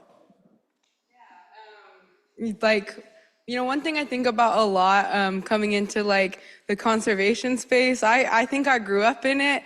We just didn't call it that. And, that's who we are. We take care of our place. And I think the main thing that I think about when I think about the future and how we reach all these big goals and whatnot, and when I think about the Klamath Dam removal, it's not just a story of reconnecting a river, it's a story of revitalizing a future. It's really a future that didn't exist 10 years ago, a future that I actually drove here this morning. I got up really early when it was still dark, and I drove down here, and it gave me flashbacks to when we did that when I was in elementary school. We came down here, down the street to do public comment to make sure that our voices were heard around Klamath Dam removal, and we're being told no, all the time, every time we drove down here and then back home. And it's a long drive. Yeah, it's a 6-hour drive. 10-hour round trip in a day. For kids, not that fun, but it taught me a lot. And I think that when I think about this revitalization of this future that didn't exist 10 years ago, I think about who brought us here and what brought us there. And honestly, it was the community. It wasn't just our tribe, it was the multiple tribes in the basin, working with different agencies and different folks and different systems that we didn't quite understand, but were willing to learn. And, we kept the story about the people too, because at the end of the day, I think in something that was really interesting to me coming into the westernized version of science is people are here and nature is here. And that's not how it works. That's not how I grew up. That's not true. And so when we think about the future, thinking about, not how do we make this better and then leave it alone? How do we separate people so that this place doesn't get disturbed? But it's how do we return the right people to the right places? Because my home doesn't exist without my people. And so how do we make sure that, we're reconnecting this circle, that we're filling the ecosystem with all the native species that are supposed to be there, with all of the things that are supposed to be caretaking these places. And I think that's what we got to do, keep being in community with each other, keep learning from each other and with each other, but also understanding that this isn't just this is for nature, and that includes us, all of us in this room, all of our kids, my grandkids, these folks who don't even exist yet. And also, really making sure that our young people are engaged. These are, that's the only reason I'm sitting here is because I went to those meetings when I was a little kid. I knew what was at stake. Back then it was monsters who were trying to destroy the planet, and now it's people. And It was a hard thing to swallow, but at the end of the day, that understanding that I've had since the day that I was born is a gift. It's something that I want to give to all the kids that I work with, and that's why I work with kids. And I think that that's how we really shove this movement into the future, because the kids that I work with, they envision a future even better than I do. And they're working hard to get there, and they're going to spend their entire lives working hard to get there, and they're okay with that. And so, I hope that all of us in this room can be okay with spending our lives doing that too. And one little last reminder is any drop of energy, any time, anything that you put into this movement is the return is higher than anything you could possibly be doing. The return is like the revitalization of a future. It's a world for our kids, for our grandkids. It's a better tomorrow. It's, everything that we could have ever asked for. And so when we're getting tired and, driving these long drives and doing all this work, that's what I remind myself of. And my kids remind me of that too, is it's worth it. Nothing else and nothing else is worth anything more than, this revitalization of a future.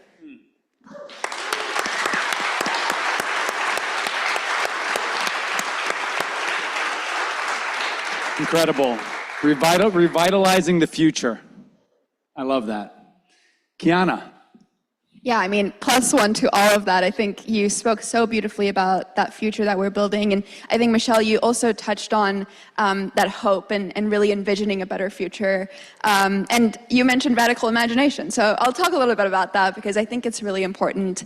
If you're not familiar with the framework of radical imagination, it empowers us to think about what's happening today, but also envision what could happen tomorrow and what could exist in our future. And I think that's really important because a lot of us, rightfully so, are stuck in right now, and all of the systems that are wrong, everything that is so difficult that we're trying to overcome. And so it becomes really difficult when you're trying to fight against all of these systems to also envision and build towards that future. And I think the issue is if we can't envision what that future looks like, how are we going to build towards it, right? What are we really doing to get there? And that's why I think this act of imagining what it could really feel like to our senses, what does it smell like? What does it hear like? What does it hear like? Is that right? Sound like, thank you. I've spoken too much today. What does it sound like? What does it taste like? Who's there with us? That's really, really important. And that brings me a lot of hope. And I think with that, if we're building a future that is for all of us, it's going to require all of us to build that future, right? We are a room of people who are very, very passionate about this. We care deeply about these issues. But if we go outside, there are people that are just trying to meet their daily needs and struggling with so many other things that matter deeply to them as well. So I think it's important for us to think about how we can make this more approachable, how we can bring these conversations into spaces where historically these conversations haven't existed.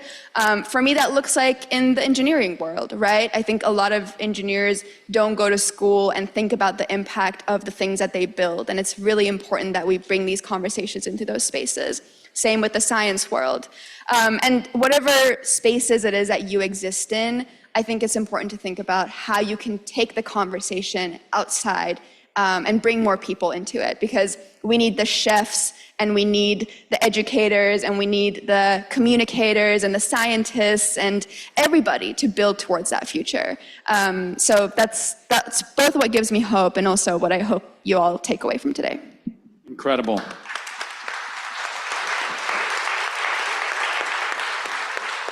Michelle.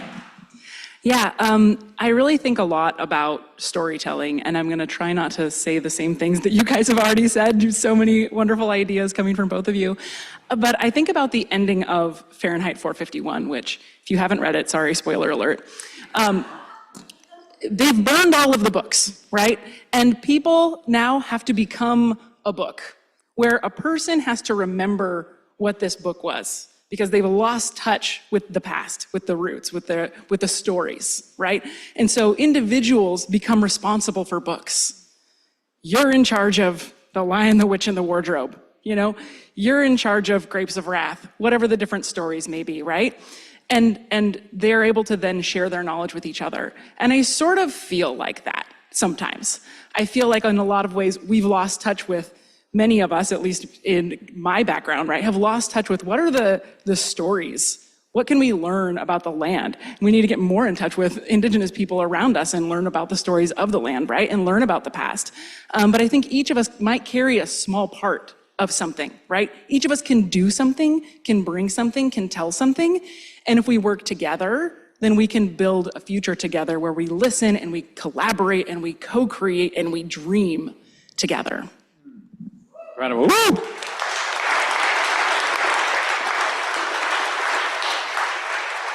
Revitalize the future, utilize our radical imagination, and take it upon ourselves to be the storytellers.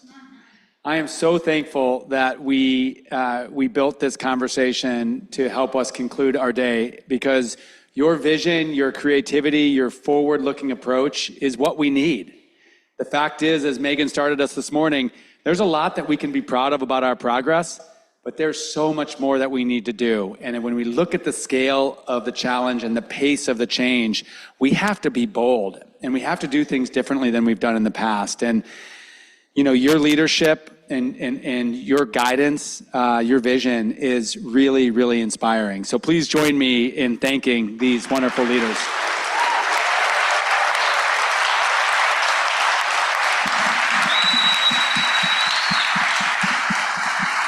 And we are almost, I'm looking, I think we've got some gifts that are coming on the stage, very heavy gifts, so I hope,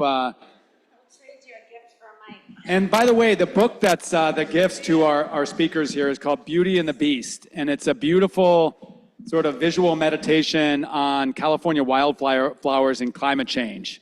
So it's its own sort of creative storytelling. So let me turn it over to, I think we'll stay here, we'll stay seated and turn it over to our MCs to close us out. Yeah, thank you. That is such a hard act to follow. Tell me if I do a millennial pause. Can you do that in real life? That was a really amazing panel and discussion. Thank you so much. So look at this room. It's the end of the day and it's still a packed house. Thank you all so much for staying with us and being here for the entire day. A huge thanks to our sponsors, the Resources Legacy Fund and the Stewardship Network, who contributed funding and expertise and time and other resources to make this day so successful. So yeah, round of applause.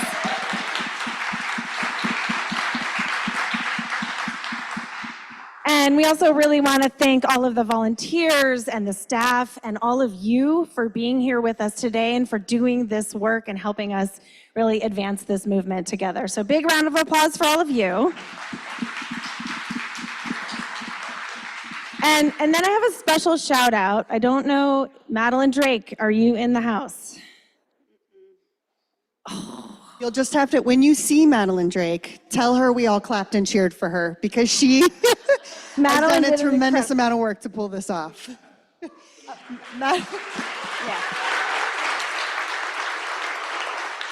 So Madeline Drake is the Assistant Secretary for Biodiversity and Habitat. She is the one that you have seen all over the place all day long, carrying more than her weight in boxes and things and answering questions. So please do take the time to thank her. She has been working on this for months. And I think that's it for me, and I'll turn it over to Megan to close us out. Okay, so I was recently told you should never end a gathering without a call to action. So here's the call to action. So first, please keep doing what you are doing. It was such an honor to get to stand up here and even for a short moment this morning talk about the wins that we have had. There are so many more wins, and it is because of the work that you do day in and day out. So please keep it up. My second ask is connect with someone you met today that's new. Do something together out on the ground. Build a partnership, build that trust, be bold, try something new, because while we are making progress, we have so much more to go and we cannot slow down the pace.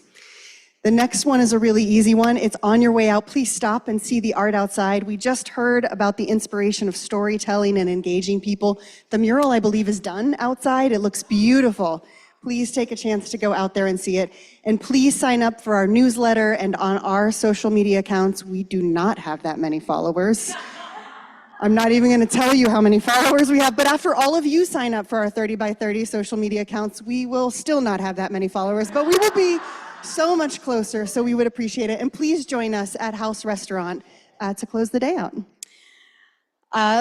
Yes, please do that. And I just have one final comment, and that is to remember that we're human beings. All day we've been hearing about connecting, about building relationships, about place, about stories, about reconnecting to one another, to listening.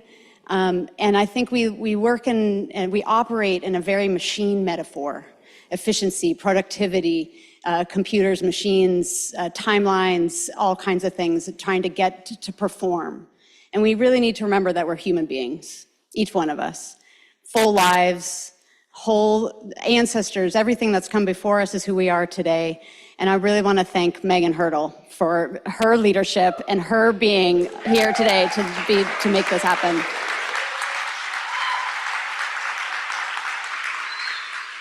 I also want to remember that we need to bring joy. We've heard joy a few times talked about today. And so with that, I invite our friends in the sound booth to turn on some music, and let's enjoy. And I hope to see you at the reception. Thank you.